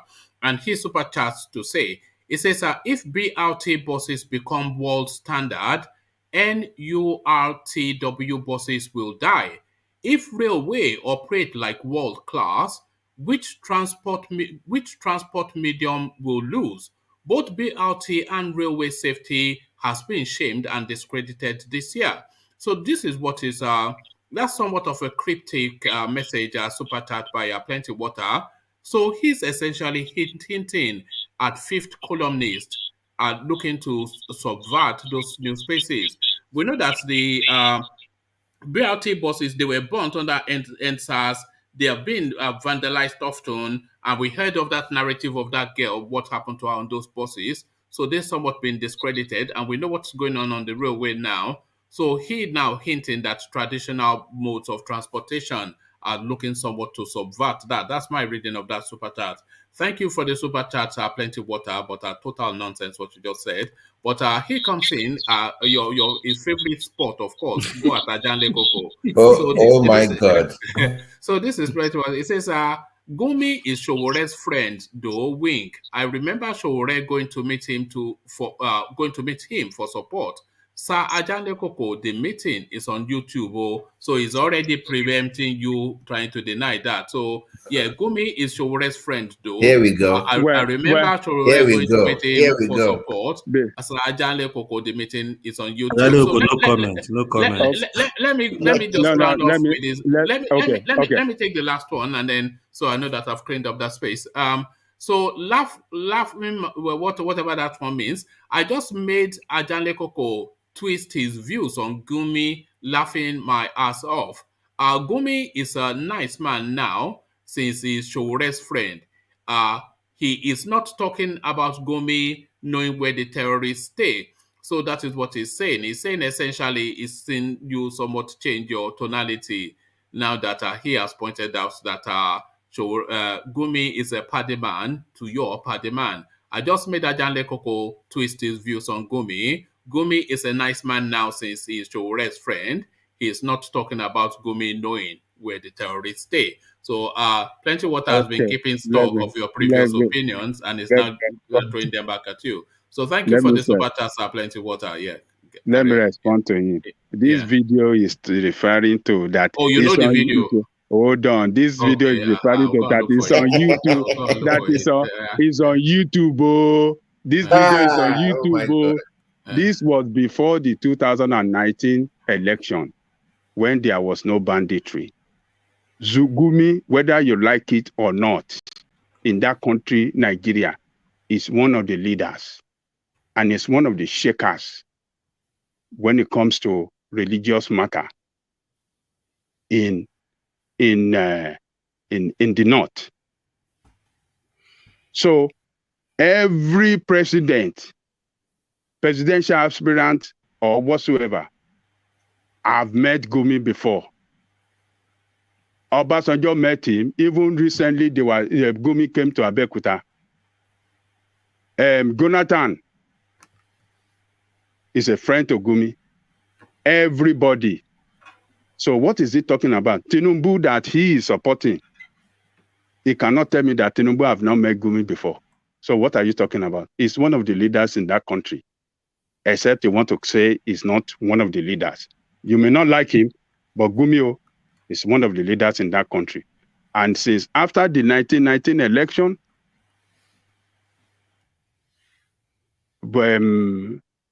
our guy, Shore, has been put under restriction in Abuja. He has not met Gumi since. So stop spreading your false information. You are saying it. You did not state. When did you say Shore met Gumi? It was before 2019 election. 2019 election, yes. Okay. Yes, well, before then, yeah. Prior to you saying there election. was no banditry then? There was no banditry then. There was Jonathan was before 2019 or 2014, 15. Oh, sorry. Maybe is it 2014? When did you contest election? 2019. I mean, was before 2019 or something? I mean, before that or whatsoever. He has not been meeting them then. That's what I want to know. Yeah. So before 2019, he met him. And he's one of the leaders. And he's one of a very good writer too. So you cannot throw away. There was banditry in 2019. There was banditry in 2019. What I'm telling you, I say before then. That was an old video he's referring to. So before then, this is it. We've seen Showore with El-Rufai. We've seen him campaigning for Buhari and. Hold on, whether he met who or met who, are they not Nigerians? Stop teasing him, man. So what are you talking about? What are you guys trying to connote here? About this, sorry about this, but here it is. Get with Showore now. Stop teasing the man. It's not fair. I'm defending him now. I'm defending him. It's unfair. The third thing is. Look at that. As they say, imagine. That's less than 3 years ago, by the way. You don't say what do you mean by less than 3 years ago? He has been in. This video was on the 16th of April 2018. This is not 2018. That was prior to the election time. Yes. Yeah. And he was carrying his campaign around. To the terrorist. He is not a terrorist. You people are just talking nonsense from the south. Gumi is not a terrorist. So you people should just stop this nonsense. He's not a terrorist. Let me ask you a question, Mr. Jadekoko. I'm being objective here. I'm not trying to tease you like everybody else. Remember when in an interview that Gumi said that those boys they just kidnap. They are good boys, yes. They just kidnap, they don't kill them, just kidnap. That kind of hit me in a very, very wrong way. I think initially he was okay, he was good. I think it got too knee deep before Showore. I think he was still okay when he met Showore. But I think after a couple of years, he's gone too knee deep with these guys. That's my opinion. But I'm not casting any aspersion against Showore. And I do agree with you that doesn't mean anything. I agree with you. What I'm saying that Gumi, since the federal government has declared them as terrorists, he moved away from them. He stopped them. I mean, he stopped meeting with them. He stopped having any contact with them whatsoever. because they have been declared terrorists, and he step away. Yes. And he make a categorical statement on a public television that I am done. I'm no more with them. I don't want to have contact. All I was doing was just to facilitate meeting between the government and them and see how we can find peaceful solution to the problem that is ravaging this country. And that's it. Do you want to blame Buhari solely, or you want to blame your Buhari administration for their failure? Koko, do you believe in this statement? Show me your friends and I'll tell you who you are. Or something like that. Show me your friends and I'll tell you who you are. Do you believe in that statement? Where are you driving at?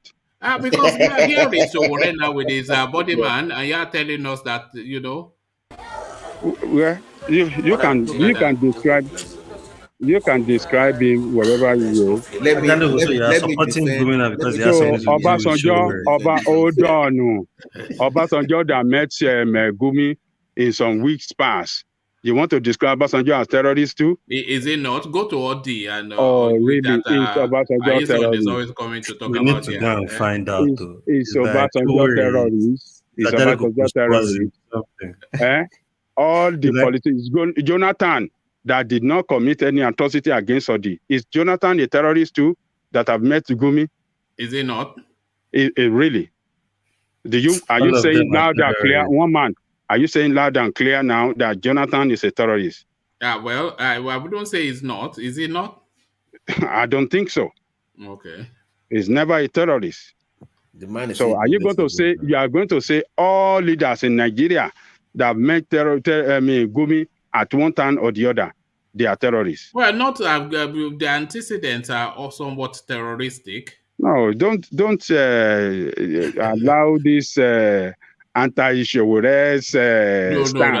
Come on, because you know I'm not anti-Showore. You know I'm not anti-Showore. Showore is my guy now.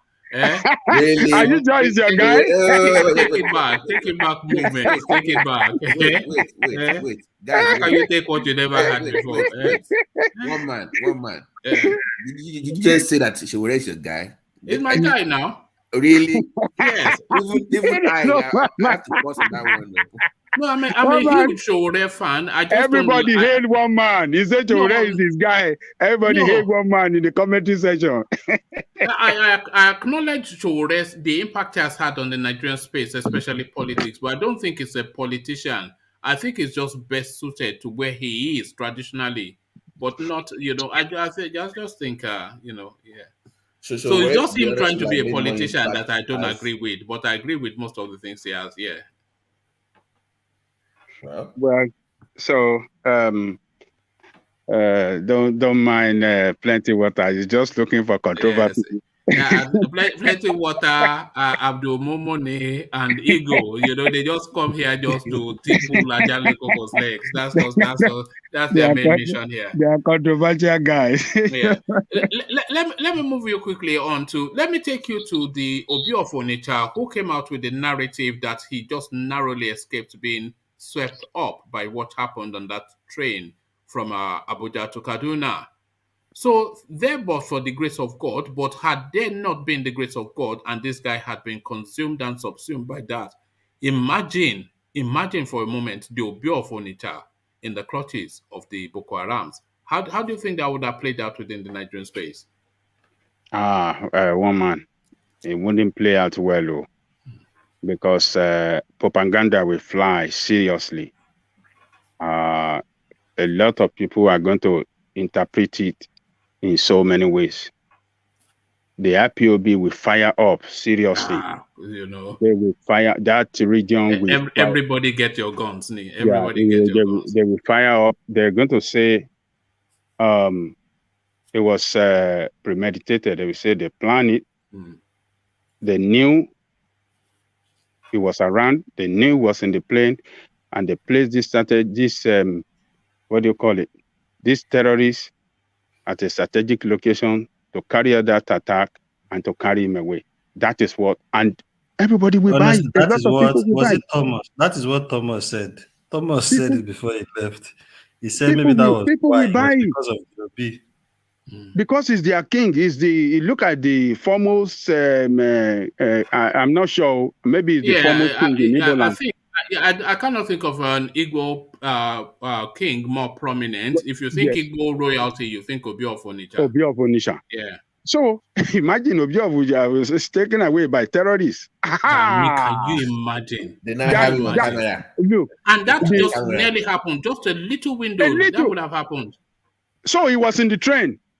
No, he said he was at the train station, and then and then he got let me give it to you so that you get the full. It's not that deep, so let me just how I escaped Abuja Kaduna train attack by Whiskers. Obi of Onitsha opens up. One of the most prominent traditional rulers in Nigeria, Obi of Onitsha, Igwe Alfred Achebe, has revealed how a last-minute telephone call prompted him to escape attack by terrorists on Abuja Kaduna train. The monarch recounted on Saturday how he was billed as one of the passengers of the ill-fated train, which was stormed by terrorists after bombing the track and derailing it close to its Abuja Kaduna station in Rigasa. Only that he shelved the trip, having been called for an emergency at the last minute. The attack left about 8 people dead, scores of others wounded, 21 confirmed missing, 171 others unaccounted for, according to the figures confirmed by the Nigerian Railway Corporation on Saturday.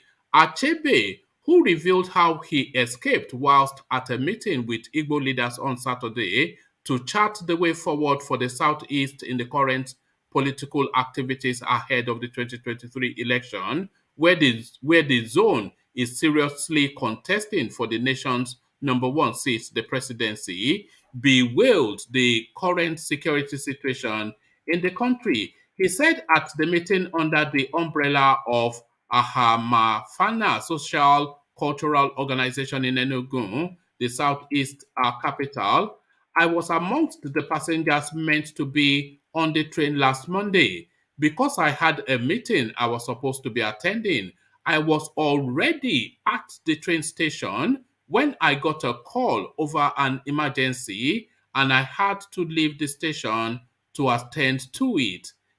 So it goes on then to decry the insecurity. So that is how close it was.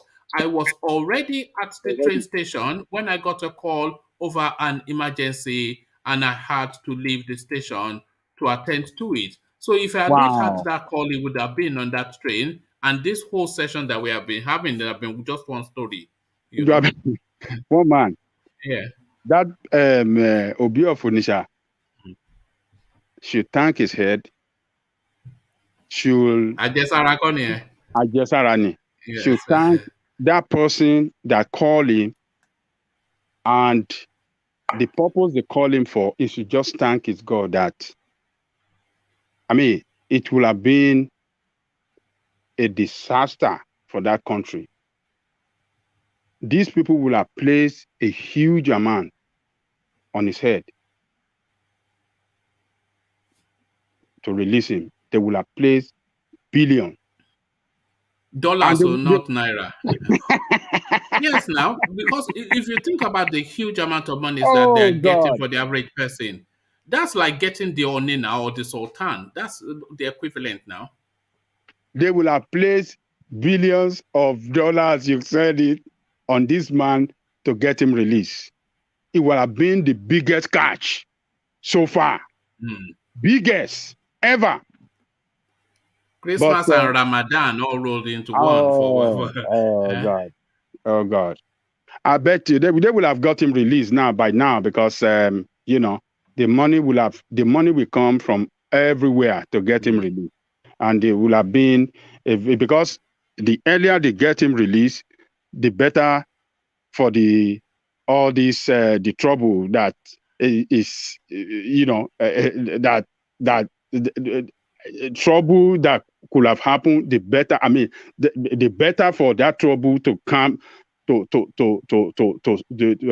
simmer it down. Because the longer it's in their captivity, the more trouble you're going to be having. Just look at that. It was just a phone call, or nothing else that saved him. Phone call. Yes, because I was just saying with somebody earlier that all these people, they don't travel just in a shirt and trouser or in a tie. They have all this regalia to announce that they are monarchy. So God! The Boko Haram will just see him spot on. They will, as soon as they enter the train, they'll just see him with all of the accoutrements and the elaborate elegance and whatnot. They will see in his cap Obi of ONITSHA, and this thing is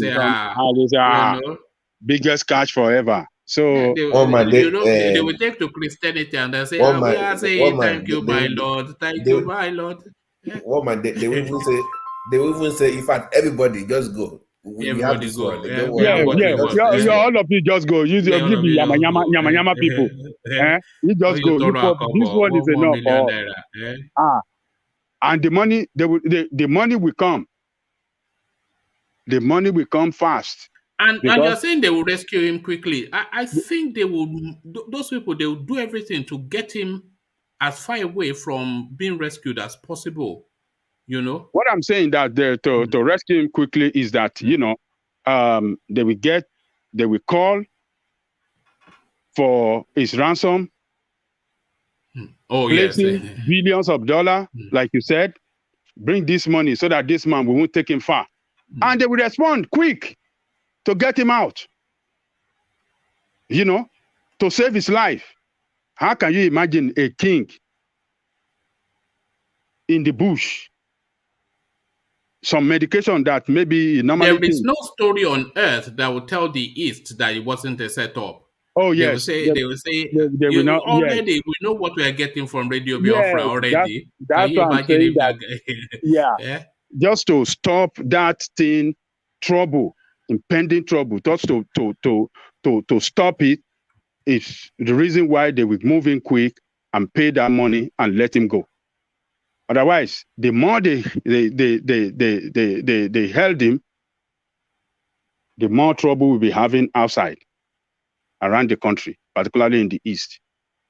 All Igbo leaders, Igbos across the world, everybody will be shouting. Twitter will be firing up. Social media will be burning fire. So, but the OB have to thank those people that call him. His ancestors. Those are the people that saved his life. It would have been a very, it won't be easy. It won't be easy at all. This will have been a very serious problem for this administration. But, those that are taken as well, they are human beings. It's just unfortunate that some people are killed in that, and some are still taken. They don't even have the record of how many people that are taken away by this bandit. Just from that readout, 171 unaccounted for. What does that even mean? Those are people, 171 unaccounted for. How did they know that? Are they the family that? How did they know 171 unaccounted for? How did that come to play? How were they able to know that it's 171? If they are saying 171 uncounted, that means that they should have their name of those 171 in the bush with these terrorists. No, but Mr. Jadeko, remember that they said that some of the tickets that were purchased were not even on record. They were forwarding those cash while people were paying in the personal account of other people. So they can't even trace those people that are even on the train. Because it's not even let me give it to you again, because it reads rather funny. The attack left 8 people dead, so we have that figure. Scores wounded, so those ones will be in hospital. So this is now where it gets confusing. 21 confirmed missing and 171 others unaccounted for. So what's the distinction between missing and unaccounted for? I don't understand what they are saying. Maybe from their manifest, they cannot identify that those people boarded the train or not. That might well be the best reading. Yeah. So they don't have accurate. They don't keep a accurate traveling manifest.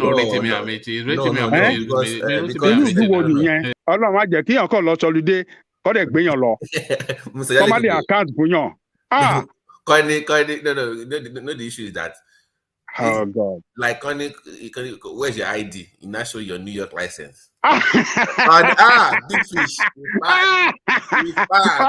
Yes, these are the real info that we are looking for.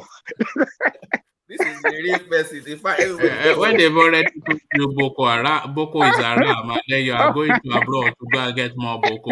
They will give you Boko. It reminds me of myself in Nigeria. I was driving and the police stopped me and I showed them my license. They say, really? I had to come and save me. They say, my fair girl. So, yeah. But there's no escaping it, No matter how you try to blend in, they can tell that you are not off this land. They know. You can dress. Your skin will look different. You will smell and the different. way you carry yourself also, and the way even you are speaking Yoruba, there's certain softness to it. We have to thank God for the OB. So OB will go and celebrate. I remember an experience that I had in Abuja once. I went there and then on my way just to buy souvenirs. You know those rafter fans that they weave together. So I bought some. So the guy he told me it was $250, and I negotiated him down to about $150. And I felt pleased with myself, so I bought 3. And then when I showed it to the driver, he said, "How much did you pay for this?" And I, told him the narrative of how I beat the guy down. And he said, no, those things, they're 30 naira each. 30 naira. He said, no, it's 30, 30 naira. You be beat that in your heart. The guy could just spot me and look at this day that is coming. He won. Whether you like it or not. They know. They can spot you. No, you can't buy. Look, that country, you can't go there and buy anything by yourself. You must have somebody, maybe one of your sister or your bro, or your cousin, to do it for you. Even you stand back and let them go ahead, because even if you stand next to them, they still know. No. Well, if you stand next to them, since you are not involved, she's the one. Is your relative that is negotiating. They know how to. They have the idea of the price now. Our people up there have the idea of that. Do you know why? Even your cousin will call ahead and say, when he gets here, say this price, so we can share the money. Even family will make the deal with those people. Well, that's if you have a very crazy one that you carry with you. I'm telling you, just tell him $100,000. I don't know. He will pay. He will pay from abroad. He will pay. Don't worry. We share the money. I'm telling you. Oh God. Nigeria. Please, man. It's something over there. Do you guys go home anytime soon, or it's been a long time? The last time I was there, my own home is in Kent. I don't know where your home is. My own home is in Kent. I was there in 2020. Denying his country. Denying his country. No, don't worry. My Yoruba land is in my heart. There's nothing for me in Nigeria. So what's my, I was there 2020. I will have been there this year or last year again, but all this COVID nonsense rule and all the rest that they are doing, I just say, let me just cool it down. Because the experience I had when I was there, I went during the time that they did lockdown in Nigeria, and it was a horrible experience. So I just say, let me relax. Let me see how this COVID everything we normalize, and they are coming down on their COVID rules now. Yeah, I think they've suspended it. So they've suspended. They said it's now voluntary, which is the because Ghana, I think, have dropped it completely. So they have no reason to hold on to it for too much longer. Yeah, they still have the rule in place, though. The new rule is that you must now. They don't compulsory you to have COVID shot. If you are coming to Nigeria, you have 48 hours COVID test, 48 hours prior to landing in Lagos or anywhere in Nigeria. So, and after that, you show them your COVID test that within 48 hours, you are testing negative. Then 7 days after, you go and do, 2 days after that, you go and do another test in Nigeria. And 7 days after, you go and do, maybe 9 days after, you go and do another test. And they be checking on you, that's it. But they don't compulsory you that you must have that shot. You must show the shot certificate or something like that. But it's a bit relaxed, unlike before, Sha. It's a bit relaxed now. So. All right, thank you. And can I, by the way, invite people who have not yet thumbed up the stream? Please thumb it up, because we've had like a healthy, consistent viewing throughout this session, but that's not reflecting in the thumbs up. So please thumbs up if you haven't done that already. Very important, because we're seeing it showing in the figures. So do that. And if you're not subscribed, please do, because we're just a few subscriptions from reaching a landmark a landmark subscription number. So you could be the one that tip ups over the landmark. So subscribe if you haven't already. Thumbs up the stream, of course. Only flicks of your mouse. It's not an assault on your wallet, so you don't have to dust the cobwebs of your wallet. It's free of charge. Just flicks of the button. So flick the buttons as I take Ajale. Go on. So can I ask you one question, guys? Just a few minutes, so if you don't mind. Right. This guy. So. And when were you last in Nigeria? By the way, you asked the question. You did. I went on a business trip. 2017. I wasn't. That was revealing. I was at the sports club in Ikeja. So that's what I figured out. That's where they make all the deals. Forget the House of Rep and offices. So that is where you bring the documents to get this done. But that's a different story for another day. That's a different story for another day. No, usually the deals are usually done in the airport hotel in the Ikeja. That's where you get all your deals done. If you want anything done in that country, you meet all these military all these ex-ministers and all these ministers. But my question is that, in the proposed new constitution for Nigeria, if they do some kind of constitutional review, because I have friends that are for Yoruba Nation, and they said that they should include the kings, the Obas should have more say in the new proposed constitution, that they should have control of, that way they should not be under local government, that they should be above local government chairmen, that they should have more influence. And I've been against it. I love my Obas, but I don't think that they should have that much influence. Keep them ceremonial. What do you guys think? I'm not sure that the Obas should be ceremonial. I think the Obas should have more sway, because the tie of the Obas to the people that are in their dominion is a lifelong commitment. But you can't have a fly-by-night politician with a set tenure having...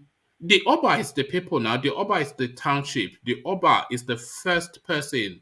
It's the bloodline of the totality of that space. So why would you have some rascally person? Anybody can be... You can have an Igbo man as a local government chairman in Borno now. Is he now going to have oversight over their emir or whatever? So that's good, because I have friends that are into the Yoruba Nation, and I saw they sent me a copy of their proposed constitution. No, we've dealt with that here before. So, remember Ajan Lekoko, their constitution was quite funky. Something about if you're married to a foreigner and they have kids, that kid cannot become anything. Yes, that's the funky bit. That's the funky part. Remember Ajan Lekoko, that bloodline thing that they it's craziness. It's just a propose. I mean, it's not. People don't. There are a lot of constitution out there that people are proposing. So that one is just one of them. But there are some other constitutional proposals. It read like something written by Donald Trump. Yoruba first. He's like Yoruba first. Ajale Koko, let me take you to this Wole Soyinka narrative. Wole Soyinka knocks President Buhari over failure to find Bola Ige'S killers. slams APC for appointing prime suspect OMISORE as party secretary. So Wole Soyinka's gripe is that when Bola Ige was killed, OMISORE Eyola OMISORE, I think that's his first name, Yeah. he was one of the main suspects then of that case. And that case was just somewhat rushed off the space and it never came to a conclusion. But his name very much aligned with the death of Bola Ige. And when Buhari came in, he said he was going to order the reopening of all of the high-profile murder cases and ask that it be resolved. So now what Wole Soyinka is arguing is that OMISORE being one of the foremost prime suspects of one of the most high-profile murder cases in Nigeria, you are asking that these cases be reopened, and you've made him now the national secretary to the party. How can justice be served? Is the police going to come and handcuff him in a meeting with you? So, Wole Soyinka alarming to the double standard of that space. But what are you making then of the concerns of the prof? Well, I think what the prof is trying to do is just to expose Buhari further to Nigerians that this is a man that does not keep to his promise. But to expect Buhari to do anything now at 11th hour, I'm not seeing anything going to be done in that respect. So it's just a way of, you know, telling Nigerians once again that this is a very unreliable man, that everything that he promised, he failed to fulfill them. So I don't see anything that Buhari is going to do at this point in time. There's nothing Buhari can do, and it's the way the Bola Ige issue, I think, is gone, except we have a very upright administration that really want to uproot every injustices against Nigerians, except you have such administration that want to uproot all those kind of injustice and extrajudicial killing and all the rest against the people of Nigeria, that will do that. But other than that, I don't see anything. It should, I mean, what do you call him? Olusegun Obasanjo is the person, as far as I'm concerned, that should be held responsible for not coming out clean on this, because this thing happened under his watch, and Olusegun Obasanjo should have been held responsible for this, and not Buhari. You can only hold Buhari that he make a statement that he will unravel the cause of Bola Ige death, but hasn't done anything about it. But in the real sense of it, Olusegun Obasanjo government should be held responsible. They have, when it happened, I think it happened during his, is it his first time in office? Or yes, second? That's what people are saying, yeah. I think it's the first time, yeah.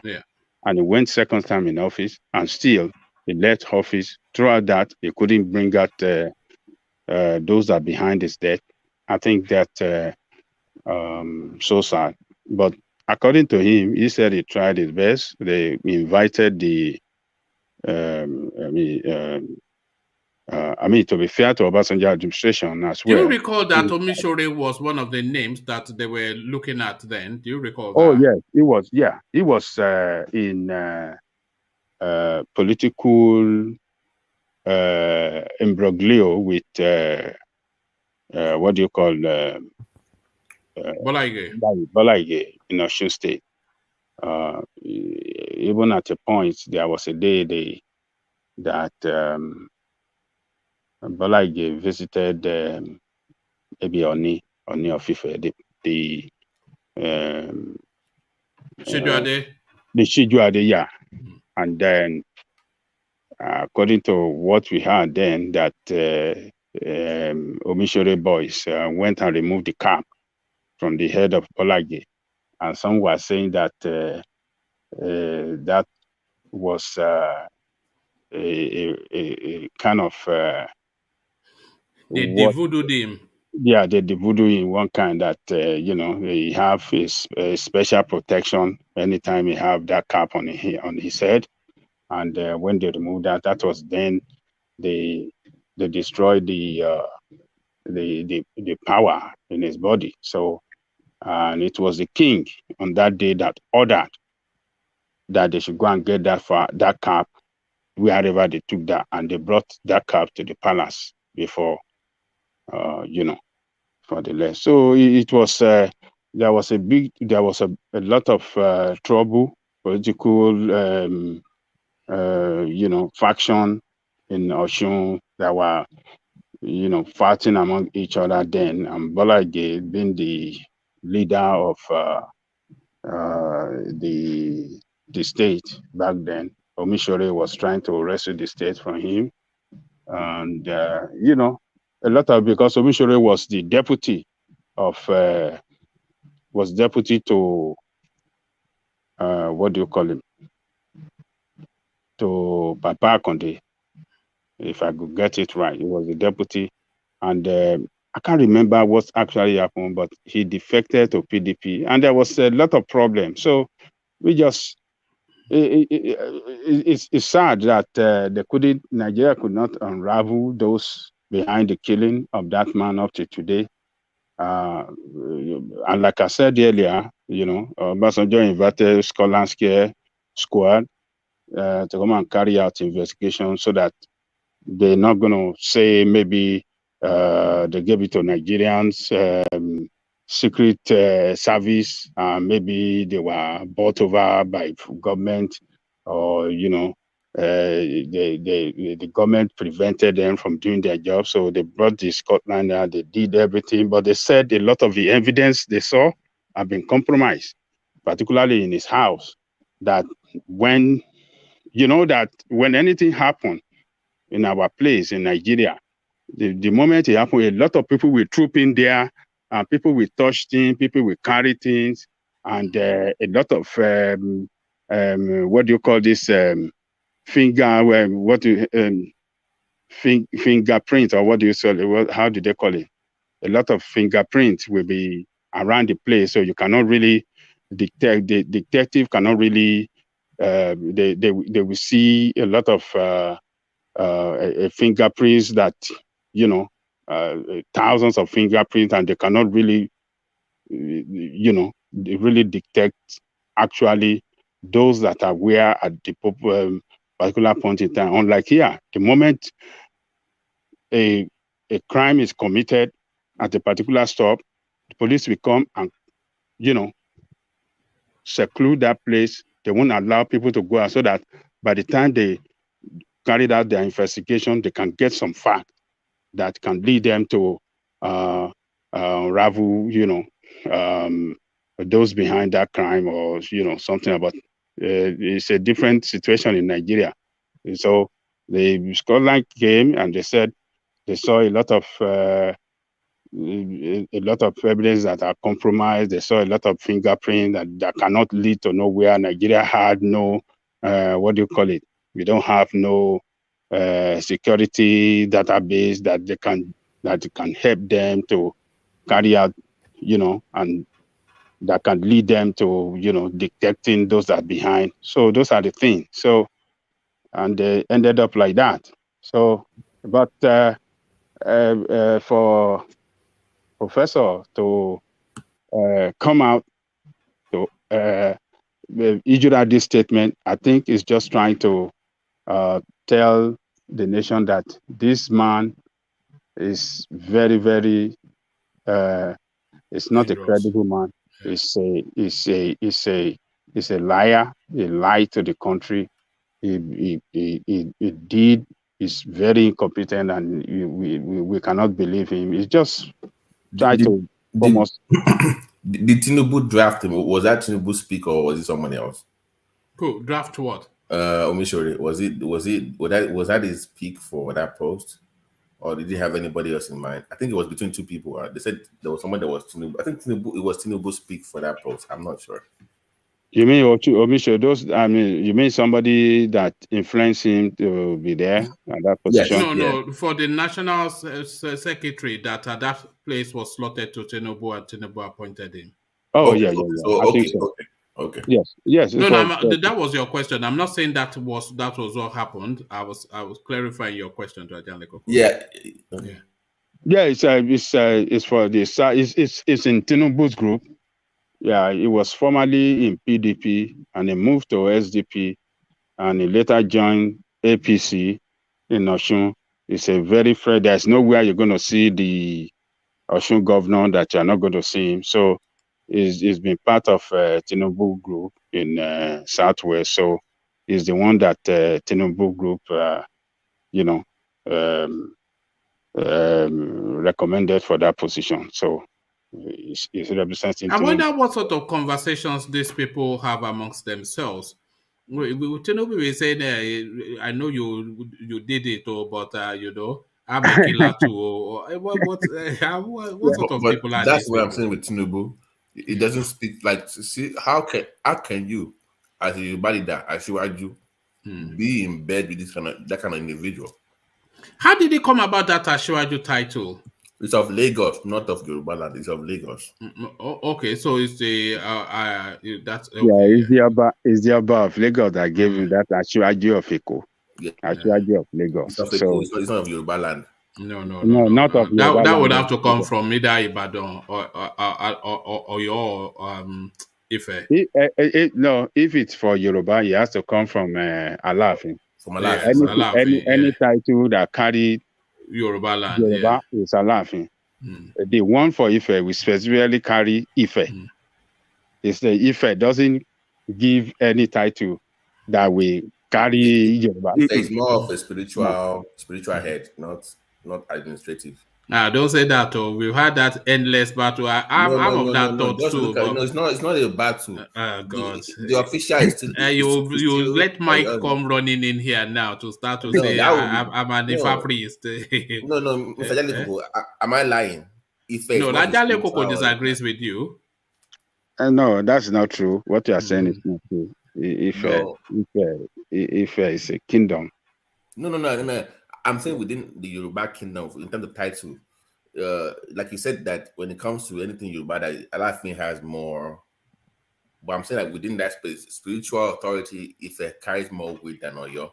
But when it comes to administrative, all right, that's a conversation for now. Because only because I know how deep that conversation goes. You will have this guy coming in from Japan. That's why we jump in quickly. Coming from Japan, and then Mike will come in from America, and everybody else will start to tell us that people forget that you all belong to the Benins. And then Black League will come and tell us that it's actually the half people. I disagree with you. I'm not being it. No, let's not do that today, please. Yeah, so don't worry. But we always go there for fun sometimes, and then once we land there, then we know that we're here for 6 hours. Yeah, I was reading that. I was reading about the Adiare, documentary about the Adiare. That was very interesting. Who are they? Adiare was the crown Oduduwa Award when it first got into Yoruba land, and they only have like 7 of them. And the original 7 kingdoms of Yoruba land, it was a very interesting documentary. My mind was blown. It's a lot of. Where did you get that from? I will send you a link. It's like if you can, it's something I'd like to. It's about 6 hours. You will learn a lot. It was very deep. They went to areas. How they got their name of Brother, everything, how they divided the Ife and everything. The guy broke everything down. We married. Let me pop my Instagram. Yeah. So yeah. So I just like round off your thoughts. Then I'll go on to Prof, who has been waiting patiently. Okay, so it's just a call to everybody that what Prof said. We just have to. It's just to tag this government openly once again that it's a government, it's an administration that is not trustworthy, that cannot live by their word. And, I will say further that is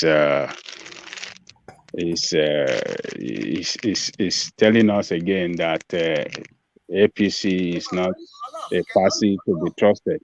You can't trust them. They failed the nation. So if what about the Yorubas there? When the president promised the nation, and particularly Yoruba people, that will unravel those behind the death of this man, those Yoruba there, why are they not pushing him? That president, let us do this thing now. This is what we promised the country that we are going to do. Why didn't they push? Because they're after their own. They don't push for anything. They are all seriously looting and running for their own ambition. So it's just let me round up my thought. That's my take on that. All right, thank you, Ajanle Koko. I must say this has been one of the more pleasurable sessions that we have had. I think maybe I'll just be, rationing all those rowdy characters. Usually, when it's not screaming, it's more, it's more of a conversation and more of a delight. No, it's more better when we are plenty here. This one, no, it's better when we are more. When we have all the admirals like Mike and Igo and all these kind of the screamers and the shouters. It brings more fun.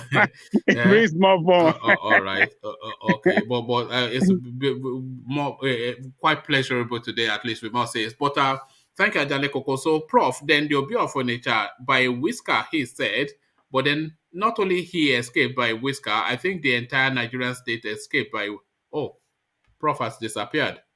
Oh, there it is. Prof? I think he's back. I think he's back here. Okay.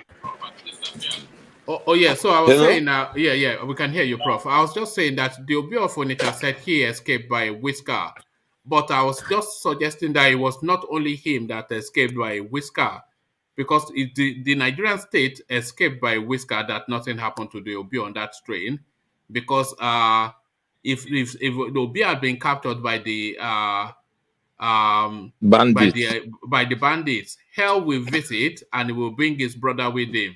So then the Obi of Onitsha by a Whisker, he says, what are you then making of the narrow escape of the monarch?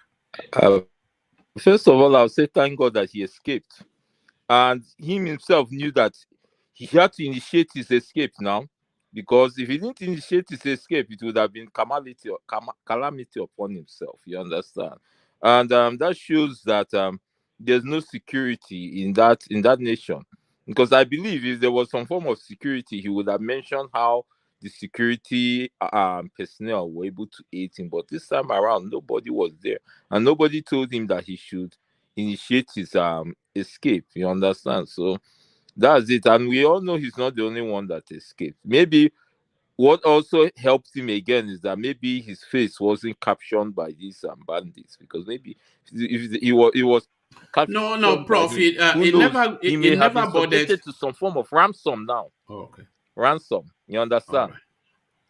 All right. Thank you, Prof. It's a funny scenario, but that's what happened. And it's a pity. Prof did not know that he wasn't in the plane. No, he never got on the train at all, so he didn't even effect an escape. I didn't know now, but you presented the news to me, and that's what I feel. But whatever the case, because me, I was surprised when you told me that. I told myself, what's the view of Onitsha doing in that train? You understand? I was what is he doing? No, it was meant to board the train. It was at the train station when he got a telephone call that made him then had to divert elsewhere. So he was at the station ready to board that very train that then got attacked by the bandits. So I was saying it was not only a lucky escape for him, it was also a lucky escape for Nigeria, because had anything happened to him, then hell would have been let loose.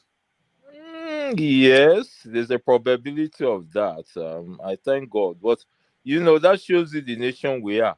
he's privileged to have such access to, what will I call it, what will I say? I'll say top secret findings. People were able to find out that there will be a possible attack, intelligence attack, and he was able. As a result of that, he didn't board the train. So it's just sad what's going on in this nation. If maybe that information did not come his way, maybe he would have received the kind of horrific trauma, because I know what happened to those that were involved in that. I think they bombed the railway or whatever. It's not a nice story at all. All right. Thank you, Prof. So Prof, let me take you to the space. IPOB calls off sit at home in the Southeast to embrace peaceful negotiations. So it looks as though this is an initiative being championed by Charles Soludo. And I think because of his newness to the space and IPOB not wanting to appear to be truncating him or to be, undermining him even before he's had the chance to settle in. So he moves very quickly to negotiate them down from their aggressive stance. So a changing in tonality of the IPOB space. They are now looking to negotiations rather than just sticking to obstinately to positions that are not tenable. So what are you then making of this IPOB's pivoting to the negotiation table? I'm not that happy, but all the same, I think it just has to do with the type of person that is now the current governor. I think the Anambrians have some kind of respect. Is that what they are called now, Anambrians? Hello, and I think as a result of that, they have decided maybe to pipe to, let me say, the IPOP. And whatever be the case, I remember today I came across a heading on YouTube that Soludo is, not that he's promising, but he's really assuring the Igbos that Nnamdi Kanu will be released. So I think maybe that's the reason. And negotiation is nice, but the truth of the matter is, will the government keep their own part of the bargain? That's what I'm looking at. If they fail to keep it, then that sit at home, they're making it look like it would have been better we didn't engage in it. You understand? I believe strongly Soludo as the governor is going to do well. I believe strongly, and I think him finding a way to negotiate with IPOP shows that he has concern for the populate. That's the problem with this current entity in Asoro. Instead of him to find a way to attend to the grievances of the populate, what he intends doing is, finding a way to pick up whomever is championing any form of agitation, which is not the best. It's better you find a way to attend to the grievances, because if you attend to that grievances, then people will not go on to agitate. That is just the matter. How that matter can be, quenched to me. All right, thank you. Yeah. And El-Rufai coming out to say that they had inklings, security intelligence, to say that there was a likely attack being planned, that there were even Boko Haram elements in town. They passed this information on to the Nigerian Railway Corporation, but it looks as though that, obviously that intelligence was not actioned. So what El-Rufai was saying suggests somewhat that what happened on that train was preventable. What are you then making of this non-action on the part of the railway to the intelligence report? It's just very sad. That shows, number one, I don't think really that information, apart from, let me simply say, maybe there's a high probability it was neglected, either if they didn't attend to it in proper manner. Well, the truth of the matter, or security. What do you expect? They put him in charge of anything. Well, the truth of the matter, or security personnel, are they up to the task? They're not up to the task. They're just not up to the task, because I believe where a nation that has personnel, security personnel that are up to the task, they would have done something. That thing wouldn't have gone on like that. You know what it means for people to attack a railway? Stop a train, a fast-moving train? Oh, no. that shows that our security personnel, they have a problem. There's something wrong somewhere. They have people that, because for this thing to have been successful, that means there are elements in the security personnel, be it police or whomever is in charge. For it to be successful, they have some elements among the police, because all these things that went on is clear is the police who are going to blame. You understand? Police are, will I simply say security outfit that somehow like protect the citizens in the nation. The army, or you can call it the military, have to do with like protecting a nation during war time. So the police just failed. They failed to live up to expectation. But you don't blame them. They don't have the apparatus or the machinery to do that. And we all know in the government too, there are also elements that are working for these so-called bandits. So when you combine the two, you see that even though that information, intelligence gathering, or what I call it, outcome or news would have been none and void. The only way it will help some people is people like the Obi of Onitsha that had privilege to come across such information. What he did simply, he didn't enter the train. As simple as that. So it's very sad. All right, thank you. So it's just lack of action, essentially, of which course, is you put it, you summarize it in the right way. Lack of action. Yeah, which the price has been paid in heavy human toll, which is the real tragedy of it, and that is the real tragedy of the Nigerian space.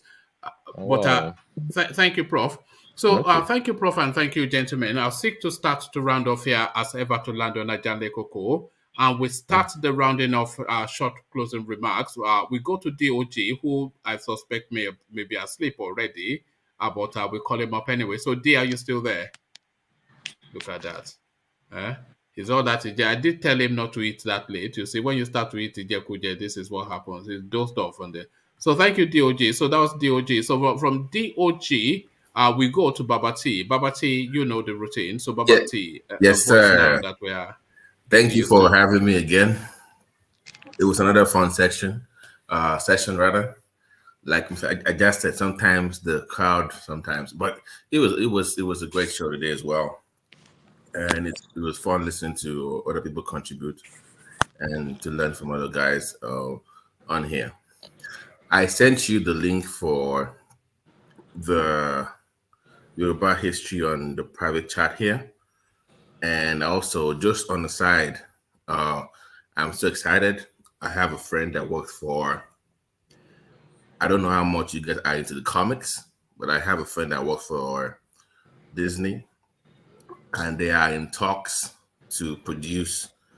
I haven't seen what happened to Black Panther, though. So they are in talks to produce a movie about Sango Lukoso. So I sent you the link. You might see that. Sango has always been in their Marvel universe anyways, Earth 616.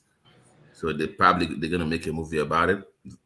I don't know how soon, but it's in talks. I'm so excited about it. So that's what I gotta say tonight. God bless you guys.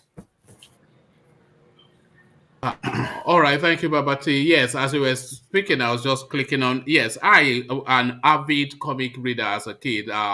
Silver Surfer, my favorite. Then I used to love that Silver Surfer. In fact, I used to make it a point to save up my pocket money to go and get the latest one. But if they make Sango Lukoso, the guys, I'm like, wow. They say yes, they are gonna make a movie about it, but they are you happy for me to share that link with in the general comment section so people can go? Yeah. So that is the first. The video 6, the World Cup theme. Then the Disney are making Sango Lukoso, and you're telling me that the Yorubas are not taking over the world. Okay, I hear you. All right, thank you, Babati. So that's Babati now, a new voice now that we're delighting in. Not long may we hear more from him. So from Babati, we go on to Prof. So Prof, we're taking closing remarks. So Prof, your words. My closing remarks is simple. What's going on in the nation Nigeria. I won't say I'm not pleased. I'm not pleased, and what I'm simply going to say now, those in authority should think twice.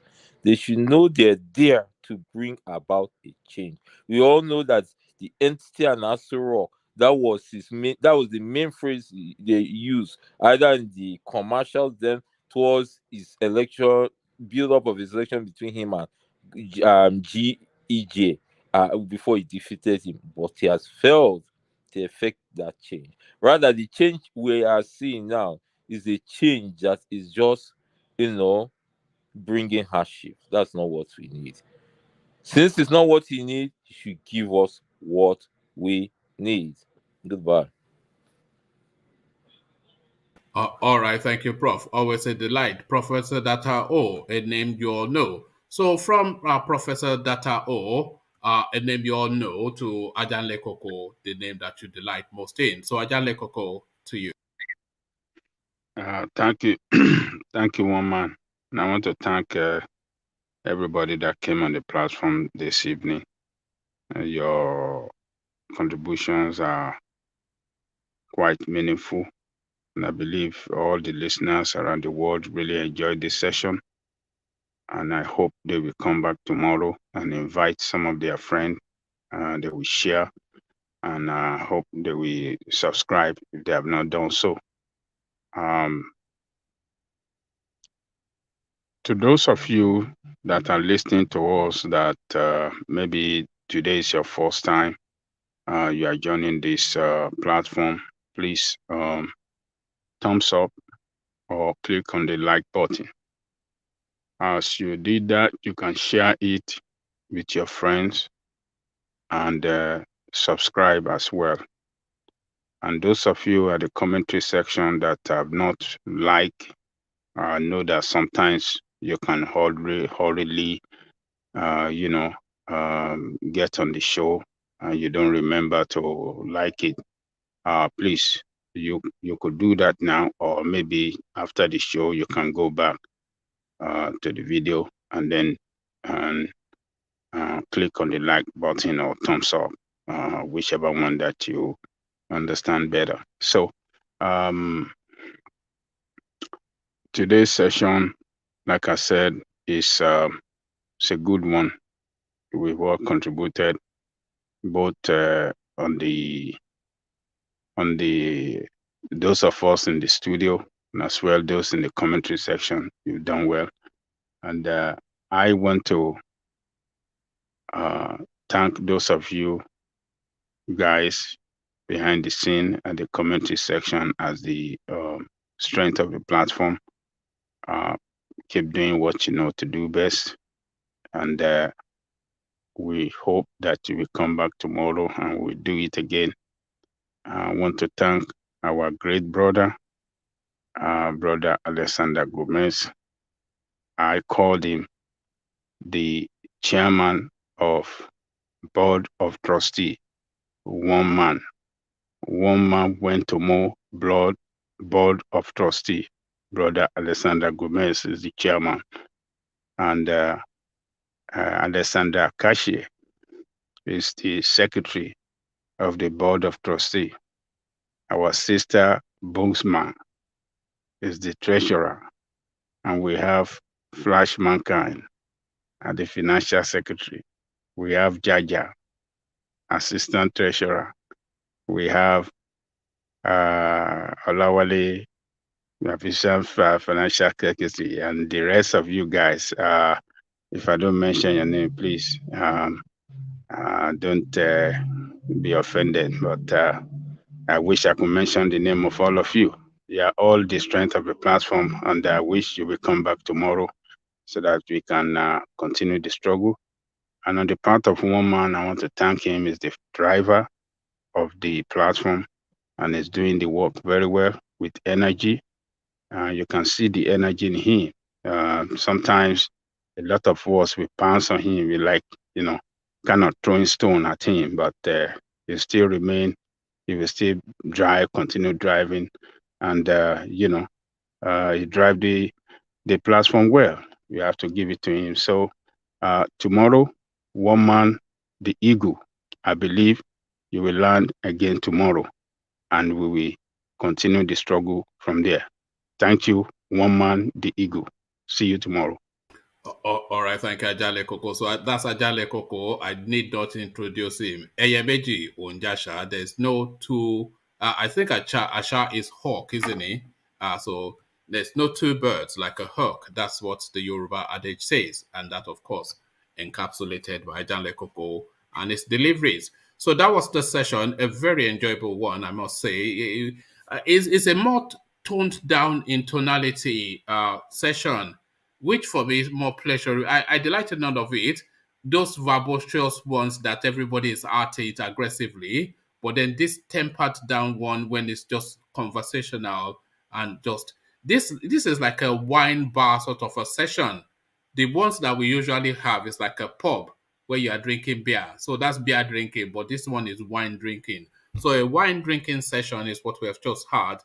All of it I delighted of course, so long as it's alcohol and it takes you to a frivolous space, then why not? So that has been the session, I guess. But then, thank you for your company. A tradition that Ajanle Koko started, one that I want to follow through a little bit somewhat, an acknowledgement of people commenting in the comment sections, just to bring everything together. So it's not one section or another, but we all gather as one family. And part of that family, of course, Kachi Echem, a regular staple on the platform. Greg Bayero, I see you.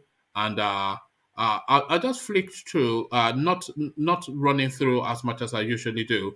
Babati, who you saw on screen, and also keeping you guys honest in the comment section. So a full-on member, Otahana. So that's the name that we conjure with, Otahana.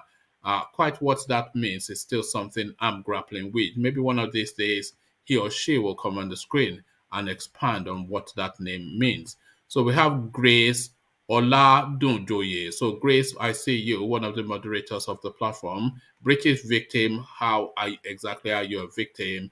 That remains something of a mystery. Truth hurts. Well, it does, but it should be delivered. But people over emphasize truth sometimes. Sometimes truth is not necessary. Sometimes just to wallow, just to delight in ignorance, not knowing, is sometimes a kind of space to be. But truth hurts. Ra Captain. So is that Rastafari? I don't know. That's one of the Facebook elements. Plenty Water 77, Plenty Water, of course, who communicates via super chat. One of the only few people that do that. He and Alexander Gomez especially. And by the way, I always highlight people that communicate that interact with the space via super chat. But then that's not the only way that people contribute to the platform. So there's Sam O, who you saw on screen. He also he contributes to the channel, but he does that via the Buy a Coffee app, which he did 2 days ago. And the person on the leader league of that Buy a Coffee contributions is engineer. So engineer uses that tool very often because he just wants to do it privately, not to be highlighted. So that's what some people do sometimes.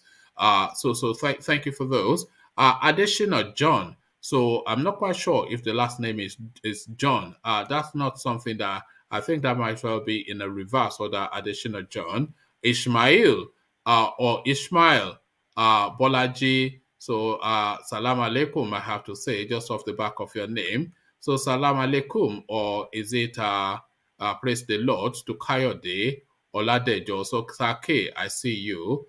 Ayokunle Agbolade. So, how are you, my man? Jaja of Opobo, I like to imagine, is what inspired that name. So, I see you, Jaja. Boluwaga Laditi, Boluwaga, so how are you, my man? And on it goes. Repeat comments from often. So let me just go to, Lovett Abibu, who's commenting on the Gumi narrative. So I see you. So safe to assume that Lovett is a female name.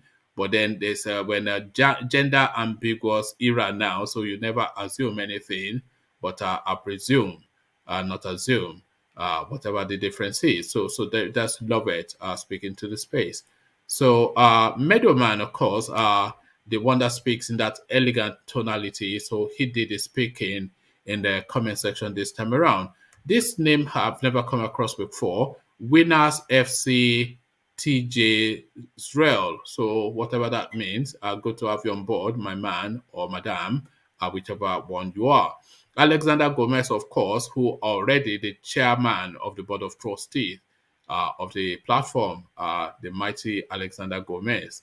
So, so just to acknowledge some of the names and that invitation to subscribe if you haven't done that, and the invitation to thumbs up as well, because sometimes you just look at the concurrent viewership there. Sometimes you get those numbers 180 thereabouts, 190 we nearly hit the 200 at some point today, and then you look at the thumbs up and it's just 30 people thumbed up, and you're thinking surely the understanding of why you should like the streams has been explained. So, and if you're there for that length of time, then you must be getting some value from it. So why not that's just one contribution of clicking a thumbs up button and a subscribe button. So do the right thing and do all those clickings. It's essential to the promotion of the platform. So do that immediately and right now. And haven't done that, come meet me in the comment section to continue to progress the conversation. So I'll leave it here. Carry the conversation and within the comment section, but here I say peace.